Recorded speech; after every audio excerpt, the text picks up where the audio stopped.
Welcome, no one. Today is the 20th of March, 7 p.m. Jada has just joined.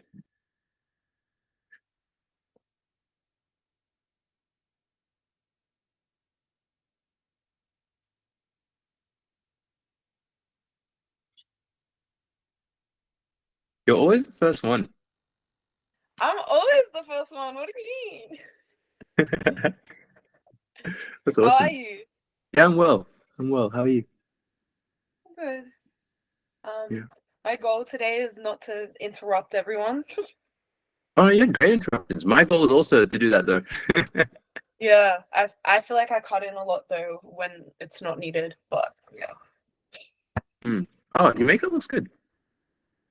Thank you. I just came back from an event. It was really it could have been better, but it's okay. Nice. Damn. Nice. Oh, The we got quality just went the so lane. goofy. Oh no. Huh? Did someone join and leave? Oh. Oh. Yo, Hey, how are you Welcome. doing? hey, good. How are you guys? Nice to see you, Elaine. Very good. Yeah, Yeah, you too, awesome. man. Are we just What's waiting up, for people man? to join Nice right to now? see you. Also, oh my god, my room is really messy. This is not good. Yeah, it generally takes like 5-10 minutes for everyone to join in. So, yeah, what's new? Yeah. What's happening? Yeah, cool. Nah, just chilling, man. Just had work and just relaxing now, man. It's good. Nice. What about you, man? How's your week? I had a pretty slow day. How's my week Yeah, been? Yeah, pretty good. Pretty confronting, I think, like emotionally pretty hectic. yeah. Uh, Oh but my god, no, you yeah, can see the mess more. Sorry, guys. that's right. Yeah, I don't know, like pretty volatile to be honest, but in a good way. Excavating feelings and getting to the bottom of what truly matters to me sort of way, yeah. Damn, bro. Sounds like a big week. No, it's good, man. Yeah. Yeah, what about you? How's your week? No, good. Just trying to find more time to just have some peace and chill time, man, because just been working a lot.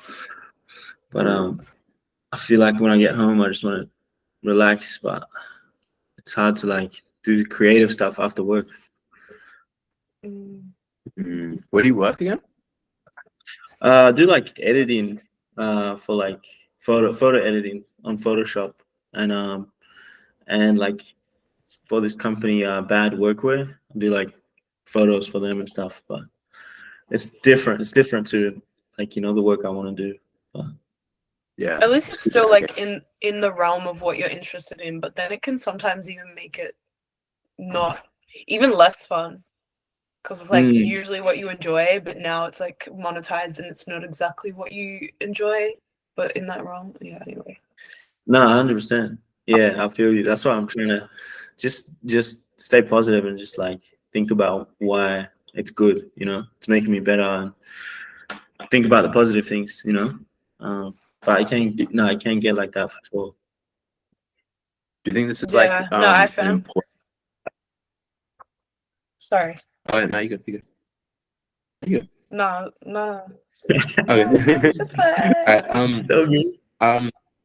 Elaine, do you think this is like an important part of your artistic journey, like going through this sort of slug moment? Yeah, nah, 100%. I feel like it is. I feel like everything is a test. So it's just, yeah, it's testing me and it's making me better. So I feel like I just gotta, pick out the good parts. Do you What do you what are the still good make time for like? Sorry. parts? Okay, no, you just go. You go. No, I was just gonna say, do you still like have time to do the creative stuff that you enjoy? Yeah. I still have time. Oh, that's I good. will, That's good. like there's always, you always want more time, but I feel like there's still time. So that's the positive side. You know, if I make time, then Yeah. I still have time. So that's the good No, thing. that's good. Yeah. What about you, Jada? How's your week? It's been very low energy. Doing a lot of like freelance stuff right now, which is kind of, it can be really, really good and also really, really bad because it's all on your shoulders. It's all up to you. It can get really overwhelming. It can get quiet. Like, I'm sure you know, I don't know if you freelanced before, but you know, Yeah, it's a lot.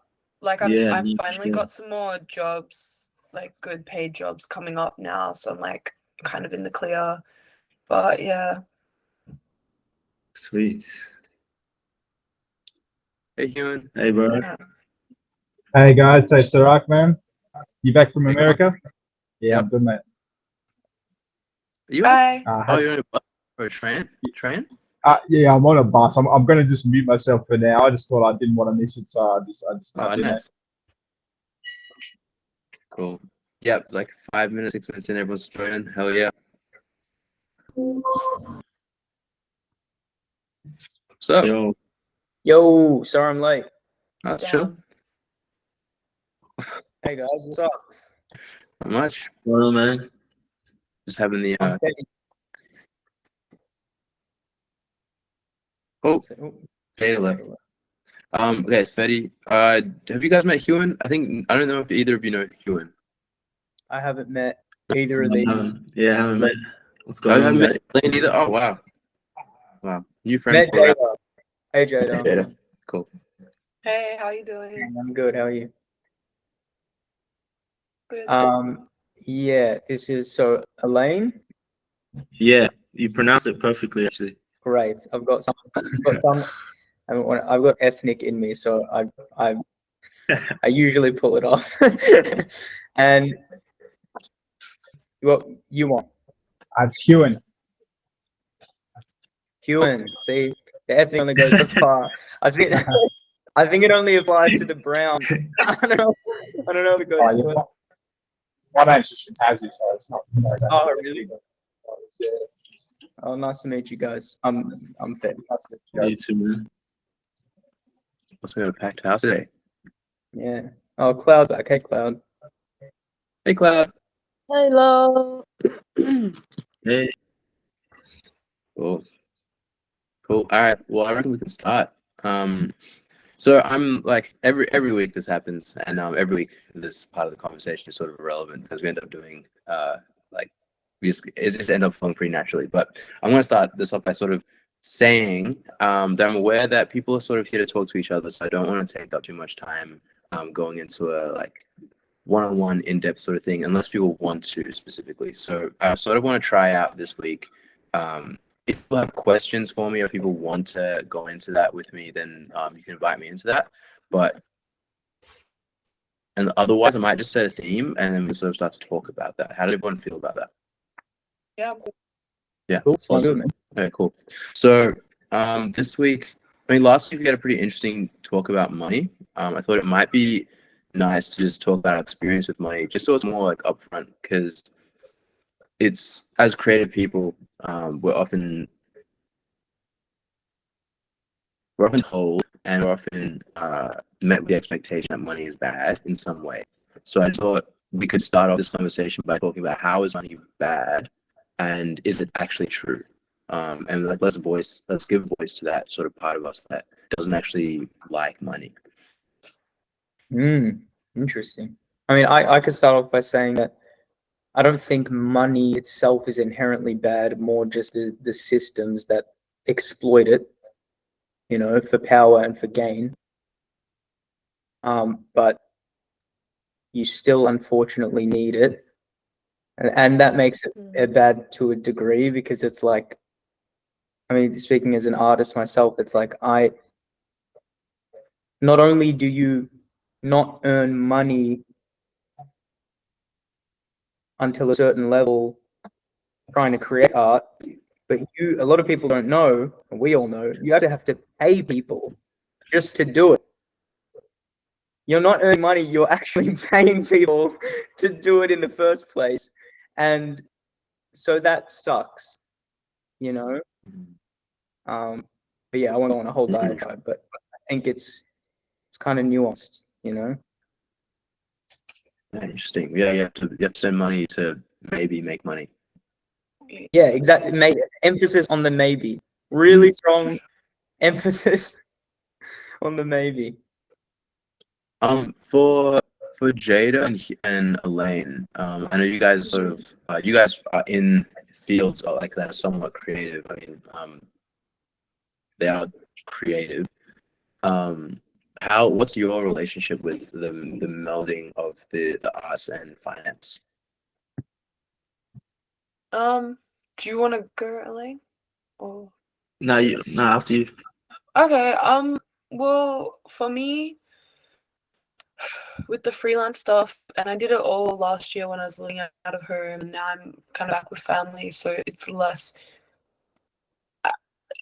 scary right now, but it's still like, I don't know. I just money comes and goes, and it can come in like such large sums, and then it can go so quick as well. So like, I think for me, I tend to like freak out if I see my money getting low and like not knowing maybe, or like knowing when the next pay is. But in the creative field, they have like generally a 30-day payment term, which is insane. But yeah, that for me is like, I don't know, just figuring out how to go from the first job to the next. It's like, I don't want to be worrying about that, you know.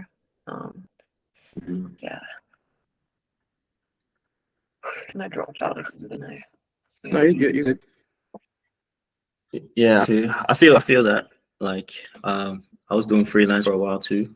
Is she I good? think it's just her connection. Yeah, I think that's connection. Like, what was your you were like, why is money bad, or like what's the bad part?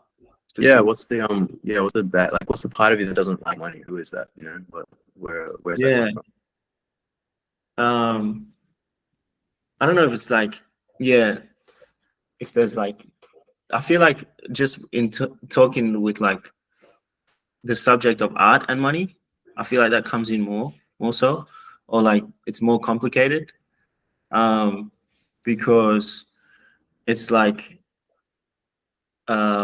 it's so many, like, the worlds are so separate, of like what art is and like what business is, and then trying to make those two collide and create money from art is so, like, there's so many points where it could like poison the art, or we've seen that it could change, the message of the art.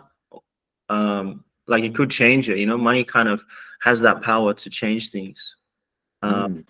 So I feel like you got to be very careful with it,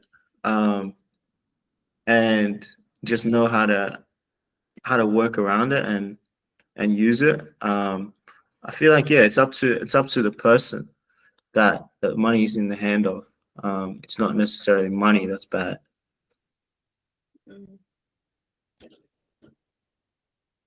So many different points. I mean, yeah. Oh, bro, you're So right. many things.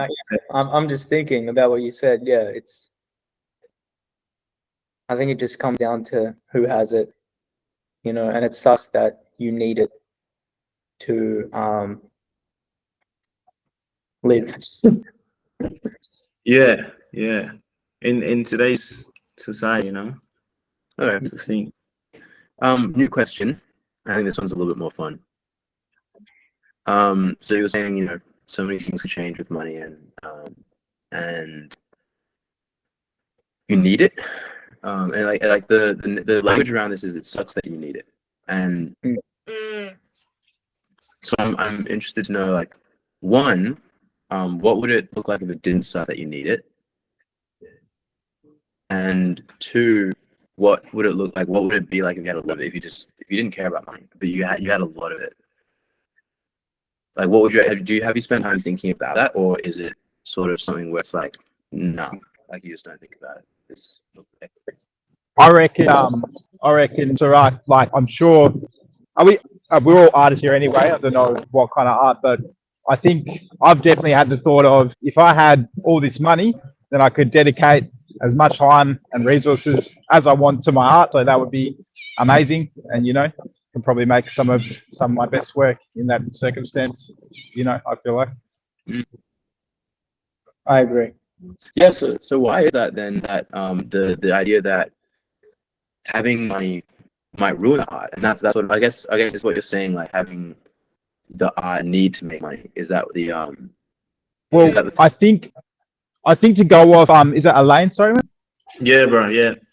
Yeah, to go off what Elaine said, it kind of becomes murky when you change your art to make the money, and it's less true to you to maybe be more commercially viable. I think that's when iffiness can come in. I wouldn't know because I haven't had the opportunity to do that in a sense, but I think we all know, like we've all loved like an underground artist say, and then they are like a musician say, and they put out this album and it's not really the style you enjoyed, and you wonder if they even enjoyed making it. Maybe, who knows, but I think that's the murkiness.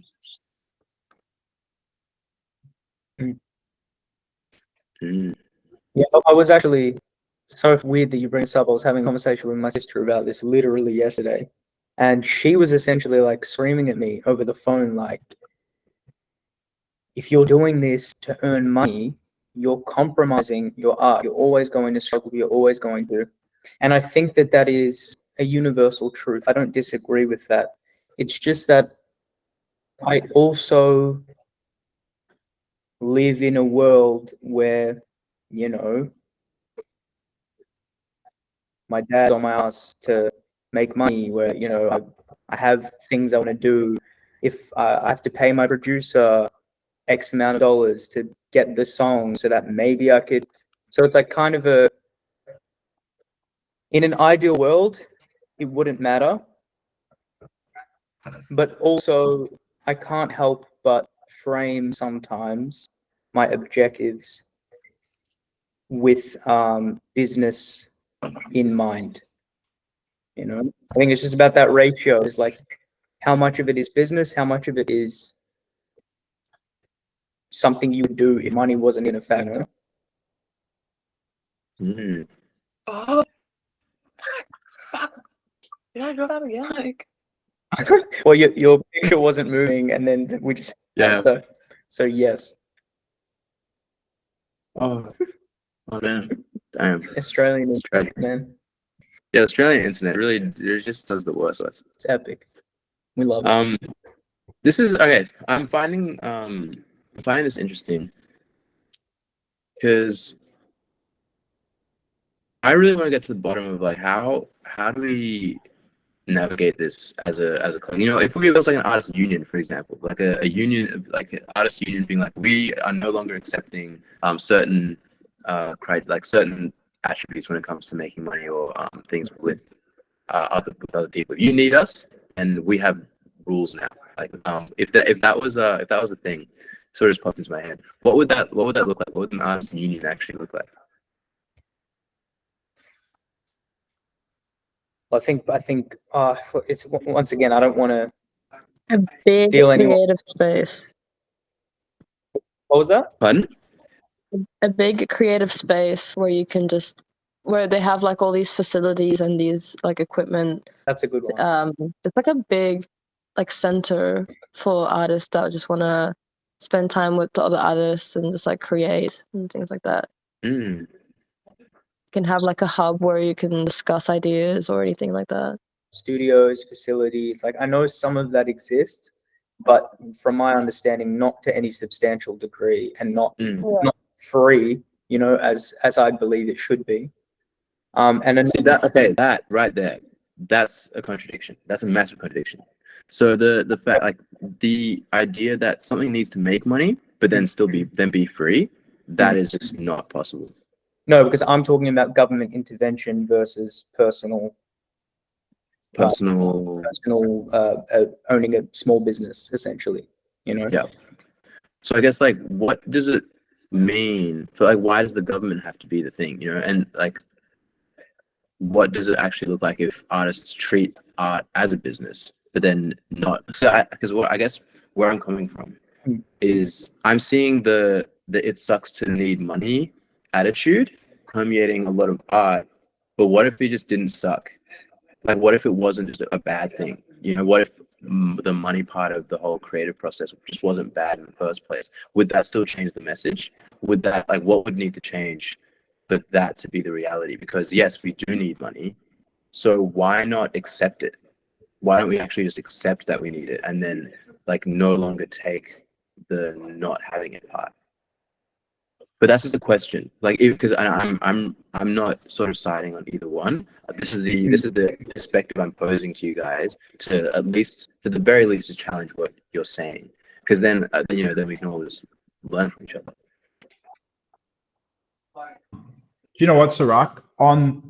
In regards to that, and kind of on what I was saying before, the flip side, a positive way to look at it is that realistically, generally, the better music does make the better money in a sense. So that can be a way to look at it. There's examples where you might disagree, but it's all subjective. But like at the end of the day, people like good music. That's what they're gonna kind of want to buy and go to the concert of. So that's a way to look at it. That's opposite of what I was kind of saying before. But every artist that creates good music and good money off that good music started somewhere with like, you know, not much access to anything, and they still got to that point. You know, I don't know if I'm on track here. No, 100%. But that's why, like, you can look at it as a motivation to keep creating good music, I guess, instead of like such a bad thing, I suppose. I think what I'm speaking to, just to clarify, for the sake of the conversation, is I think my point is actually pretty consistent. I think what I'm speaking to is two worlds that exist. One in which an artist has a need to earn an income and make money because that's the reality of capitalism, it's the reality of the world we live in. And two is the belief that the pursuit of money is fundamentally destructive to creating art. So it's not that I'm saying I want to make so much money. It's actually that I'm saying I have to make so much money. I have to make money in order to pursue this as a professional career in which I can live off of, in which I can feed my future family, in which I can. And that, to me, not to get too, oh, hey, Alice. Not to get too existential and vague about it, but that to me is a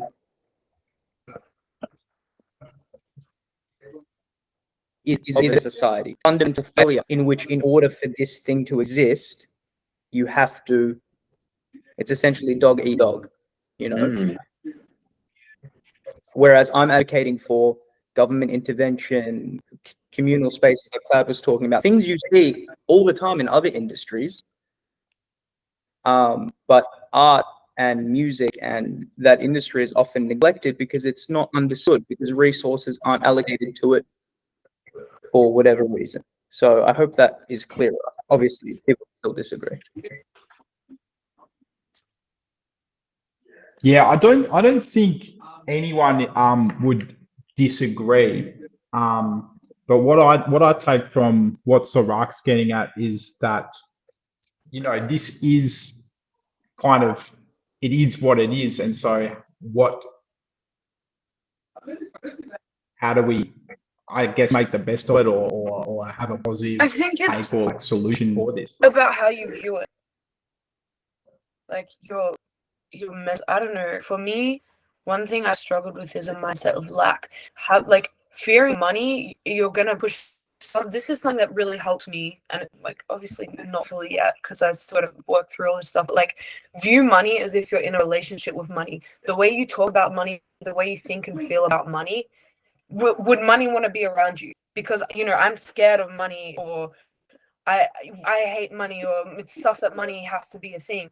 Does money want to be around you then? If that's your partner, does money want to be near you? Like, if you think of it in a more like I don't know, a way like that. It's a mindset, because people say money is energy. It's like, it's not the money, it's not the paper, the plastic thing that we want, or the numbers in our account. It's the things that the money gets, right? So like, why are we hating so much and pushing so much fear towards that thing, and speaking as if we don't have it is also insinuating that we lack it, all of that. Like, that's how I view money. At least it's more of a mindset thing than a, I need to work as much as possible to make this. But if you want to make a lot of money, you can't work 60, no, you can't work 300 hours a week, because there isn't, that many. I don't know if there's that many hours in a week, but anyway, I think you guys know what I'm trying to say. I heard. Yeah, absolutely. It makes perfect sense.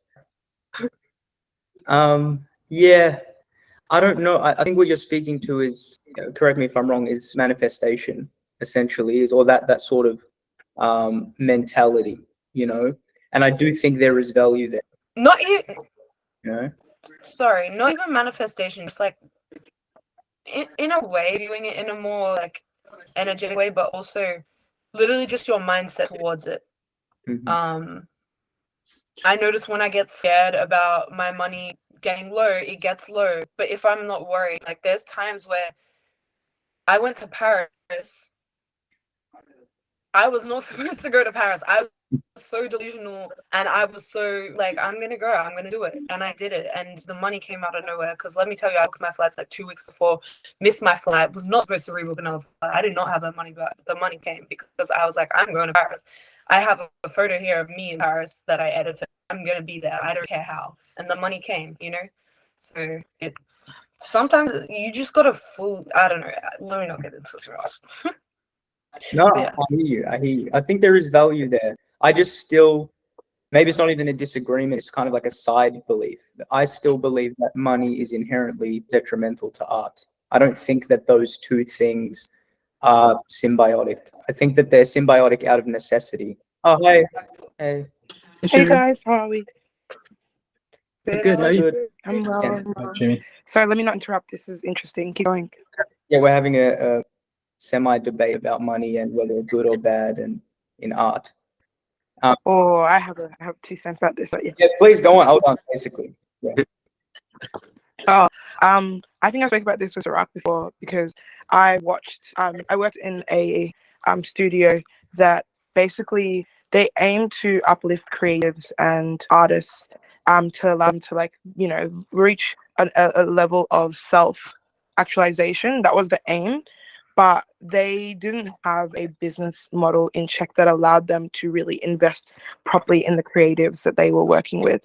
And so what that meant was that, like, they often, and not just the artists, but like even when they had events or when they had workshops, like, they did events out of a necessity to make money. And because of it, the art that they made wasn't authentic. It was out of a need to make money. And so when I found, I don't know if you guys know about Solection.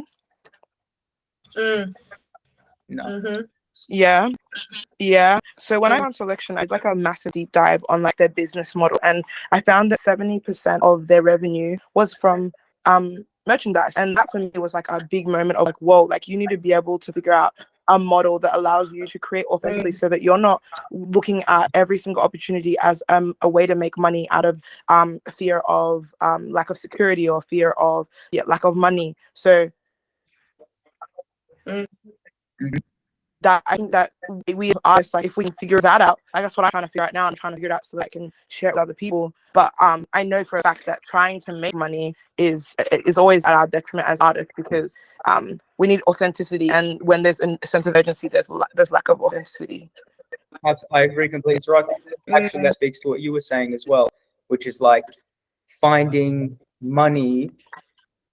Because all you're saying essentially is that it doesn't necessarily have to be some burden. If you can find some way to attain it and have it not impact your art negatively, then that's ultimately the goal. Mm-hmm. You know? Mm-hmm. And so I think, yeah, I do agree with that. But to what you were just saying, is when it does impact the art, which in my personal opinion is like the vast majority of the time, that's when it's a problem. I agree. And I agree with that too. Yeah. Cool. So what if I think we've gotten to a really cool place. So we've discerned now that making money by itself isn't bad. Making art by itself isn't bad. It's when one relies on the other that it becomes a bit murky. And so I guess the question that I'm going to pose now is, oh man, I got the question. There was like a lot of stuff going on the screen. I was like, ooh. If anyone has anything to say it now. I'm going to just think about what that question was. That really hit me. Damn. Okay, I've got a little question in the meantime. So there's two schools of thought when it comes to art in general in terms of funding it. So one school that people say is that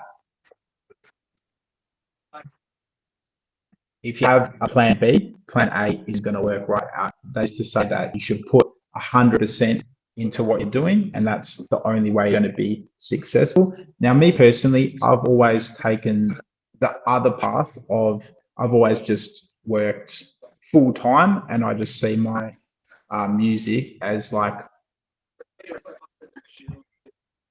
it's more of a passion thing, and if it does well, then great. So I just want to know which side of the fence people fall on. I think it's merit in both, and yeah. I think that's a really good question. Yeah. Yeah, I'll pause because I don't want to. Let's start with wait. So put your hand up if you have something to say about this. Hey Daniel. Oh, hey, Daniel. Hi, Danny. Can you guys hear me? Hello. Yeah. Hey. Yeah. Yeah, what's good? What's good? What's up? Yeah, my friend Clyde just invited me. I don't know any of you guys. So I might, Oh, cool. Yeah. That's okay. We all What's based up, in man? Australia. Hey, Or? Kyla. Yeah. We're all in this right. Hey Kyla. That's fine. Oh man. All Hi right. guys, Word. I'm in the middle of a shoot right now, but I wanted to listen. That's all good. Whoa. There's a lot of people in here right now. Yay. This is like the most Um, I've seen in here. Yeah. This is like it doesn't even fit all on my screen. That's crazy. Yeah. Yeah, it's gonna like glitch out a lot. If I like drop in and drop out, don't worry. I'm just rejoining and whatever. Okay. So I guess let's do a quick like. I feel like we might need to do a quick introduction of everyone then. But Daniel is a new person. Huan's like it's his first time here. Who else? I mean, it's Elaine's first time here. Elaine, I feel like you've been here every time at this point. Right? Cool. So I feel like let's start with let's go from Betty, then Elaine. Kyla's in a shoot, so we'll skip Kyla, then Jada, then Alice, then Cloud, then Human. We'll just do like a little quick hi. What your sort of creative pursuit is, like what the craft that you've chosen. Like it can be very surface level. It can be deep if you want it to be. It's really just like whatever you feel comfortable saying. It can just be your name. And then also what brought you here? Like why do you want to be here today? So start with Betty. Cool. Hey guys, I'm Betty. I am here because I became friends with Sirach at industry kind of networking things, and I'm like, this guy's cool, and now I'm here because I want to keep meeting people and learn stuff from them.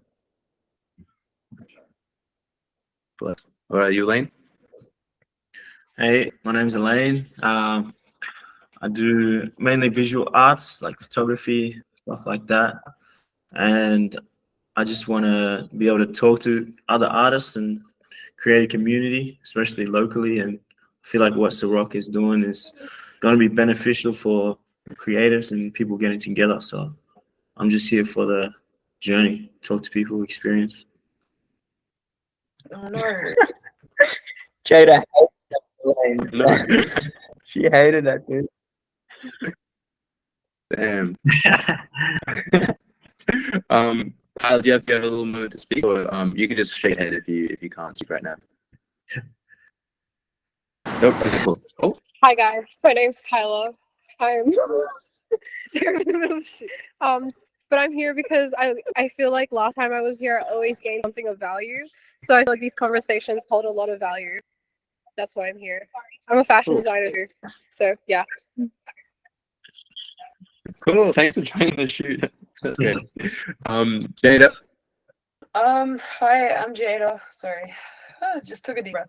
I'm Jada. I do fashion design, photography, stuff, a lot of other. I really enjoyed the last few calls that I've been in, and I think that it's really important for us to have a community, and it makes me feel a little less great hearing that other people at the same things they're going through. Or yeah, so I really enjoy these calls. Alice. Hi, I'm Alice. I go by Alice Light and I'm a visual artist. I do a lot of videography and sometimes creative directing. That's it. And why are you doing the call? I think I learn a lot from people here. I get a bit of wisdom from everyone. That's why I come. Cloud. Nope. Okay.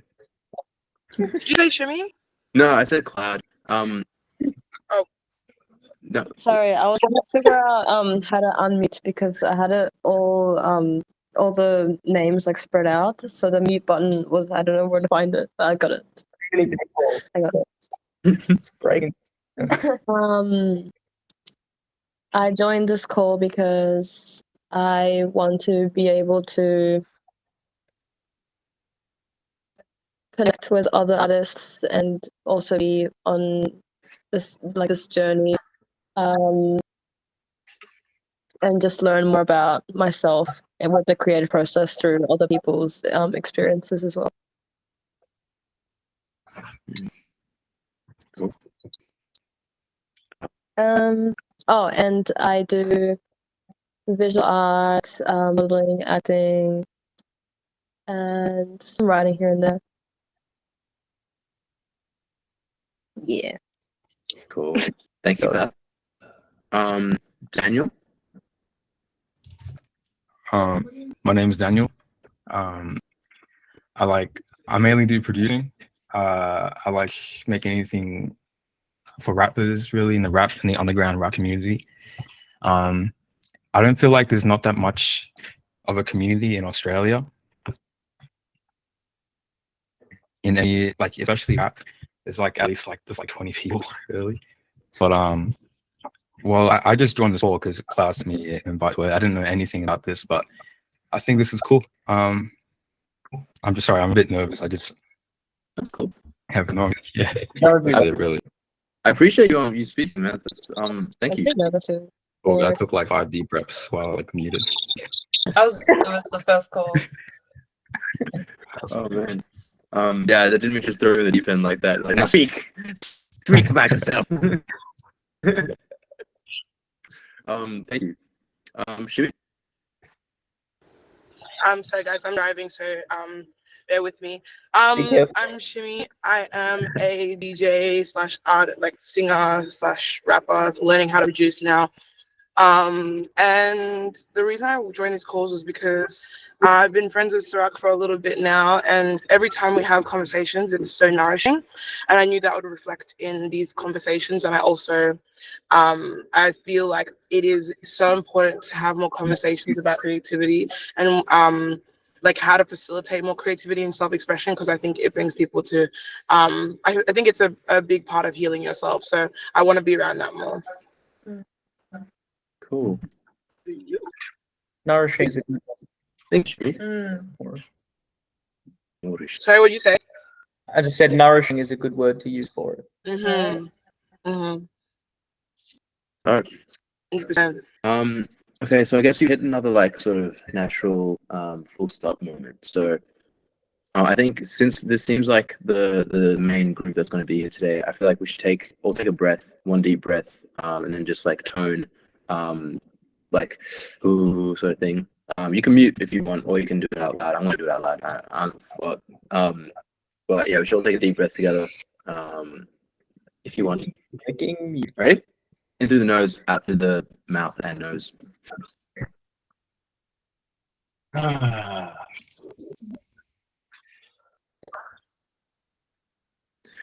Welcome to the Artist Call.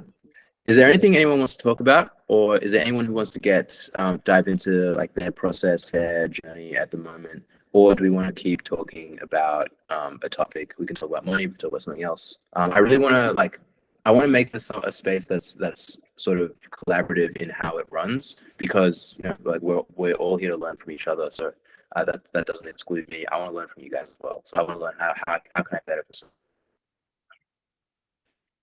this. Jada, yes.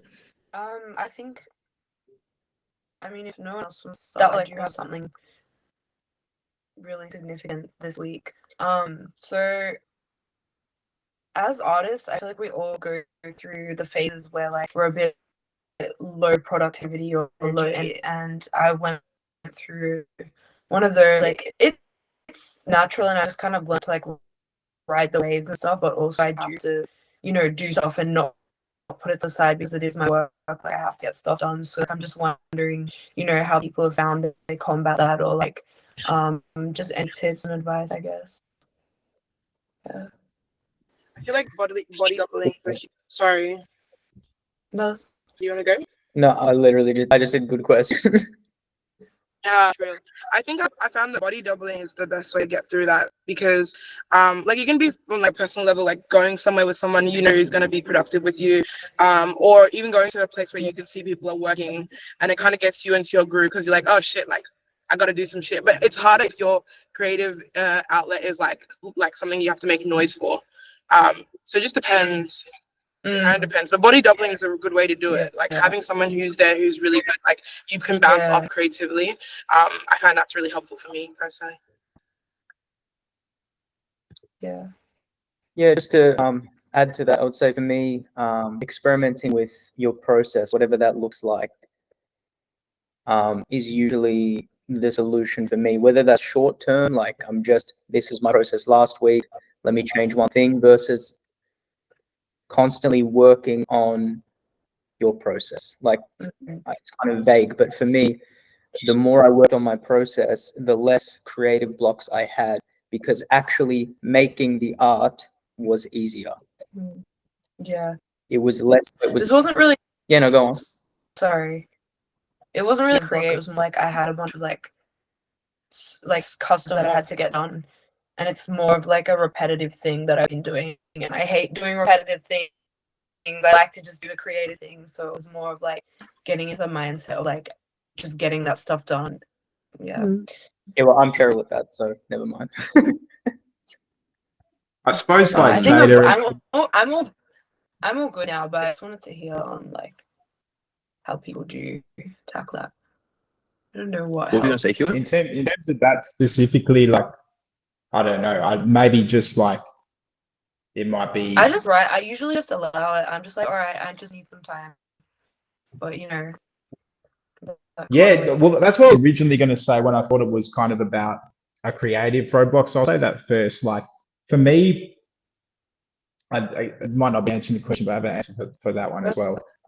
I'd say for me, if I'm kind of having writer's block or a creative block, the best thing for me is just to straight up not do it until I feel inspired again. Like I just let it come naturally. Yeah, same. I would only do it if I was inspired. I wouldn't do it if I wasn't inspired. Otherwise, it wouldn't be my best work.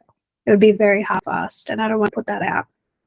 And then, secondly, JD, in terms of like, if you've got a bunch of the repetitive stuff and it feels like such a chore, I'm not sure what you do specifically, but I guess it's just good to kind of remind yourself what you're doing it for and reconnect with that, I would say. So, is what you're saying, Jada, that you have you? Well, first question: have you completed all the stuff already? No, I have like 3 more orders to finish. But yeah. Cool. Okay, so I could tell you just do it or whatever. But I guess I want to play a game with you, and I want to ask these, not for these next 3, but for after these 3. So these to consider like how you felt doing these 3, all these orders. I want to ask like, what was the most uncomfortable, most annoying part about it, and what would you have to do to remove that? What would it look like if you got to do it on your own time? What would it look like? Like, what would need to change about your business for you to be able to do it, for you to not feel as much like repetitive strain? Because this is something you've learned about yourself. So if you're building a business that is for you, what is the best way that you can actually create that business? What does that look like? And regardless of fear, regardless of realism, regardless of how realistic it might seem that you can or can't do it, this is just a conversation. I just like, I love unpredictability. I love I love doing something different all the time. It's just repetitive. I just eventually lose interest. So I think it would help, like, the one to have more options of the order so I can mix it up and not get bored of doing the exact same piece of clothing every single day. What if so your audience, I don't know, do you know much about your audience? Like, customer Like wise? demographic wise, like yeah, customer wise, like how old are they? What do they normally like? Where do they normally go? What are their like habits? That sort of stuff. Okay, that's really great. So what I've noticed is a lot of them are around, like, I would say probably 19, 17 maybe upwards, like in their 20s mainly. There are a lot of customers, like people that actually order stuff. There are actually a lot of people that I don't really know that are from.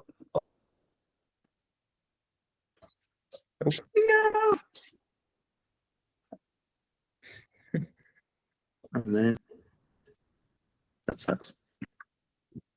So I'm sure she'll just Yeah, she'll pop right back in. Yeah.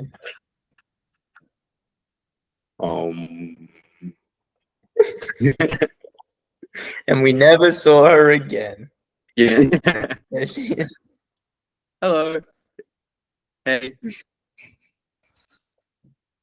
Sorry, guys. All right, where were you? You know, some of them are strangers. You don't really know them. Yeah, but like I do know that the age range is around everyone's in their 20s, and I feel like I don't know. I don't really know what else, like 20s, Okay. and all either like Sydney, Adelaide, Melbourne as of at the moment. Had someone in Northern Territory. Cool. Yeah. Okay, so I sort of have a I guess an idea for you. But I don't really want to do that. I don't want to just tell you an idea because everyone has ideas. I want to see what you come up with more and more creative restrictions. So you don't like doing repetitive things. So what does it look like if you don't do if you don't do the same piece twice? What does that look like for you?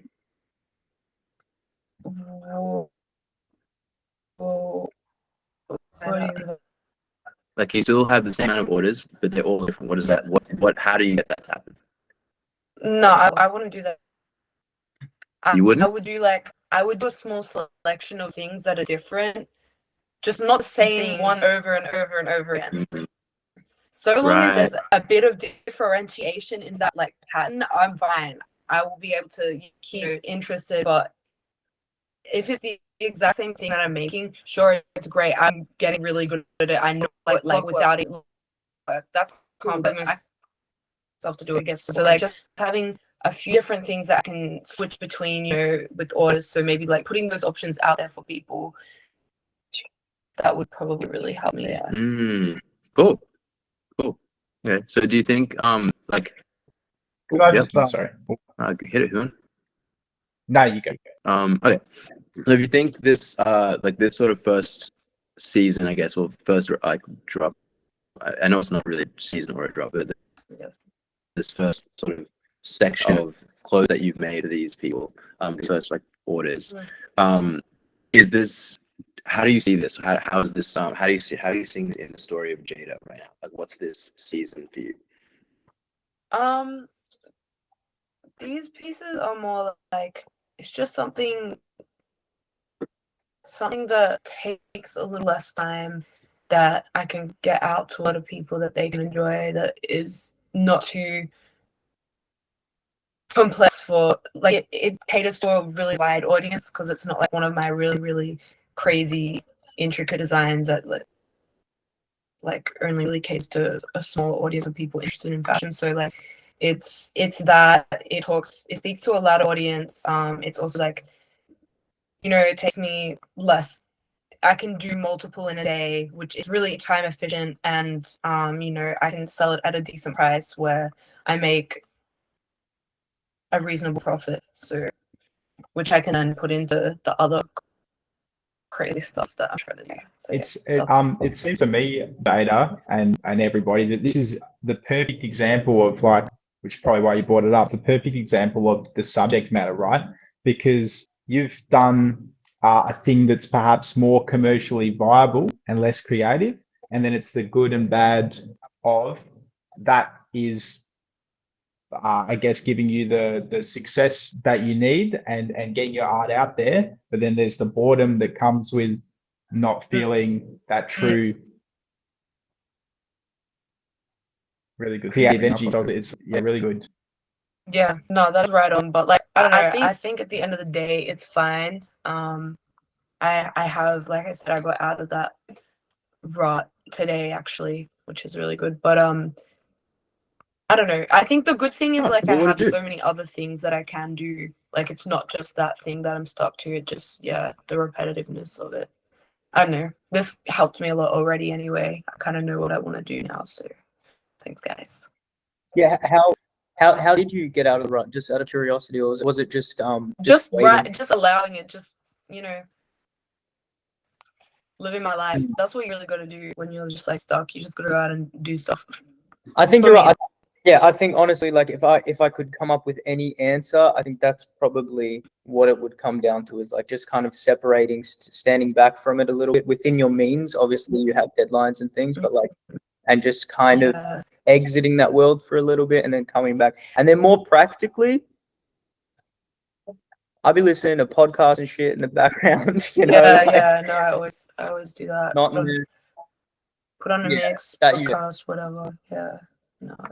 something like to distract myself for the more menial tasks. I want to give a quick hi to Nate and Craigie that's sitting in the car right now. Nate, You guys, Oh, what's up? how's things? good, my brother. How are you? It's good. Very well, very well. Thanks for joining, guys. It's nice to see you, Craigie. Oh, you're good to see you too. Good. See everyone. Oh man, all right, cool. Wait, Nate. live today, bro. How many people got in here? Bro, it's so We got 1, 2, 3, 4, 5, 6, 7, 8, 9. We got 9, 10, 11, including Craigie. Because I'm on the phone. Because I'm on the phone, it's like I can't even see everyone. 1, 2, 3, 4, 5, 6, 7, 8, 9, 10, 11. Yeah, we got 11 people in here. No. Bro, this That's- doing it No. in person thing is coming No, more there's of like a, 12 people in here. Not yeah, even, like 13, including Craigie. Crazy. Craigie, Yeah. Craigie. Hey, so my boy. can someone give a quick summary of like what's been discussed or what? Oh yeah, sure. So we've talked about at the start of the call. We started talking about money, our relationship with it. I sort of brought it up because I wanna get to the bottom of how can we integrate it more into our art without it being icky, without it sort of ruining the art, and what can we do as a collective, as like as artists, to be able to uplift each other, to be able to help all of us create money and more wealth in our lives. That's my intention with the money conversation. And then we got pretty deep on the concept of money, like making money and making art, two very separate things. It's when the art feels like it needs to make money, when you feel like you need to make money, that's where things get really difficult and murky around it. Because it can kind of take you away from the beauty, the reason why you started making the art to begin with, because a lot of us make art as a form of expression to get out of the quotation normal work life, whatever the hell that is, because that's not soul fulfilling unless what you do for work is something that's going to fulfill your soul purpose, whatever. Different outlook on it, cool. But yeah, when you conform your art to try and make a bag of it, it can be amazing because it can push you into a direction you didn't even know you could go in, or it could also be a downfall of the beautiful things that you do. Yeah. Agreed, bro. Yeah, so that's sick, bro.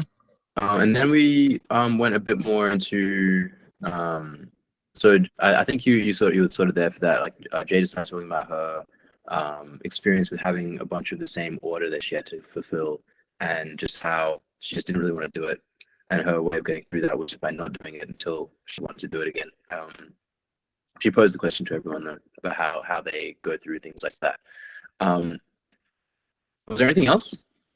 So it's like in a way, it's like a cool form of procrastination. Yeah, Just yeah. vibe the hell out, and then when it comes, which it will.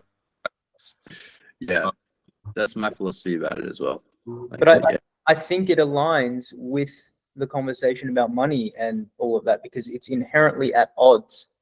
What we do, all of us, not to sound self-important, doesn't exist within a box. It doesn't exist within the world, the 9 to 5 structure. Yeah, So we're making our own structure every day, and there's no rules. Like you could just come up with some random thing, and then one day you start posting photos or whatever of you behind a microphone. Just exactly. And that photo itself could be the reason that people have taken interest in you, and then therefore you give them a photo every day with another different photo of you with a different microphone, and that could be your lane to then make it in another way that you can use to go somewhere else and somewhere else. That was a silly example, but I think the idea I was trying to portray was you don't know what it is that's going to get you to that point you want to get to. But yes, we're making our own way every single day. Yeah, 100%. No, it wasn't silly at all.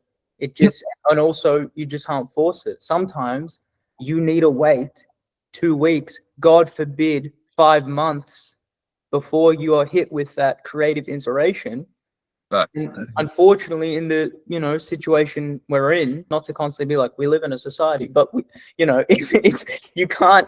It's counterintuitive. It's literally paradoxical to the whole intention. So it's about striking that balance of trying to resist also a little bit of what society is trying to push you into, so that you can maintain as much artistic and creative integrity as possible, while also being realistic and going to your job. I feel like we're made to work for them, but it's like, yeah, 100%. That's just the way it's always kind of been. But it's like there's that cliche saying, it's like you don't live to work, you work to live. And if you do what you want to do for work to live, that's even better. By the way, Nate, I just want to say quickly that content you posted was really dope. And Sarak, yours as well. You guys, the whole week, I was just like blown away by what you guys were putting out. That was so random as well. Like Bro, that's the best shit though, right? It was like it wasn't planned at all. There was no idea to do it. I literally pulled up to my homies. He's a drummer. We got the homie Lee down who plays guitar, and then we're just like, let's just record what we do in an hour or two, and then we did that. And then we just posted. I posted it. I was like, sick. Bro, make that song yesterday. Dope. I love it. I appreciate that a lot. Magic, was there something you wanted to say? Yeah, I was gonna say something, but like it completely just flew it was something to do with how sometimes it get a bit overwhelming because things are moving pretty quick, and when you do hold on to content, sometimes I feel like we're just gonna release it and not just dwell on it, because it's like things are moving very fast. You know what I mean? I relate to that so strongly right now, especially.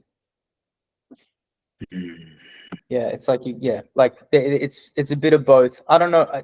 I also maintain that I don't think people care as much as we think. Just to support the point you just made, like just that's true. Hang out, like, because people are gonna forget. People have their own lives to worry about. It's not that deep, And it helps you express yourself creatively and fulfill yourself creatively and feel like you're contributing in some way. I think it is valuable inherently. Yeah, no, that's important, like giving a value to people, because at the end of the day, when people are absorbing your content, it's like you're like selling a product, like with everything that you do. So it's like for those 3 seconds that someone is going to look at your content or see your clothes or whatever it is, you got to grab that their intent, their attention in that time span, because that is like people's attention span now. It's like 3 seconds. I've been doing this YouTube experimental YouTube channel and just seeing, like, studying like people's attention span, and I've been realizing, like, the videos that I really focus on that I create, which are really they have so much happening at the same time, those are the ones that get the most attention, but those are the videos that I spend the most least amount of time and the least amount of effort. But when I do put the most amount of effort in some videos, those ones are the ones that get the least amount of views. So I've like from that I've learned that sometimes I have to cater to my clients, which are the people watching the video. You know what I mean? Right. I think it just depends what you're doing it for, and like, yeah, exactly. yeah, like if that's your aim, that's totally cool. Like some people, that is a valid objective, but I would, Yeah. as much as possible, try to detach from results, because I think Yeah. in turn you will create things that resonate. You know what I mean? Yeah, no, that's so true. Like, you just gotta put in, like, yeah, you're right. It depends on what your intentions are at the end of the day. And I'm speaking hypocritically, by the way. I'm always fighting against myself to do that. I think it can be like a healthy mix of the two as well. Because for instance, like, yeah, I do music, and so I just put a poll up today. I put out some songs this year of a few different styles, and all of the styles I kind of like doing. But then I asked my audience, which ones have you liked? I did the poll, and then they've told me which ones they like the most. And so I'm like, okay, cool. Because for me personally, I'm not going to do anything that I don't like. So I like all the styles, but I'm like, okay, cool. I'm going to do some more stuff of that style, but I also don't feel like that's taking away from my artistic integrity. So it's cool. Well, there you go, man. That's all that matters. As long as, if it was taking away from that, that's a different story. If it's like, oh, they like it, if I like it and they happen to like it, it's a win-win. Absolutely. There's nothing wrong with that. In fact, I think that's the aim.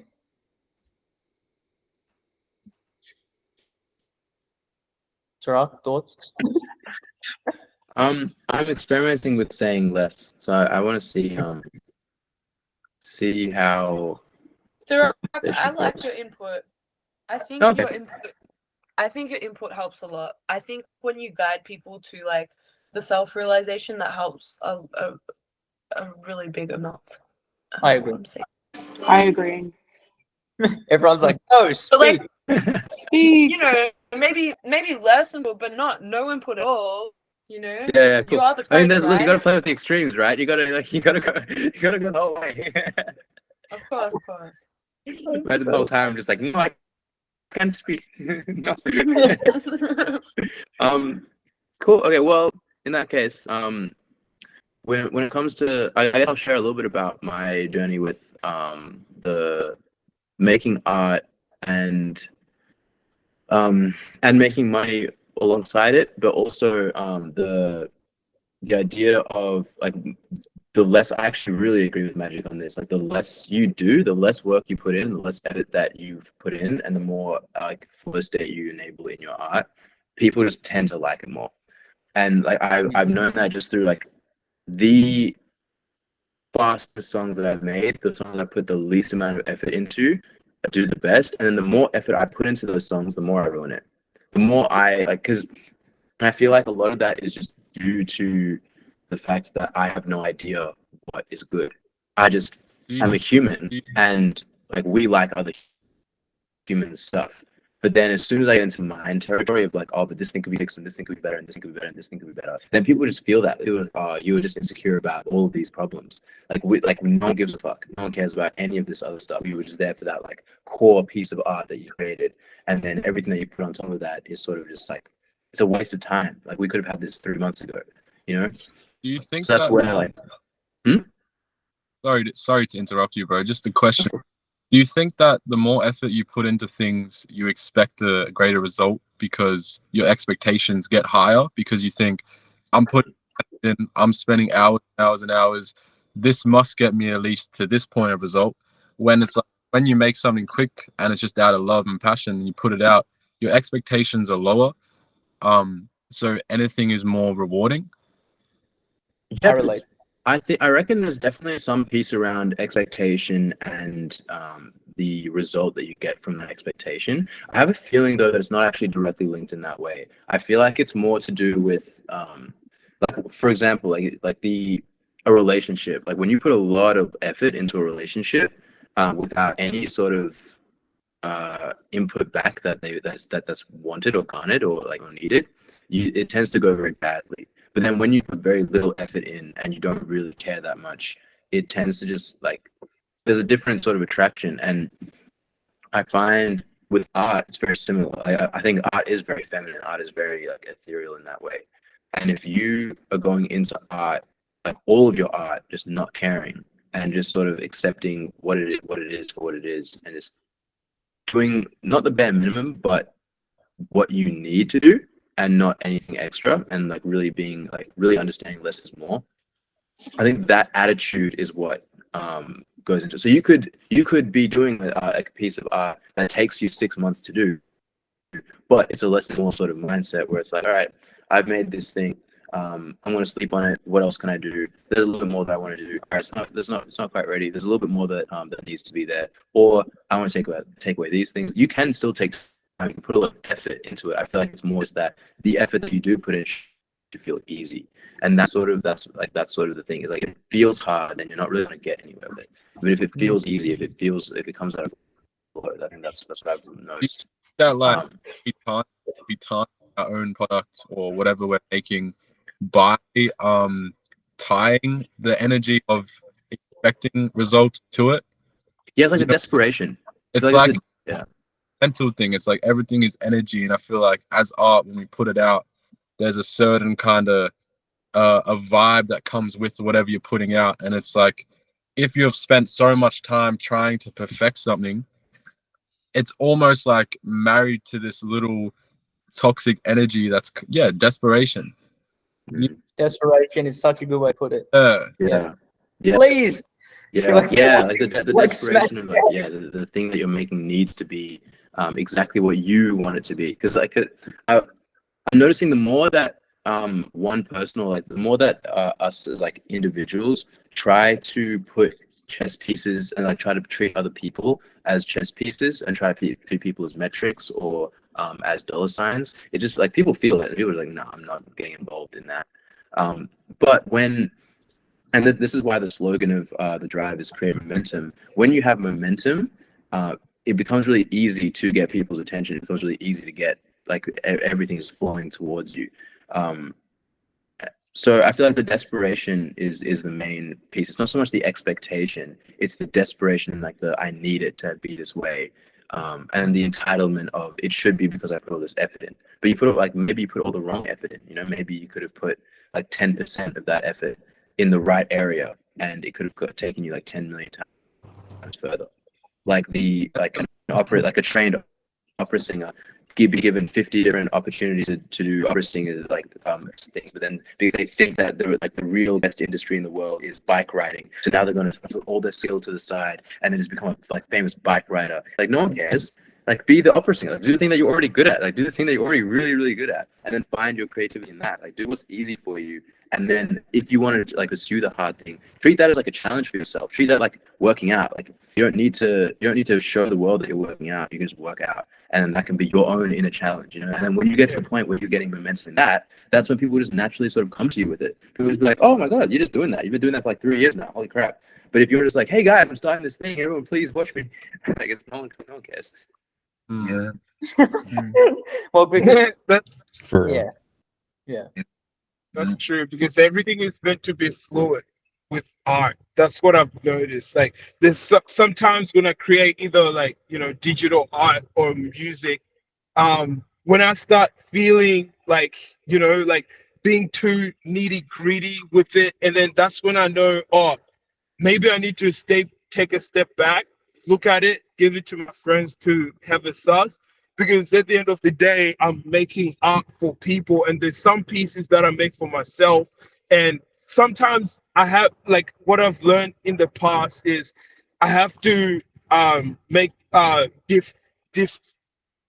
choose what type of art it is. Like, is this art for myself, or is it art for people that I'm making for people? So sometimes it's difficult when you're making art, because you might be making art for people, and then you start putting your own emotions into that art, and then it start becoming your art piece. And then when you release it to people, you won't get the response that you wanted, because you made it for yourself, not for your fans or for the people that you're making it for. So sometimes that's where I get stuck in between, where is it my art, or is it, am I making art for my peoples, you know? Hmm. Have any of you guys read Rick Rubin's book, I forgot what Creative it's Act? called now. Creative act. The The creative Creative act. Act. Yeah. In that book, he talks about how you don't make it for other people, and in the end, if you make it out of true self-expression, you end up getting a lot more reception than making it for people. So I just want to challenge that point you made, just because, like, I think that, yeah, to some degree, sometimes, like, you have to, like, do commercial jobs or, like, do corporate jobs, depending on what art form you do. But at the end of the day, people resonate most with the realist, the truest expression, I found as well, of your art. Yeah. Yeah, and Yeah, I've no, I heard, agree with that. yeah, I've heard conflicting opinions. I've also struck, maybe it was even you that posted, oh God, I can't remember this guy's name. He's really popular right now. And he was kind of saying the opposite. He was like, actually, he referenced the Creative Act specifically. And he was like, Rick Rubin is full of shit. You are making music for people. And I've heard both sides. I find myself resonating with Rick Rubin's philosophy the most. Like you're saying, Yeah. like there is, of course, sometimes it's valid to make music for other people, particularly if that is the framework of your job. Let's say you are a music video director. Obviously, the interests of the artist you're working with are going to, it's going to be a give and take, a compromise. But if you're an artist, I don't know, I find myself resonating more with the idea that just primarily, at least, make it for yourself. And then it is a cherry on top if people happen to resonate with it. And also, I think it's an inevitability that someone somewhere will resonate with it. You know, there is something for everyone. So I don't think there's any wrong way to do it. You articulate yourself so well. I just wanted to say that. Oh, thanks, bro. I was going to say, like, yeah, I think there's definitely merit to both, and I think both are true. Like, you know, far be it from me to contradict Rick. It's like they're both true in equal effect, because at the end of the day, if you're releasing it, then you're inherently not just making it for yourself, right? If you made it for yourself, then you'd be fine just to keep it to yourself, like on a basic level, right? So, but then again, if you're, what I'm sure Ricky is getting at is that if you're then just making it all, and I'm sure we've all been guilty of it in a certain sense, maybe I certainly have, like, oh, this is what people's going to like, and just trying to design some monstrosity because you think it's going to get the most clout, let's say, then, you know, it's got to be a balance, I suppose.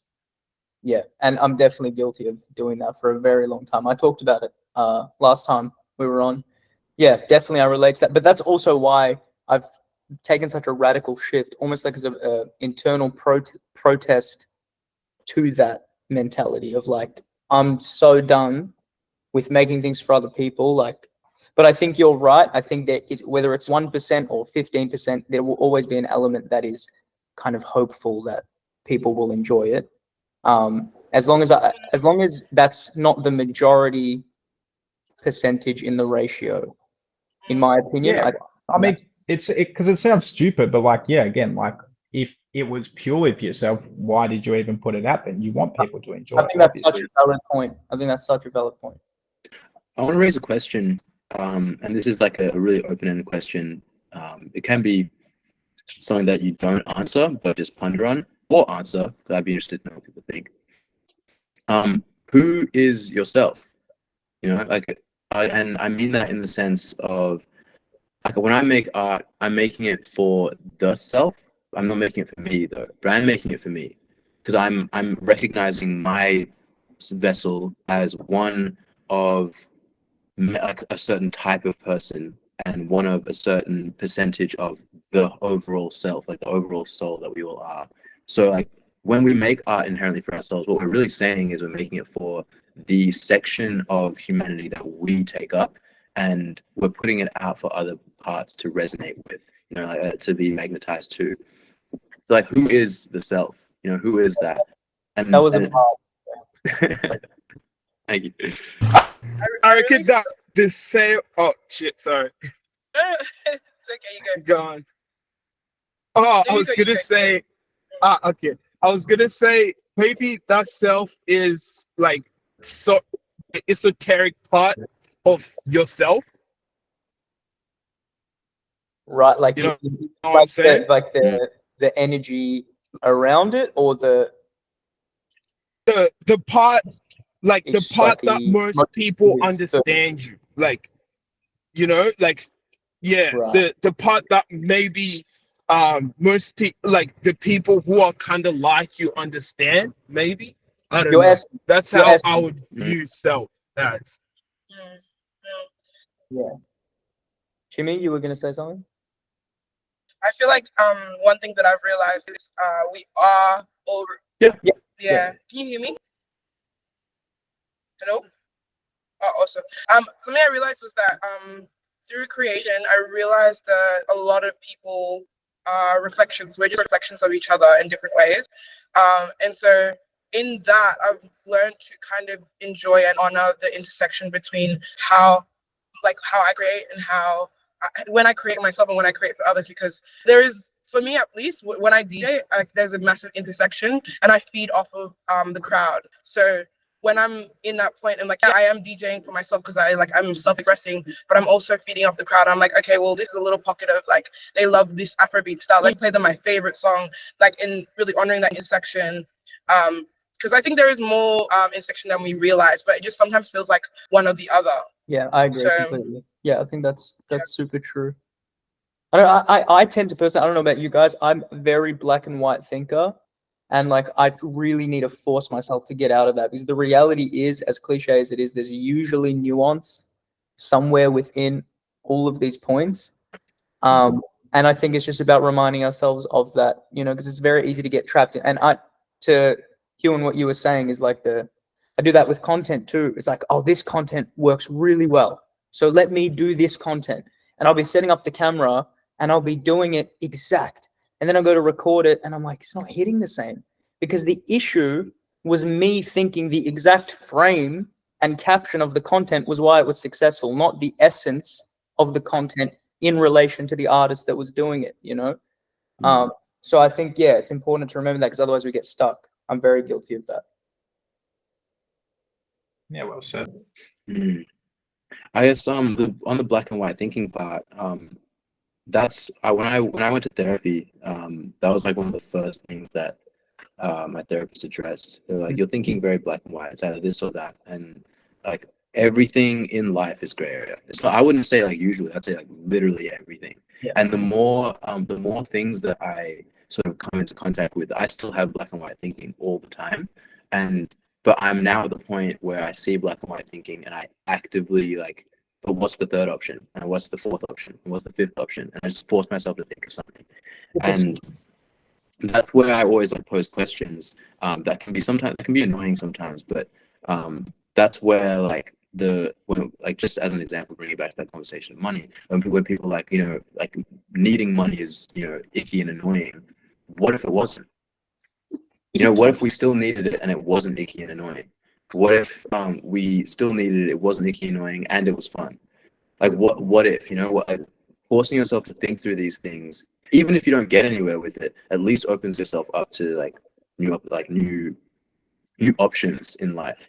And I mean, I haven't figured it out. I'm still, you know, I'm still no one, but Yeah, no, it's so true. So like it's a little trite to say it this way, but you know, the world is really tainted by our view of it, right? Because we live in our head, right? So it's only such a burden because we see it as such. That's what you've been saying the whole time, and I think that's really true. That's true of a lot of things. Yeah, I think it is true. I think it is valuable. I don't think it's silly, Srug. I think it's good to question things. And, you know, sometimes people's mind don't change. And sometimes that's good. Sometimes that's bad. There's no answers. It's just, but it's important to have conversations about these things for sure. So I have oh, what are you saying, Cloud? Oh, I was just thinking to myself that I just don't think that there is such thing as a good or bad, because like I also think in the constant gray area as well. I was just going to share that, but I wasn't actually going to share it. You know what I mean? Like I was just thinking it. No, it's neither good nor bad that you did, eh? Yeah. Of course, The it's not thought bad. was so loud. No, it's true. I think a big part of it is changing the belief, or at least speaking yourself into, because like the power of the tongue is so strong, and I feel like a lot of the time, the way we feel and the experience we had sometimes define what we experience. But if we just change that belief, like even if we don't know how it's gonna happen, we change that belief, we might find a lot of benefit in that. I want to talk to you guys about the like this thing I read in this book. I think it's called the Answer. The book is called The Answer. I only got like a chapter in, but it's a such about the reticular activating system. Does anyone know about the reticular activating system? I can't see anyone, so I'll bench you in. Great now. Okay, cool. So the reticular activating system is the same part of the brain that when someone says your name, you just instantly, like no matter how quietly they say it, you just instantly like have the attention and you're just focused on where that person said it. Like if someone says your name 3 blocks away, like you just know exactly where it is, and you know, like you can like hear it.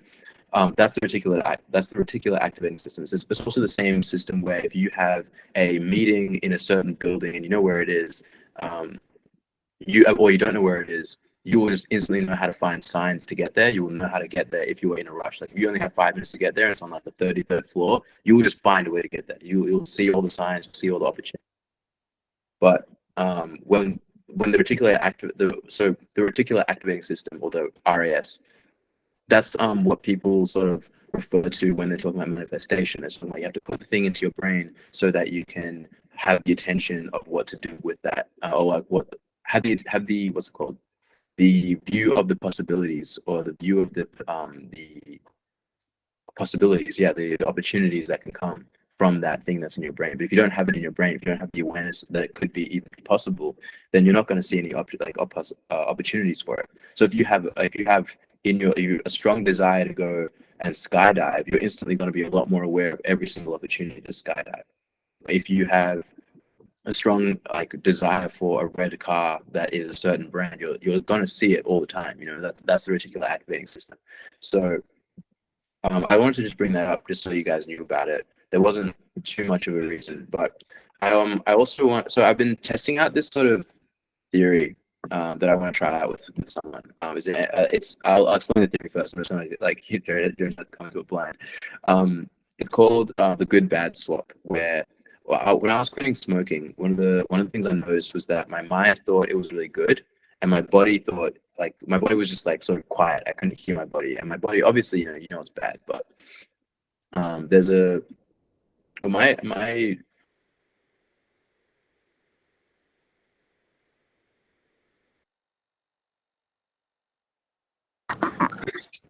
Rock. Oh, you cut out, bro. back? Yeah. Yeah, you're back. You you're went back. silent. Oh no. Okay, when did you guys lose me? You're saying your mind and your body was conflicting, and then you were about to. Cool. Okay, so the pun. Hey, Kyla. So the theory that I'm testing out is that there's a system where if you can swap the things that you think are good into the category of objectively bad, and the things that you think are bad into the category of objectively good. So that's something like working out, for example. If you can move working out from the it's bad into it's objectively good and I want to do it, then it'll be a lot easier to just do things.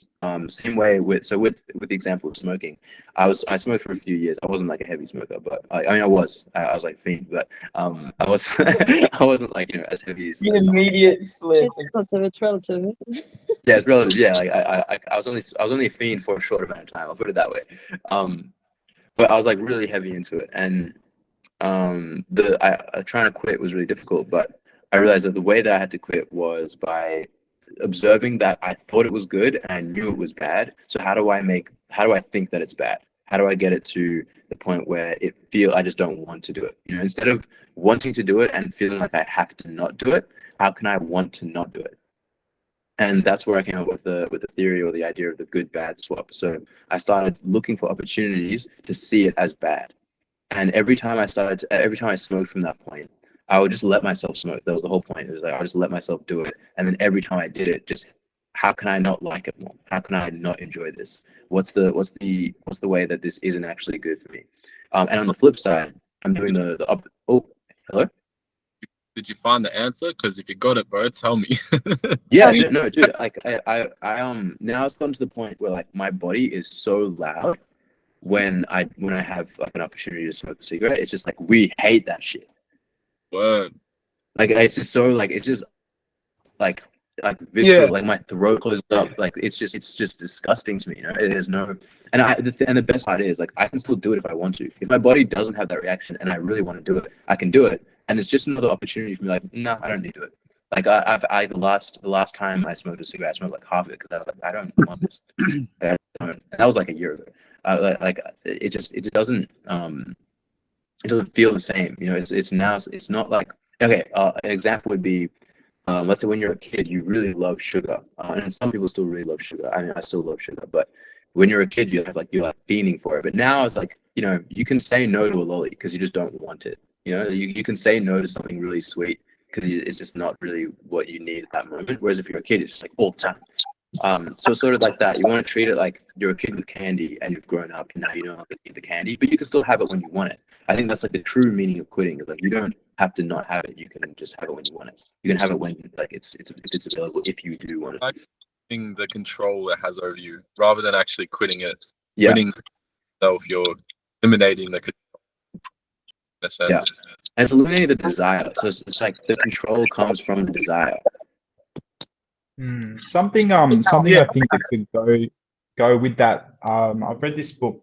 It's called Letting Go or something like that, and they talk about when there's something that you want to like stop doing that you see as negative. They talk about removing the glamour for it. So kind of like no matter like everything that you kind of indulge in. I'm trying to express myself correctly. It's got like a glamour to it, in a sense. Like you see it not for what it is, but kind of the picture you have of it. So if you can break it down to what it actually is and how you really kind of feel about it, it can help in these things, not the kind of image that you've built around it in your mind. I'm not explaining myself very well, sorry, but you should read. No, I get exactly what you're saying. When you romanticize something, the allure of something, it's very desirable. And not only that, it's of course we know that companies and advertising agencies, their whole job is the romanticization of this and that, and so it's just the active removal of that in a sense. Yeah, it makes perfect sense. So I guess the reason I brought that up is because I thought it might be fun to go through an exercise with someone else. I've never done this with someone else. This is something I've done with myself like a few times. But yeah, I'd be interested if anyone wants to go through that process with me. It does take years, by the way. This is something that you can start now, but then like the point is that you're really patient with yourself. This isn't like an overnight transformation sort of thing. Like it takes a really long time to actually like your body, because it's really about the relationship with your mind and your body becoming louder, and like slowly over time you're just getting more and more oh bye Nate, damn. Slowly over time just that volume going up of your body and your mind, sort of being able to hear it and accept it as something. What's another example of that you can apply this exercise to that isn't smoking and like sugar, like a substance?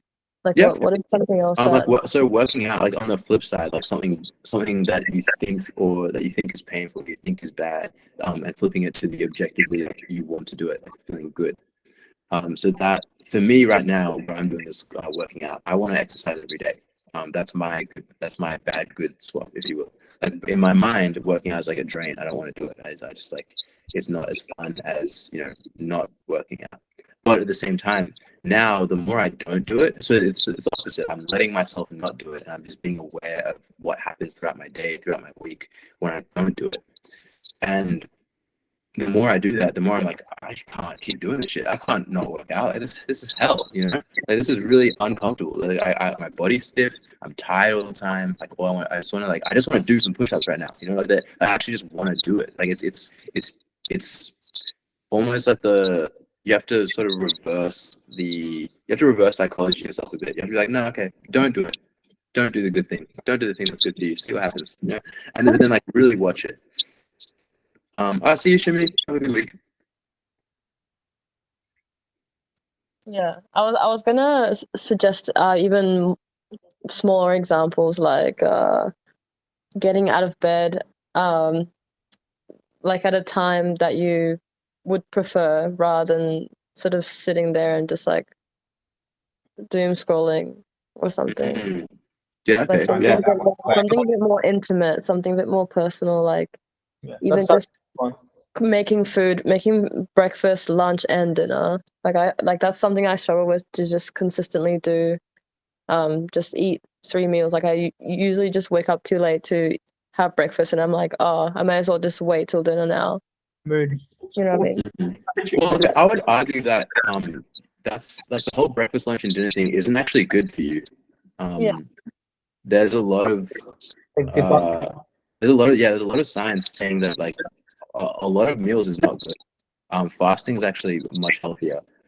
But on the sort of getting up out of bed thing and not doom scrolling, so the essence here is like do it, but be aware of yourself while you're doing it. And then slowly over time, the more you are aware of yourself doing it, the more you watch yourself and sort of observe what the difference is between you doing it and not doing it. So that means that if like for one day you have to not do it or try not to do it. But even then, like you don't have to. You just have to know that you want to not do it eventually and just accept that one day you're going to not do it. And that's like that day is like just going to happen and it's going to be easy for you to not do it and accept that's a reality for you. But then right now, see what's the difference between me and that person.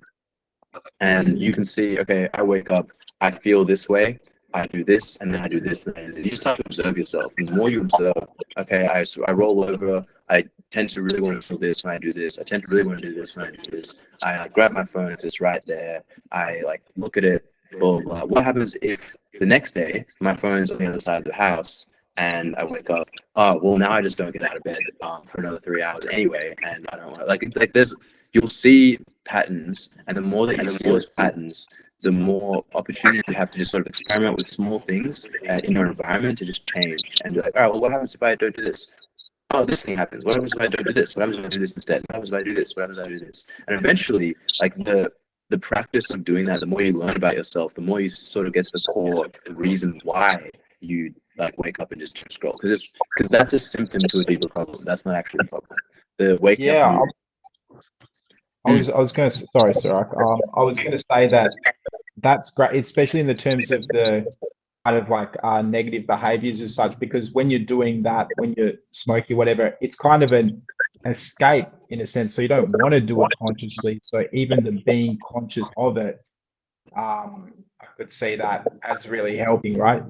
If you're just like thinking like, what am I actually doing right now? Like actively, what am I actually doing right now? That alone, I could see that being quite beneficial. Yeah.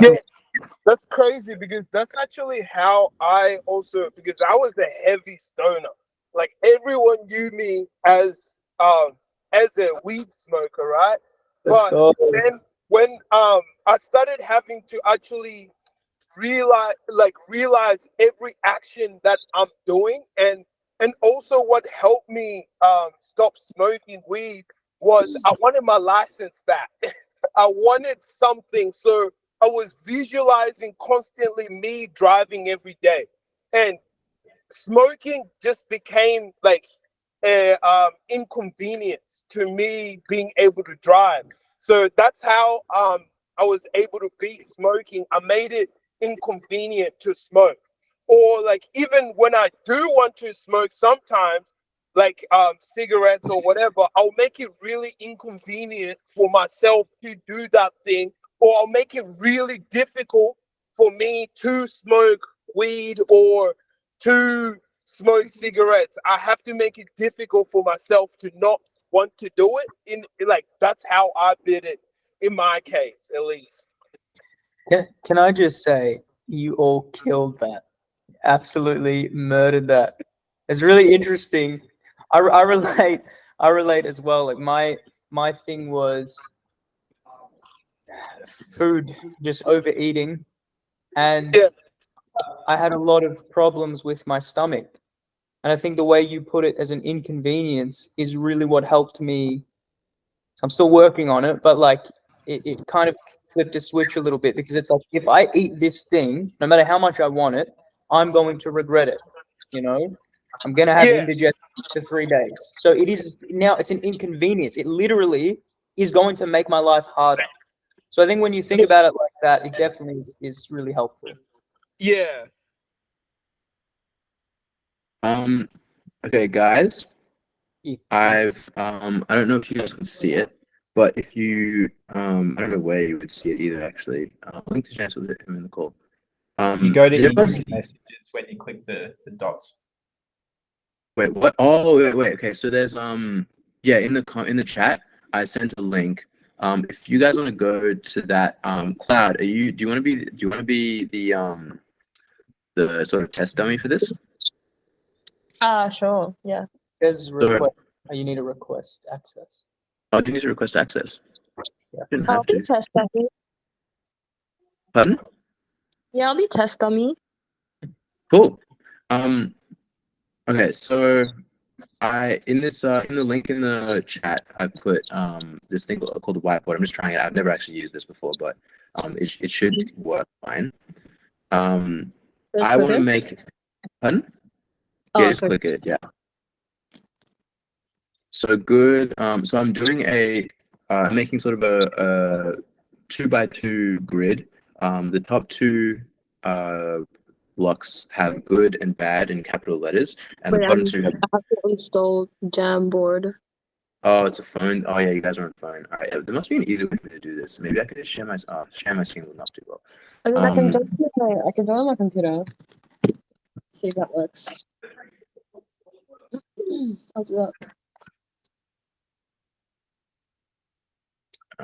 Okay. Can anyone else see it, or is it a bit too inconvenient? Just let me know. I've never done this before. Same situation. Have to install it. I did install it, but I think it's just downloading. I'm at a request access screen. Oh, okay. Let me. All right. Give me a second. There's 2 clouds. Hey, hello. Wait, let me just leave on my phone. Whoa, that's tricky. Oh, what's your email, Fetty? Fetty. Oh wait, actually, wait. All right, try now. Just click the link again. Sure. Yay, there we go. Cool. Bad. So I wrote good and bad with equal, like with two. I wrote bad with two A's to like make good and bad equal, because they're not bad, not lesser than good. Good, check, totally healthy, bad, objectively unhealthy. So I want to like sort of go through and create a mind map. Is Cloud there? I can't see everything. Oh, hey, Cloud. You're muted. You're muted. Sorry. In the in-call messages, there is no link anymore. Oh, there's no link? Oh, I'll post it Okay. again. I think because I joined on a different device, maybe. And, like, reset it. Yeah. Is there a link now? Yes. Cool. Awesome. So, now I'm trying to figure out how to, like, okay, cool. Text box.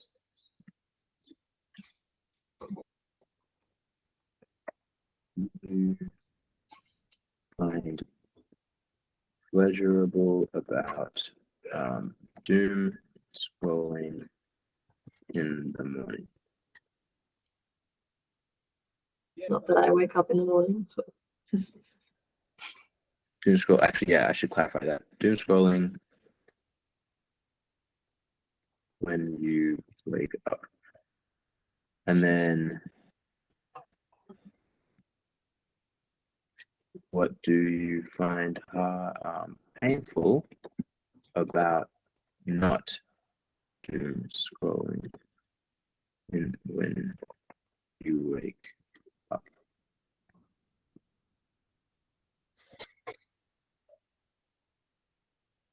And then what do you know? What do you already do that is healthy when you wake up? So a lot of this is also like things that you already do. I don't want you to like put anything that you don't already do when it comes to the good and bad category, like the lower case good and bad category. I think I need to find new names for the because I can't do that. That's too confusing. What do No, it's What the bad? I like the bad. Yeah, no, the good and bad I think is fine. It's more because the upper good and bad is like when I'm talking about it, it's the same as the lower good and bad, you know? Right, gotcha. So I need to find a different name for the lower good and bad. What do you already not do that is unhealthy? Cool. So let's start with what do you find painful about not doing scrolling? Okay, let's start with the bad, like the uppercase bad. And if you have any name suggestions, by the way, let me know because I definitely need it. Yeah, I don't know yet. That's cool. Yeah, Cloud, what do you find like hard and painful about waking up and not doom scrolling? Or what do you find hard and painful about doom scrolling?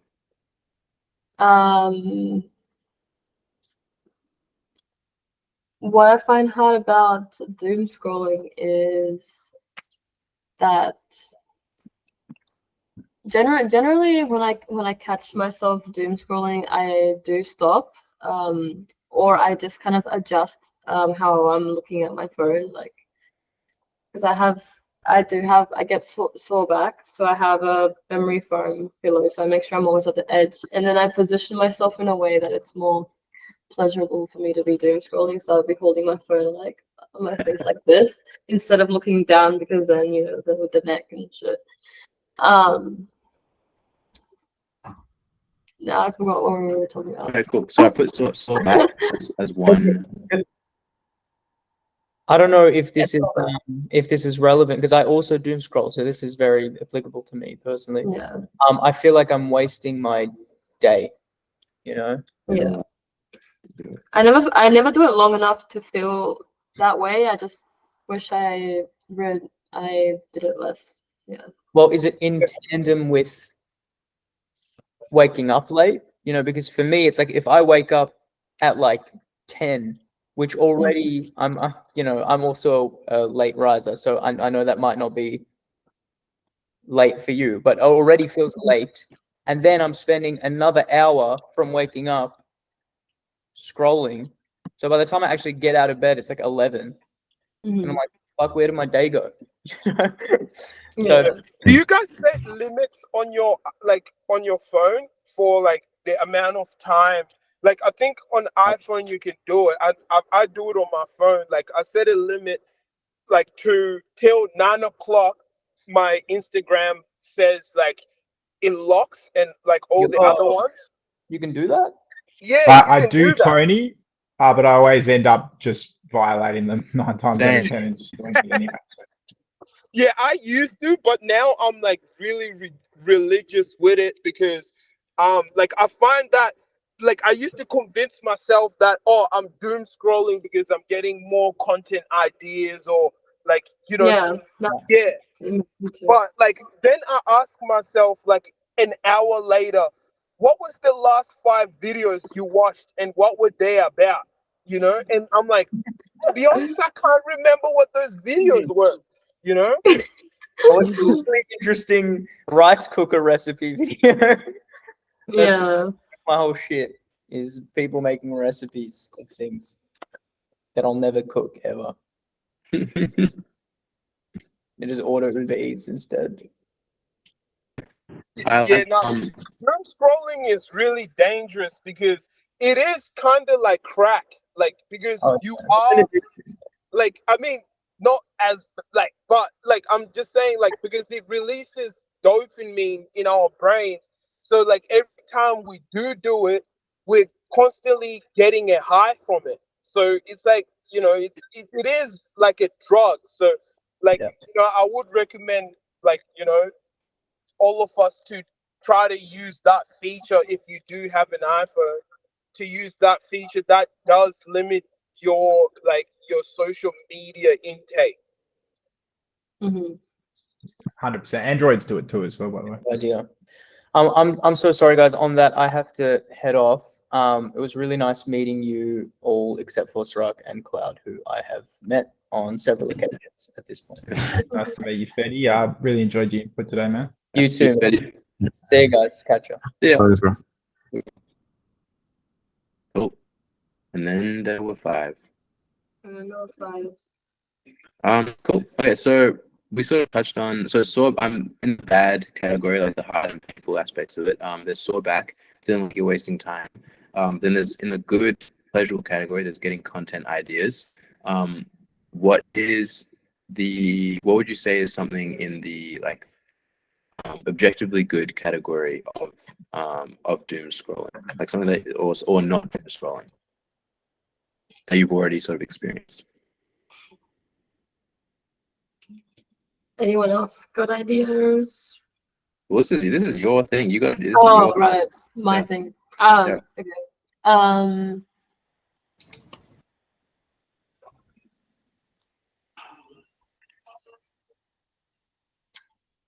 Well, I think as you are consuming more content, you are sort of at the same time as you're looking for inspiration, you also get the opposite effect. Because you feel like you are slowing down as you are, you know what I mean? So you're taking in too much information. Yeah. Cool. I put that in like, Yeah. yeah, cool. Overload, I put that overloading. in the bad category. I put that in like the objectively bad category. Like over inspired to just a creative stunt. You know what I mean? Okay, so do you reckon you could be more aware of when you've taken in enough information? Yes. Cool. Okay, so that's going to be a marker for you in the future when you are doom scrolling. There's sort of like a tick in your brain of like, I've had enough information. And you can let yourself go over that. And then when you do let yourself go over that, just be aware that that's what you're doing. Be aware that you're going over it. And then see what happens in your life from that point. See what happens for your inspiration. And you already know, but like the more that you are purposefully aware of, okay, so this morning I went over my like inspiration limit and now I'm experiencing this. Yeah. I'll commit to that. So that's one thing, taking in too much information. Is there another thing that you sort of know is bad about it?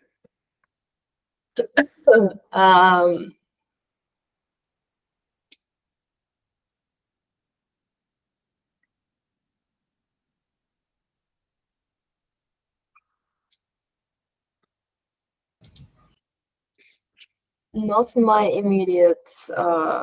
Maybe an easier way to do this is just to talk about doom scrolling. So what's your experience when you wake up? Like, how do you feel? Tired. Tired? Yeah. Okay. So how do you go to sleep? What's your like sleep situation? I sleep, well, these days I kind of sleep between 6 and 9 a.m.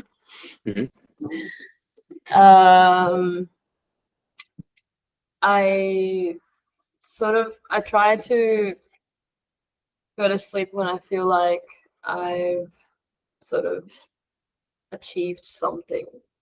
It could be something really small, like edited some photos or journaled. And usually it takes me a while to get there because I'm just contemplating. Wait, so you're running off 3 hours of sleep, and you're expecting yourself to do anything as soon as you wake up? Is that what you're saying? Yeah. Okay. Yes. Yeah, So I find it really hard to sort of wake up and feel like, oh, I actually didn't sleep enough and I should just go back to sleep. Like that is the thought. But whether I actually follow that is another thing. Okay. And what happens if you have you tried not having your phone next to your bed? Yes. And what happens? I do get better sleep.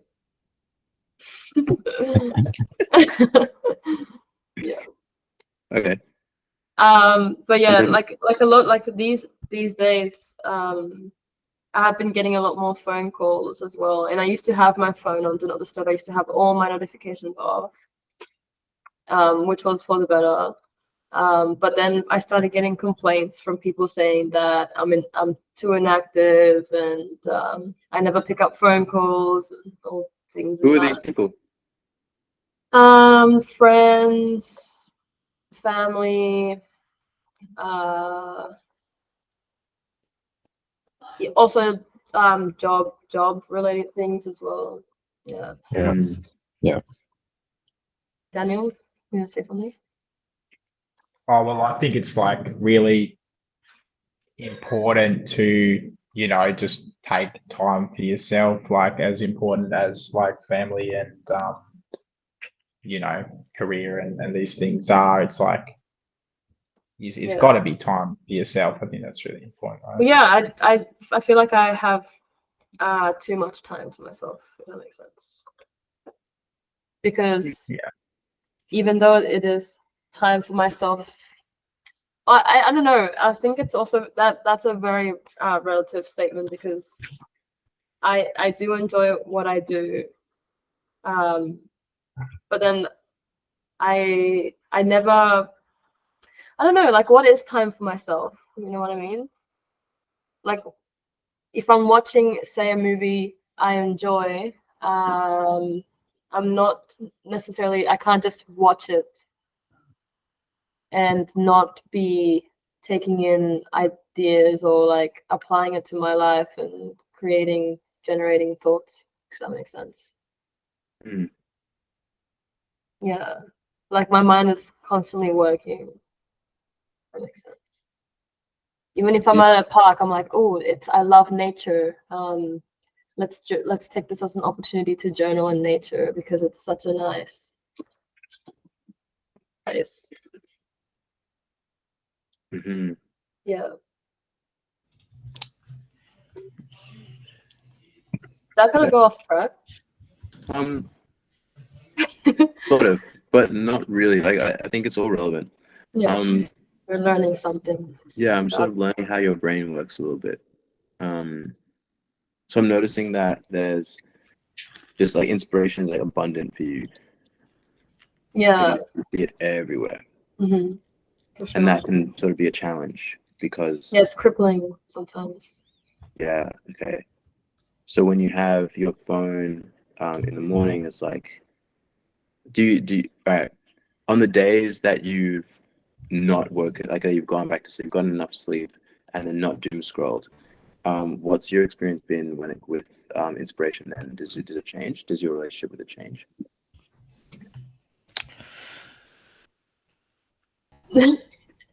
Daniel breathes. I'm just trying to think of what to say. Okay. Please do say.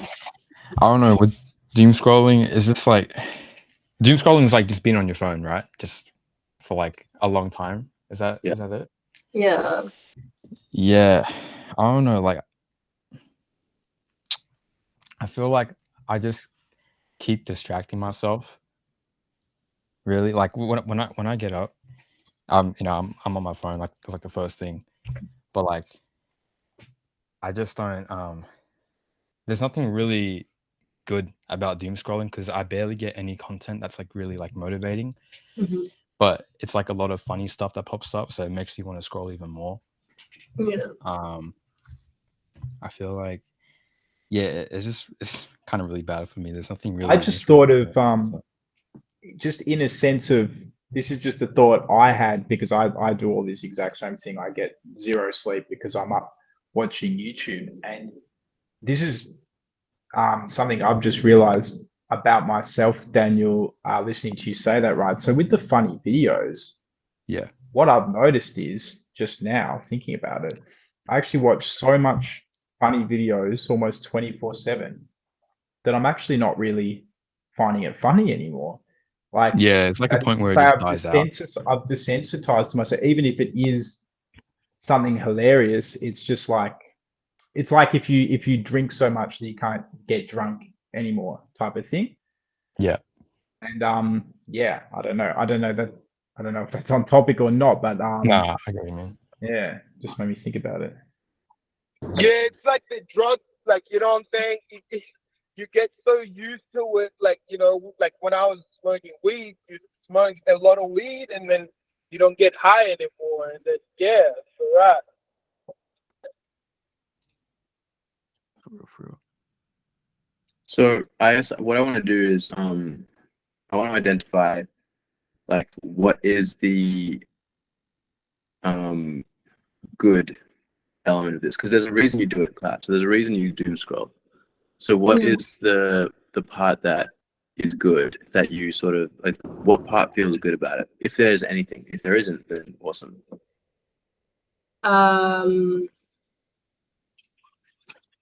Well, inspiration is So it's mostly for inspiration. mm. Okay. Yeah, like I don't doom scroll like memes that much. It's like it's mainly just like things related to what I already try to do. Then why is it a problem? Because as it's motivating, it's also demotivating. Mm-hmm. For real. So it keeps you stagnant. It's a bit paradoxical.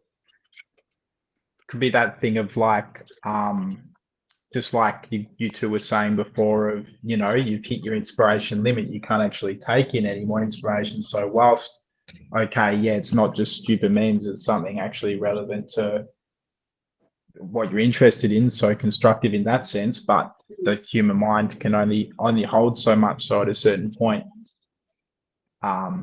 maybe it becomes just as good as a meme because you're not taking it in.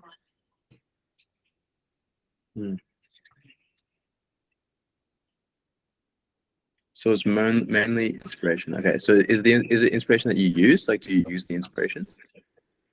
Sometimes. Sometimes.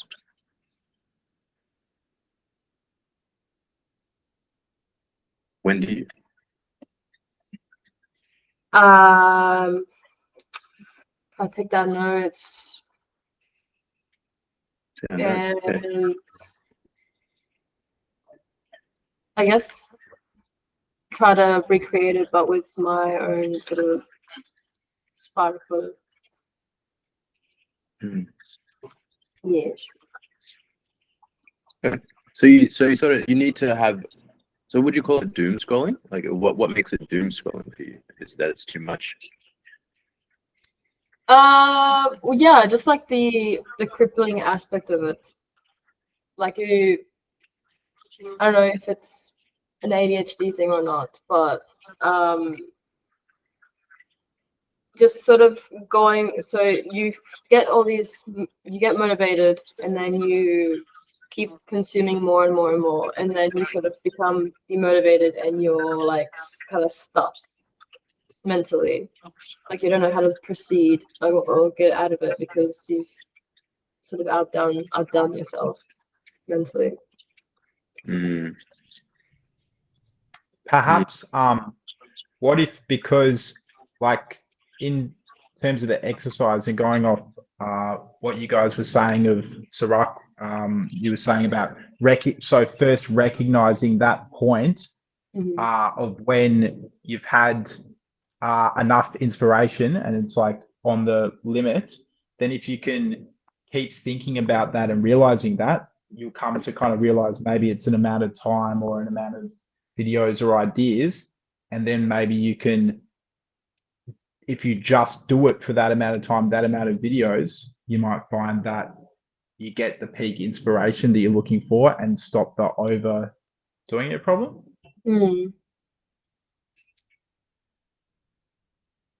So the things that you find good about doom scrolling is that you get inspiration. That's I think that's like the one like objectively good part about it. Is that you get inspired. And then the actions that you find good are scrolling. And I don't mean good like actually good, I mean like mentally good. Like you think it's good, but it's not actually that good. Scrolling phone for longer than necessary, and then doing it as soon as you wake up. You wake up scrolling. Like that's something that your mind finds satisfying, but it's not actually that good for you. Yeah. So the point of the good bad swap is how can you be aware of those things and then slowly over time move them from the category of like good in your mind to objectively bad. Like you just don't even want to do that anymore. Like you don't want to do that. Not that you, because like you know it's bad, but you don't feel that it's bad. So how can you start to feel that it's bad? And the way to get to that point is by doing it and noticing how you already feel that it's bad, and then start to get that voice to be louder and louder and louder. Yeah. Make the voice louder. Yeah, make that voice louder. So when you're scrolling through the phone longer than necessary, and like the only steps you have to do is continue living exactly how you're living and be really cognizant of, okay, so this is how I'm feeling now. This is what I'm doing now. When, like at the end of the day, how am I feeling based on, and you don't even have to constantly think about it, but like at the end of the day, I'm feeling not as good as the one day that I didn't do this, or at the end of the day, I'm actually feeling better. So maybe it is good. Like there'll be observations that you can make. But the objective here is to move scrolling the phone for longer than necessary, and as soon as you wake up, into the bad category, and the sort back and feeling like you're wasting time. Like I think they're the things that you're going to be aware of the most, of like the feeling like you're wasting time. Well, you didn't really say that you felt like that, but the sore back and your body, that's what's going to be the most noticeable thing. Like check back in your body and be like, okay, my body's sore. This is what I'm doing right now. Yeah. And be aware of that. But before I let you go with that, is there anything that is like that you think is bad that is actually good about the situation? So like for example, moving your phone away for like from the bed, or not going on the phone in the morning, like that sort of stuff. Well, ultimately, I think noticing that my back gets sore also kind of motivates me to exercise and stretch, because I'm having this problem while I'm doing this other thing. Yeah, that is an example. But that's something that that is bad that you already know is bad. I'm talking about something that is bad that you feel like is good. Oh, okay. With the scrolling example. Yeah. Or... Yeah, with the doom scrolling example.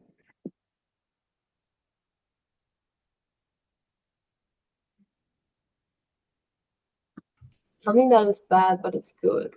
Yeah, but so I think it's good. for example, like working out, like it feels bad, but it's actually good.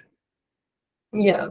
So scrolling, like, and it might be the opposite. It might be not scrolling. It feels bad, but it's actually good. Like, what part of the experience that you can be specific about is, like, for example, getting out of bed might feel bad, but it's objectively good. Mm-hmm.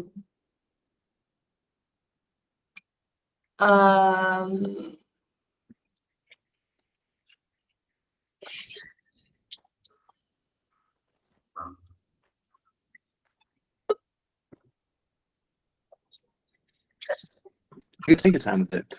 This can also be something that you come back to next week. Okay. And when you get a week of this process, I'd be interested to know what you think next week and like what you've noticed, what you felt. Mm-hmm. If anything's shifted, if anything's changed, if nothing's changed, but you've got more insights, anything really. Yeah, I definitely think just moving my phone away. Well, I think the time that I go to sleep is more the issue. I think because I'm getting these phone calls because it's actually a time where I need to be called. It's not like it's too early in the morning or something. Yeah. So I just because I'm the sort of person that isn't up in the morning if I don't need to be. Yeah. You know, like if I have no reason to be up in the morning, then I'm not going to be. Yeah. I feel that heavily. Okay, so really the real issue is getting up in the morning. So the hard thing is getting up at a reasonable time. Yeah. And the thing that makes that difficult is, and the thing that feels kind of good that is making that hard is going to bed super late. Mm-hmm. Cool. So that's another thing. So it's the journey is going to be either going to bed super late to work for you, in the sense that all your relationships will like function in the times that you want to be awake, or getting up late into the bad category in your body, where your body's like, I don't even want to get up late. I want to go to bed at time. So they're the two options that you have around that. There's definitely more options. And then the other side of that is, how do you get getting out of bed to go from feeling bad to feeling good? Yeah. And that's the things that you can start to be aware of. That's So making things happen in the morning that I need to be awake. So I want to be awake for. Hello, Cecile. Hello. Cool. Yeah. We're talking about sleeping habits, and actually you are one of the reasons why I brought up the whole phone call thing, is because you always call me and I'm still sleeping, which is annoying for me, and I'm sure for you as well. Wait, what are we talking about? So I'm going through an exercise called the good bad swap, and I'm trying. So Cloud brought up the example of doom scrolling in the morning, like waking up and doom scrolling, and we're just going deeper into it. And one of the things is that the reason it's like Cloud wakes up and feels tired and then doom scrolls, and is one, because doom scrolling means that she can get inspiration, but two, because she goes to bed super late, so she doesn't get a lot of sleep. So then waking up and then just sort of doom scrolling is all that she really has energy for. Is that fair to say? Yeah, I think so. Cool. So we're just talking about what a process that I go through with any sort of thing that I somewhat, I guess, somewhat addicted to is moving it from a category of good into bad. That's Doug. Say hi, Doug. Hey. Hello. Yeah, so the what we're doing now is going through a certain, so we want to do spelling. How can we move it from the category of good, of feeling good but being bad, into being bad and not feeling good, like feeling bad? How can we make it feel bad to do the thing that you don't want to do instead of forcing yourself to not do it? Wait, what was the last bit? How can we what? How can you make something that feels good but is bad to feel bad so you don't want to do it? Oh, it does feel bad, doesn't it? Well, the fact that you do it means that it feels good in some way. You know, when Yeah. you're addicted to something, it's because you feel it feels like it's good. So you can recognize that something is bad and still do it because it feels good. Mm. So how can you get it to where it both feels bad and is bad for you, instead of feels good and is bad? Hmm. So that's the conversation so far. But yeah, it's been a bit of a I've been trying out today with not having as much of a one-on-one thing going on, Oh yeah. and I feel like I've learned that it's actually quite necessary. Like I think properly, when it gets smaller like this, it's a bit easier to. it is, but I think even with the bigger group, I think it would have served to have like a bit more of a one-on-one sort of thing, because then it lets people have more of a conversation around it. Still finding the balance of how this works. But yeah, thanks for doing that with me, Cloud. I'll be interested to see what you have to say about it next week, because this is a really long process. This isn't something that you can sort of just do in a day. This is Yeah. like years of like you'll sort of go through it, and more stuff will come up, and then more things will have to shift. And Mm-hmm. yeah, cool. So is there anyone, Human or Magic or Leticia or Daniel or even or Cloud, do we want to go into our intentions as artists? Yeah, like, what do you mean? You mean just what's our general intentions creating art? Yeah. Well, my intentions are mainly to be on, like they're bit ego based, but I don't want them to be. But sometimes it is a bit ego based. Like I want people to see good mark. But my other intentions You're breaking are up. sorry, my other intentions are to live off my art. Mm. Yeah, so So your intention is basically to live off survive. your art. And So also your on the intention, other flip side,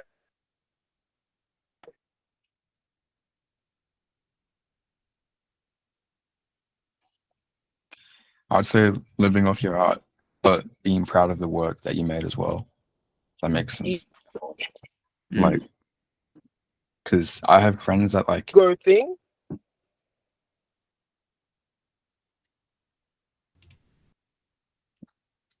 Is he like that for me? Is he like that for you guys as well? Or? yeah. He's hey, Magic. Oh, sorry, I'll go somewhere where there's better network.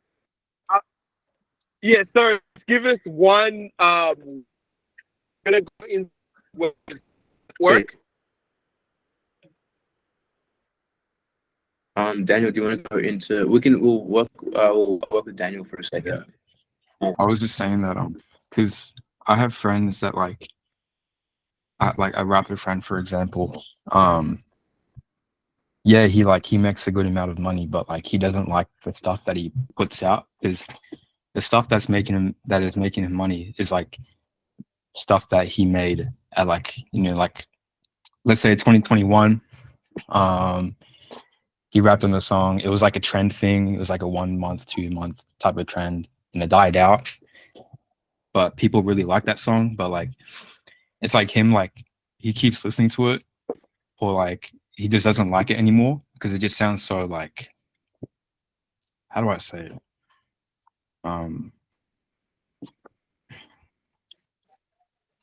Sorry, like just give stuck me a in that second. time, maybe. Yeah, it's like stuck in that time. Like there's nothing you could do to improve that. But like you don't want to take it down because that's like your most popular, you know, work. Like that's the one that's like making you money. That's like you're living off of that. But you're kind of like, you kind of like not feel bad for yourself, but like it's like it sucks because you can't change anything about that. Like you wish you could have that audience who's listening to all that music that you made before to music that you made now. Like you're better and all that, but like they're just. Does that make sense? I'm pretty bad at explaining myself, but That makes sense. I'm back. Is my network better? Yep. Seems much to better. be. yeah, you're good. Thanks for All sharing right. that, Daniel. Yeah, that's all good.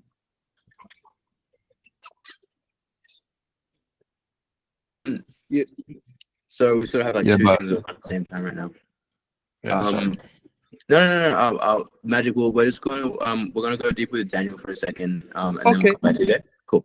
Yeah. No, that's cool. So No, yeah, but okay, I was so just saying. yeah, Oh, okay. sorry, you. But at the same time, I mean, you're already talking to me as well. Okay. So what is, I guess that's an observation that you've made. Where does that tie into your intention as an artist? Like what makes you make art? I don't. What makes me make art?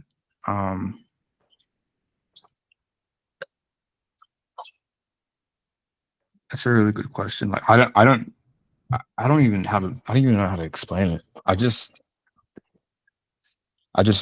like listening to music, but I like creating it as well. What drives me to make art? I've never really thought about that. Really, that's actually a good question. What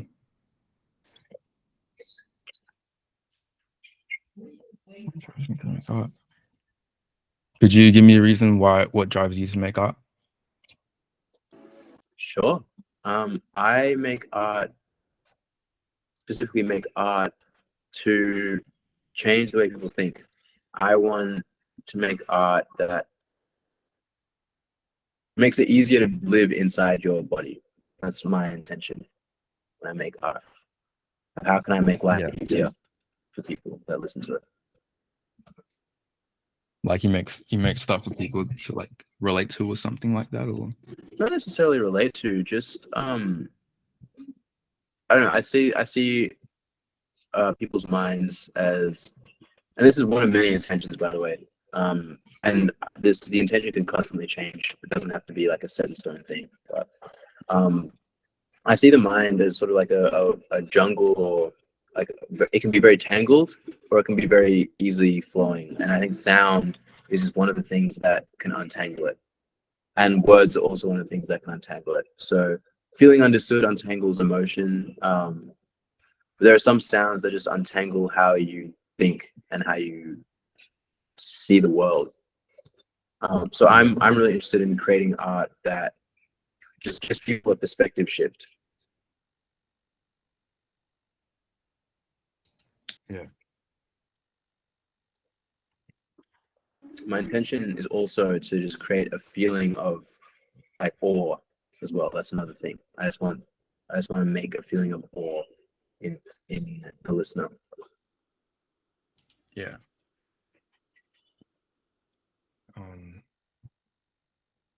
I don't know. I just like I haven't got like a real like deep ass meaning of like what drives me to do it. It's just that like it's just something that I've done. I've never really questioned it. This comes naturally. Yeah, I got it from my dad, because he used to do music back then. But it's just a habit, I guess. Like I just do it. Really. It's a good habit. It's really good habit. Appreciate it. Thank you. But yeah, no, I've never really actually thought of that question. Do you consider yourself an artist? Mainly a producer, but I would like to into that type of area, just like being a bit of an artist. Because I Wait, feel like wait. he just Wait, so you're a producer, but that means you're not an artist? What's the difference? I just don't sing really. I feel So like that's what an artist is, just like mainly like vocals and that. okay, so you think what makes someone an artist is that they sing? I guess so. So what about a painter?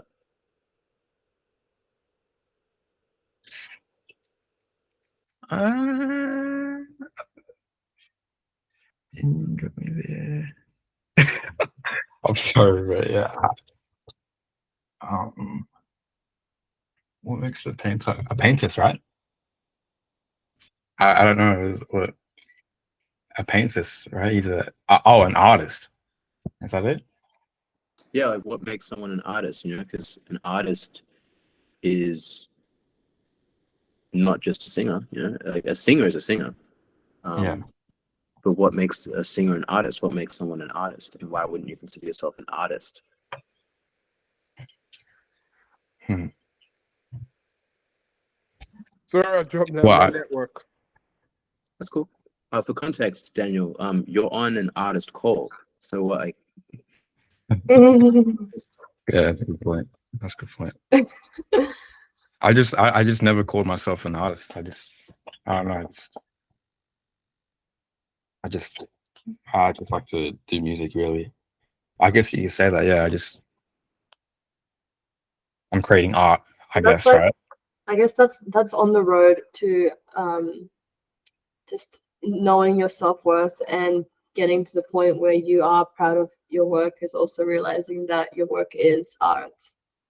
Yeah. It's not like I suppose you're what is it, printing paper from a machine 8 hours a day. You know what I Yeah. mean? You know what I mean? Do you reckon sometimes like we can be too proud of our own work? Because like I feel like sometimes I get too proud of my work and then like I idolize my work too much. And then I feel like sometimes like I do that, like idolize my work too much, or it becomes like it's almost like ego when I do make my art. I feel I get you, yeah. Like it can be difficult to discern when you're making something that's actually good or just good because you made it.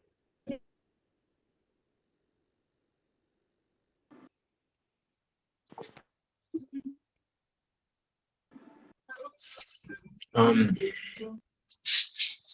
that's a good point. I want to think a bit more about what you just said, Magic. But back to Daniel, like I guess we can move forward from the idea that you don't necessarily feel like you're an artist, but what's your intention for making music? You know, like what? Like I guess is it just because you enjoy it? And that's a very valid answer, by the way. Like just because you enjoy it is very very valid. Yeah, really.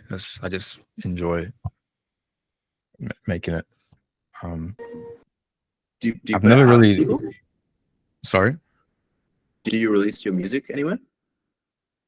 No. No. It's got music on SoundCloud. Yeah, it's all private. It's all private now, but Oh, unbelievable. Oh, you chuck us a beat, Daniel. Chuck us a beat, bro. We can release that. sure. Surely. Well, do you have an email or something? Well, Yeah, man. I'll message it. I'll message it, bro. Yeah, sure. Well, I work with like rappers in like the underground rap community, and like if they rap on my beat, and they release it, that's kind of like the only way my work is released, is just through other people, like a rapper. I've never released something just by myself. Oh, I did, but like that was like when I was like 13 or 12. But yeah.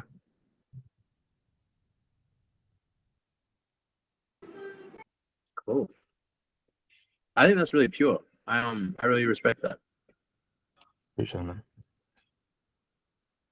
My bad if I'm like talking so like well, I don't even know how you say like I've just never talked this deep about music. I'm considering this deep because I've never talked about it like this before, like for the whole artist thing as well. Like I'd never really thought about that or like what drives me to make art as well. I just do it, you know.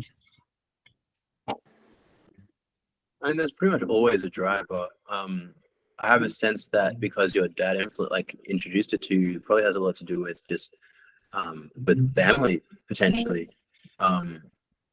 potentially, but I could be very, very, very wrong. And that's your journey. I'm interested to hear if this conversation has sort of sparked anything later on down the line, like in a few years. If you sort of do have an answer to this question one day, or if you continue to just do it because you enjoy it, which is again it's like super valid. Yeah. I feel like I'm not saying finding a reason. I just can't think of an explanation right now, but there is something that motivates me to creating stuff that I like, you know. I just haven't found the words for it. Yeah, I feel you. Yeah, me too. It can just be because it feels good to make something good. Yeah.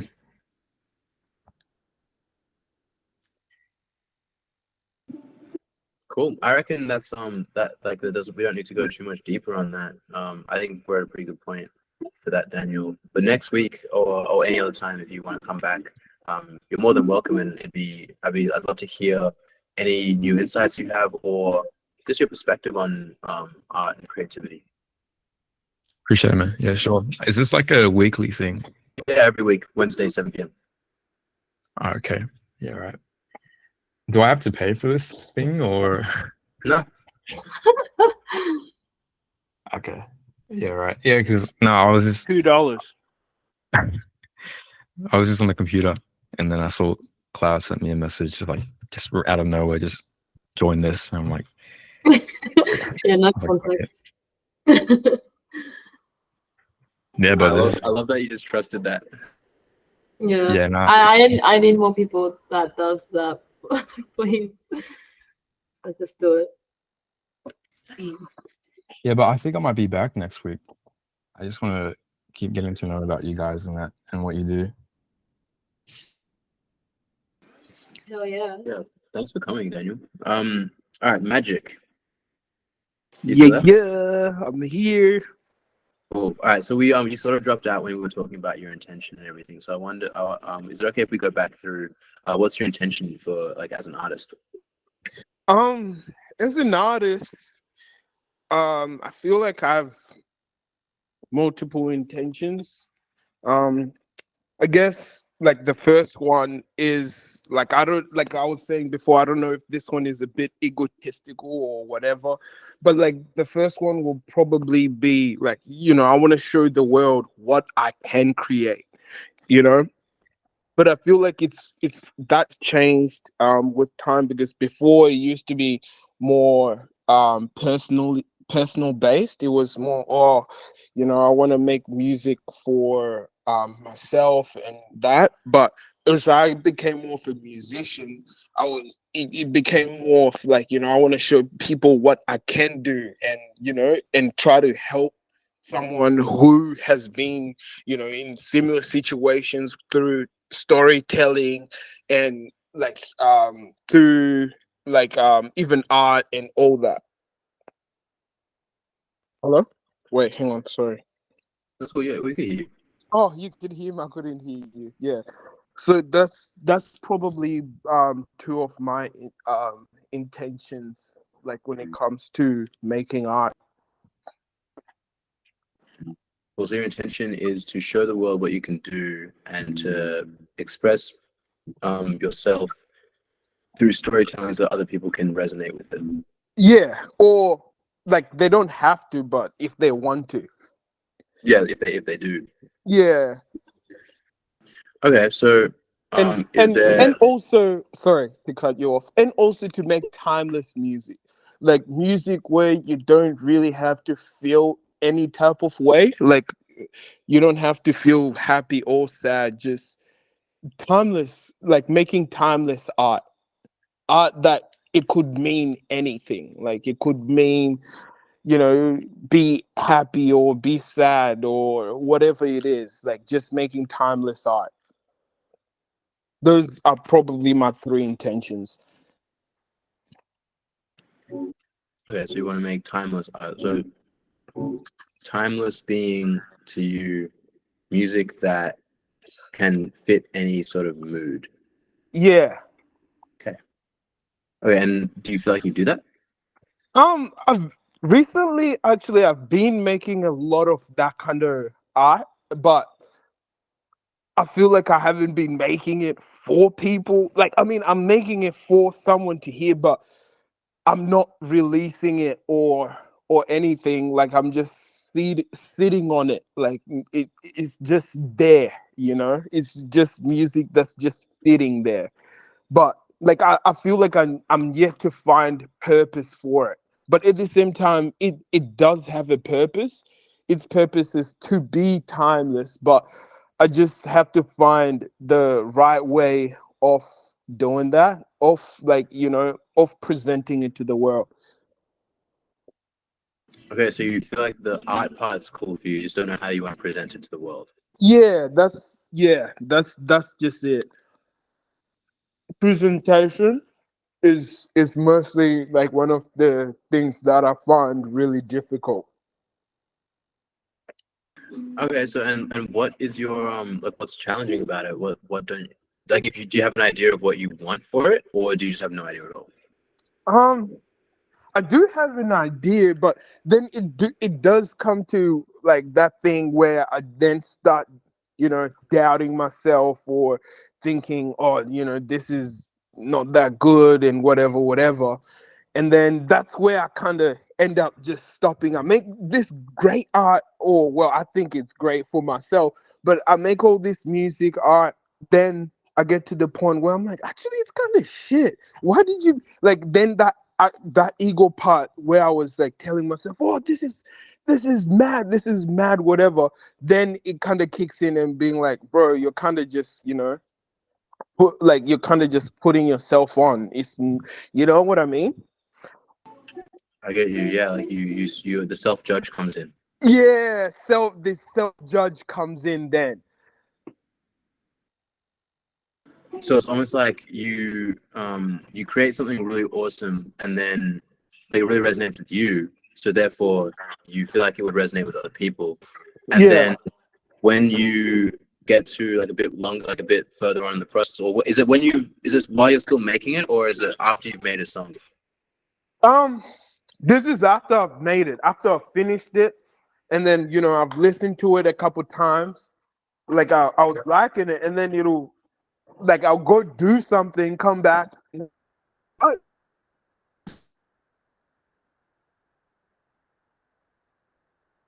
and then I end up creating more art, and then forgetting about the old pieces. But but you know what's so funny? Like the music that I end up releasing is the least favorite of my music that I released. But then I'm like, why did I even release that and didn't release the one that I really, really like? You know? Well, I guess the question is, why don't you release the ones that you really, really liked? I don't know. I I really kind of gotta ask myself that. I haven't really asked myself that before. Like, I haven't asked myself that question before. But I'm not sure. I'm actually not sure. It always ends up like that, and I'm like, why didn't you release this one instead? And I'm like, and then I'm like, maybe release all of it, and then I end up not doing it. But I guess I gotta break through that bit as well, and also set my be more solid with my intentions on what I really, really want my music to do, but not what you know what I mean? What I wanted, yeah. Hello?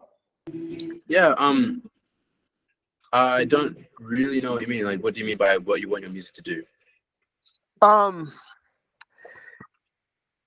How do I explain it? Like for example, how I want it to be received, or like what I want it to do for people, or what I want it to like. How do I explain it? I don't know if I'm explaining it right. Are you other people? Pardon? Are you other people? What do you mean? Sorry. So you said that you don't know what you want your music to do for other people, or you don't know how to. Is that what? Yeah, you said you don't really know what you want. Yeah. Exactly. Like, I So, mean, I kind of sort of do, but sort of don't at the same time. so why are you the judge of what your music does for other people? Shouldn't other people be the judge of what music does for them? Yeah, that's such a good that's such a good point that I've never even thought about. You know, I've never thought about that. Like, I've always been the biggest judge of my stuff. I mean, like any other artist. Like, but yeah, I should really let people be the decider of what's gonna happen with it, how they perceive it, and like kind of stop worrying about or trying to control how people should perceive my music or my art. So what does that look like? How does that look like? What do you mean? Sorry. Like on a practical level, you know, like what does it look like for you to let other people be the judge? Um, to let other people be the judge would probably be like, I've always had this idea of like, you know, having listening parties and things like that, but I've always like, you know, shied out about it. But like that is one way I've thought about, you know, like getting my music out to people and also like letting go of it. So you want to host listening parties? What's scary about that? I don't know, just shyness, I guess. Just being shy. Yeah. Yeah. That's for yeah. Okay, so you have a desire to sort of have people listen to your music, but you're a bit shy and you don't really want to show people your music. Yeah, it's kind of like I really want to show people, but at the same time I don't. It's like a double-edged sword that stabs me every time. I just don't show people my music like IRL. Like Pardon? I just don't show people like my music like when I'm actually talking to them like in real life. But like Oh, true. yeah, when I'm online, like I give like I don't give a shit. Like they could listen to it. Yeah. Yeah. I don't know why though. Yeah, me, I'm more reluctant to show people my music, the people that I do know. I'm like, yo, listen to my new song, bro. Like Yeah. all my friends. But when it comes outside the box, I'm like, yeah, just shut up and like, you know, I just keep quiet. Like, you know. But Yeah. yeah, I need to kind of break out of that realm of, you know, that like I feel like that's when I'll fully become like the artist that I want to be. You know what I mean? Like without having any sort of um uh limitations when it comes to like, because I love creating art, but it's only the part where it's showing the world and presenting it to people where it becomes like a bit of a drag. Not a drag, but like all No, the. I understand it, yeah, in a way, yeah. Yeah, because like I was saying before, everything moves so quick, and I start thinking about that, and I'm like, is it even worth it? You know? Yeah. I think just breaking down your whole mental process to like the root of why you're thinking that in the first place would be like a good way to I guess make that step past it. For example, realizing why you're getting shy in front of in showing other people your work. Like what is making you scared? Is it like the reaction that they're going to have? Is it how you feel about it? Yeah. how you feel about other people seeing it. Yeah, I guess it's more about how people think. It's not about like it's what people like. I've always used to think like, you know, oh, here he goes again with another SoundCloud link or another piece.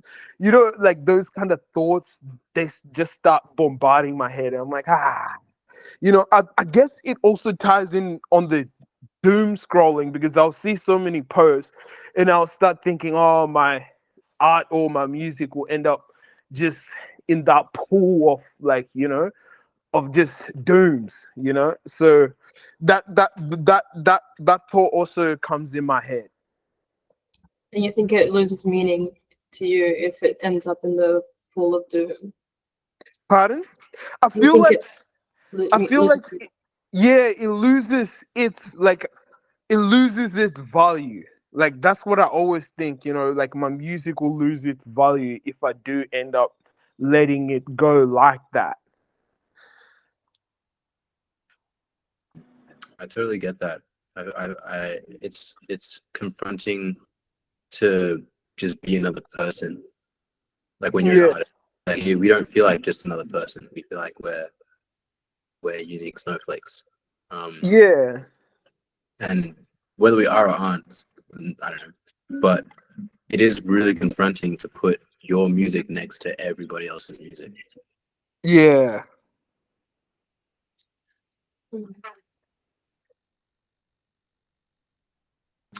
So I'm seeing that you want your music to be special, like you want it to be consumed in a way that is special. Like so you said before that you're really excited to share your friends, but then as soon as it becomes sort of strangers, you're like not as into it. Do you know why? Other than that, you're shy. I'm actually don't know. I've never really like searched myself inside to answer that question to see why do I feel those like that way when it comes to like presenting it to people, you know? Would you feel comfortable to share music right now? I mean, yeah. All right, so what's coming up right now? So this feeling that you're experiencing of like, what's that? Like that's the feeling. So what is it? Do it. Damn. It feels like it feels like you know what, like, you know the feeling when you're about to go ask out someone? That's the feeling I get. Or like, you know what I'm saying? Like when you're about to approach someone that you like, you know, attracted to, and you're about to say to them, hey, you know, I'm attracted to you. That's the feeling I get. Right. It feels really It's like, vulnerable. what's the reaction going to be? Fear of rejection, like. Yeah. That feeling, yeah.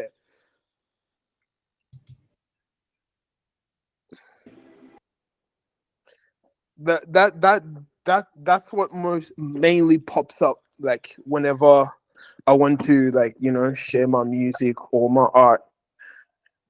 Have you ever had experiences where you felt that feeling and then you've done it anyway? No, I've never done it anyway. I've always, nah, for real, I've never done it. I've always just walked away from it and just been like, yeah, just like, yeah, guess because Are you seeing anyone right now? no, I'm not. What would it look like for you to approach 10 people that you find attractive this week and just talk to them? That wouldn't be difficult. That would be like, actually, There you go. maybe.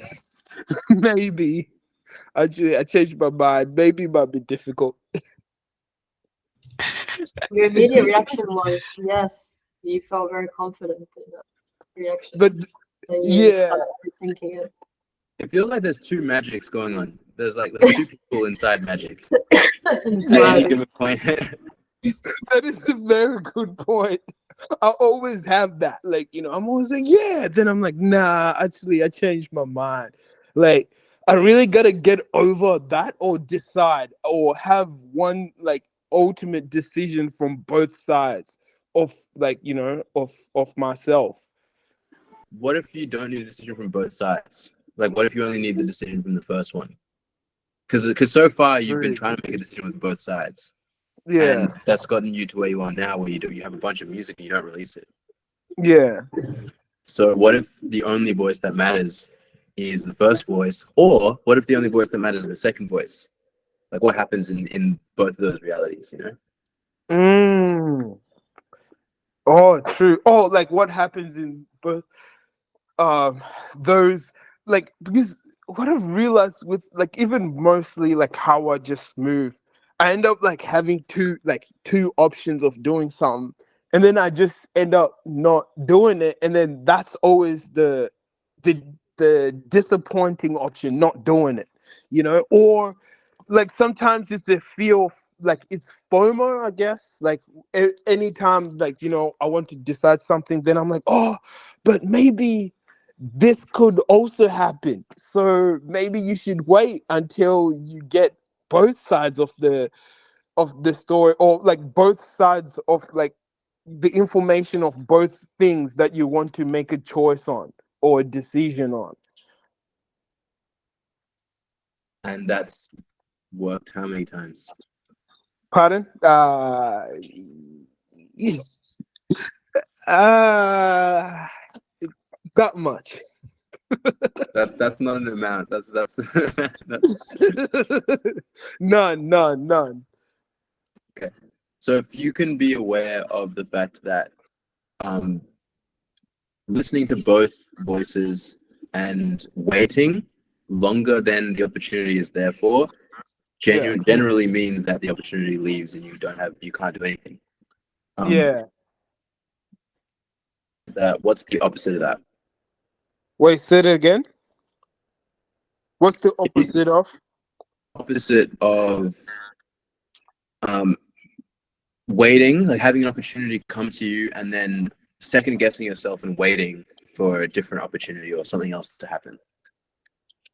Yeah.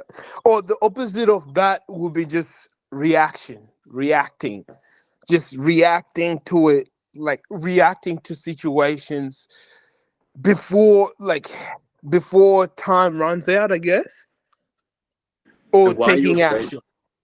And why are you afraid to take action or react? What's happened? Like, has there been a moment in your life where you've reacted to something and then it's gone really badly?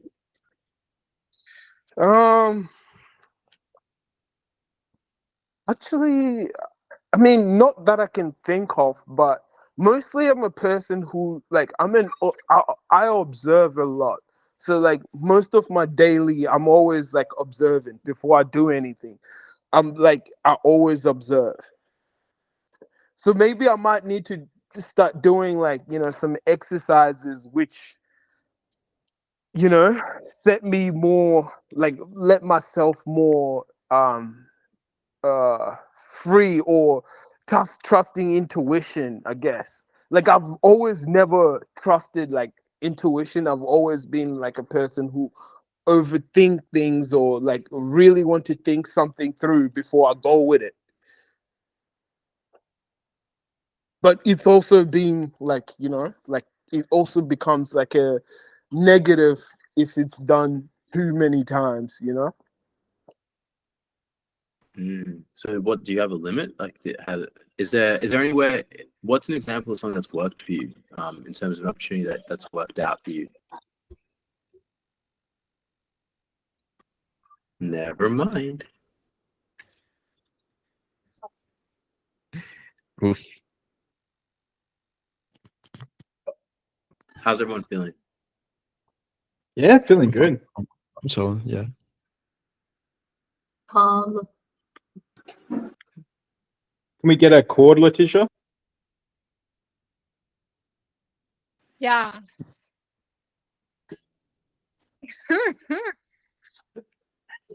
Oh, do you I have think- perfect pitch? Hey? Do you have perfect pitch or something? Maybe it's out of I've tune. got like the opposite of perfect pitch. Yeah, me too. The opposite. I have this handy thing here. telling me. Oh, Trying to yeah. learn all the notes on the strings. Yeah. Do you play the guitar? Yeah, I haven't recently, but I do. Yeah. Oh, cool. Do you, He was really good at the guitar. Oh, no, come on. Yeah, do you're you very have similar. music out or do you make Yeah, music? certainly. Yeah, it's Huon HUON on all streamings. Might be a couple down. The list. I know there's some like popular Wait, like HUON. yeah, Spotify, Apple Music, all that kind of stuff. Got some new singles out now. Cool.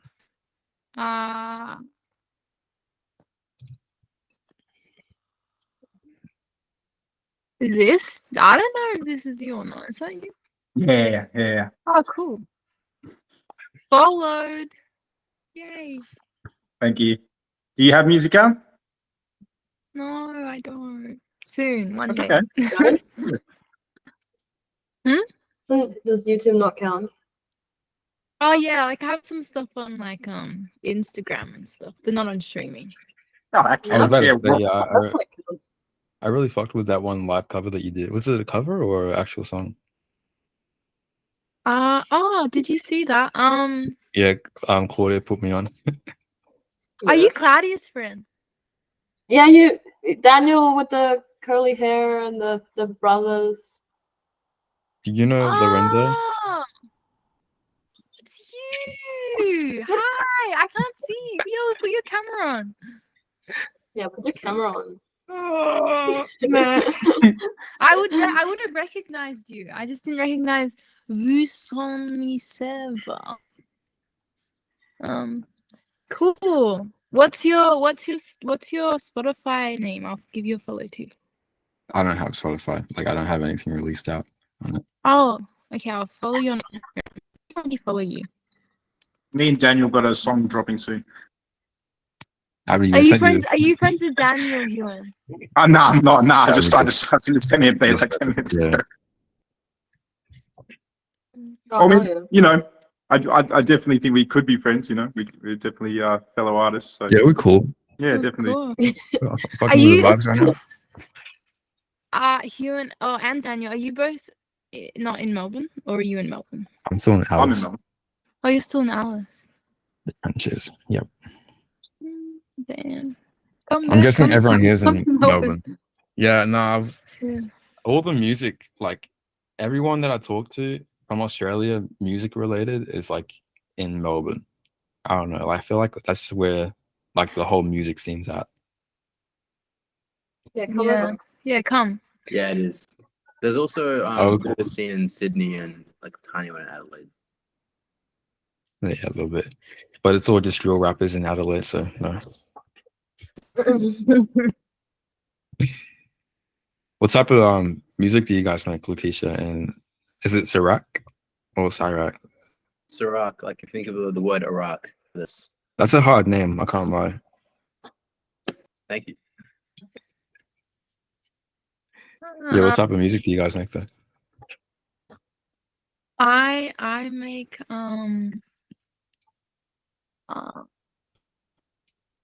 don't know what I make. Like singer songwriter music. I go low key, like yeah. I wouldn't really describe what I make. I don't know, I can say the same for me as well. I just make whatever I like really. Well, Sirac, don't you also Okay. produce? I do, but I'm a self-producing artist, so I'm not great at producing for other people. I'm more about my process and how I can make a song sort of for me. I'm not the greatest at sort of making songs for other people unless they really align with what I like to make. Mm-hmm. I think there is a difference between like a producer and like a self-producing artist. Right. Sirac makes cool songs though. What's your genre song? I don't know. I would call it like bedroom pop, maybe. It's like bandy a little bit. I'm not sure. I don't really know. I'd need a friend who listens to a lot of music that could categorize it for me. Just Ah, stuff that sounds like homely, I guess. If that makes sense. Experiment. Stuff that I make in a bedroom with a guitar, and Ableton and my voice. Yeah, like, this is a thing. Because I've been using FL Studio for about 8 years, and it's getting to the point where I want to kind of like get more in depth with like sound designing and stuff. And I feel like Ableton just does it. Like it's like a better door for that to experiment and we'll just like fuck around with shit. I only downloaded it like yesterday. I got the Live 12. Nice. Yeah, is it good? Wait, sorry, what'd you say? I was just asking, is it good? Like the I have Live 11. I'm saving up for 12. Well, I'm not saving up. Like I'm gonna get 12 when I can get 12. Oh yeah. 11's great. Like Ableton in general is great. It's for what genre? Like you're in hip hop, right? I guess so. I wouldn't really just like I don't know, like it's not like a priority or something. Like it's like not my main one. I like making other stuff. It's just that like people recognize me as like, you know, more from the hip hop side of like the trap music beats, whatever you call it, you know. Okay, so you want to get into sound design, your own like creative pursuit. Yeah. Cool. Yeah, Okay, yeah, well, Ableton is great for that, but what aspect of sound design, like synthesis or like sampling? Synthesis, yeah. FL is pretty good for synthesis. Ableton is good. It has some good stock effects, and it's great because the automation is really good. Yeah, I was about to say that. So if you value like the automation and learning that sort of stuff, then absolutely like, Ableton's a great thing for sound design. Like, it's really good for sound design. Yeah. And I found out about like all the Max for Live thing. Like you can make your own custom plugins. I thought that was really cool. Yeah, it is really cool. Yeah. I'm really interested in this stuff. I haven't yet fully like delved into it. Because my brain, I just haven't had the time. But I think if you're the like, audio nerd, which I'm feeling like I'm getting the sense that you are, Ableton's great for that sort of stuff. Yeah. Yeah. I like paying attention to like the little details of like just the sound and that really. Just I'm more of like a texture person. I fuck with that type of shit. You're more like a what person? Like textures, like I pay attention to like the details, like how it sounds and stuff. Yeah, I feel you. I'm like that too, but I don't make music. I just enjoy it, I guess. I'm very much a feeling person. I don't really care about. I do care about the textures up until the point of do they serve the feeling, and then if they do, sweet. If they don't, then I change it. Yeah. Same. Like, I like textures, but I don't know how to do it. I feel like it just adds like character to it, if that makes sense. Like I don't know. Yeah, no, it does definitely. But I think Daniel and I think we both enjoy heavy like instrumentals as well. This is what I was talking about, I think, last time, that I get feeling from instruments rather than lyrics. Or I mean, it happens for both, but what I consume, or because it's more, you can assign more meaning to it. Not necessarily more meaning than a song with the lyrics, because that's also can be up to interpretation. But just for me, I like the idea of just assigning any kind of meaning that isn't already predetermined, maybe. It's like more of a feeling than a story, almost, of a lyrical song. Yeah. Do you make EDM, Daniel? No, I don't. But I've been like, I'm on Discord pretty often, and like I'm in a bunch of like music servers and stuff. And one of my music friends sent me an invite to like a server where it's like, you know, it's just music related stuff. But like, it's really like more on like the EDM. I wouldn't even call it EDM. It's like not bounce, but it's like it's got like some type of like funk with it. But like they're into that area of like being like very experimental with like sound designing and stuff. IDM. And IDM, I guess you could call it that as well. I don't know, but they just have a lot of they just put a lot of shit in there. Yeah, no, I just really like it. What does the R stand for? IDM. What does that stand Oh, for, Clyde? Intelligent dance music. Okay. Who came Oh, up I with that got again? Is something. that I don't fucking know who came up with it. There's this artist. I don't know if it is that or not, but it's called Man of No Ego. I don't know if that's the artist or like the album, but it's like very kind of ambient EDM. I don't know. It's hard to explain, but check that out on YouTube. Man of No Ego. Maybe that's a similar thing. Okay. What was it? IDM No, is but sort of just electronic music that experiments a lot with time signatures and just sort of,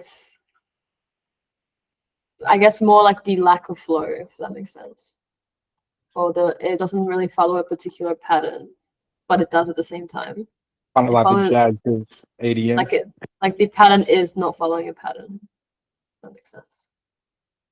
yeah, I say another thing is that like I like listening to music that like purposefully breaks the rules of like mixing, like audio mixing and that. I don't know why it just gives off this vibe. I don't know why. I just like it. Have you guys heard of like I don't know if you've heard of these guys, but or do you guys know about Dean Blunt? Oh wow. Yes. Oh yeah, I showed you that, but yeah, no, he's really like his melodies are really catchy and all that, but like he doesn't really pay attention to it, like the way the song sounds, like mixing wise. Can you But like play an example somehow? I guess yeah. British singer-songwriter. I think you'll like him. He's he's from the UK. Cool. When I hear that, I think about that that XXX Tentacion song, like his first song or his first big song. Look at Me, how it's like Yeah. not mixed, but it was like the biggest song at the time. Oh, I feel like I know. Do you know him? I don't know. I don't know. Yeah, the more I'm learning about mixing and everything, the more I realize it's so subjective and it actually doesn't matter at all. Yeah. It's really No, it's really just about literally. like the soul of the song. Like, is there a soul in it? Yeah. No, that's like a really good way to explain this dude, Dean Blunt.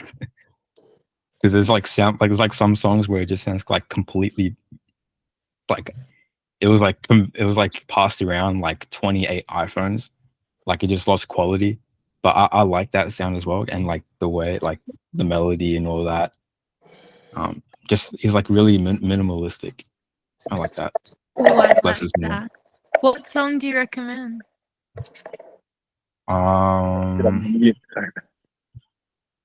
guess what should I recommend? Well, I guess just listen to the song like his most popular one. 100, is it? 100, yeah.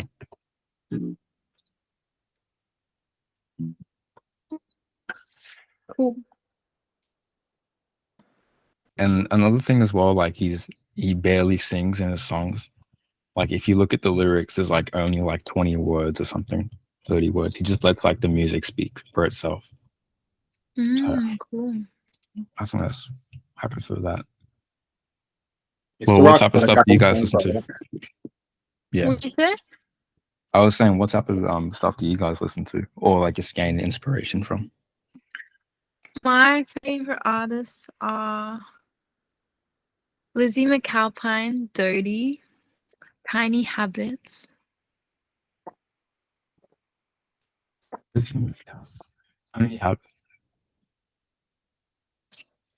They're like my favorite, and then I I love Anika Kilkenny. She's an upcoming artist. Her lyrics are really cool.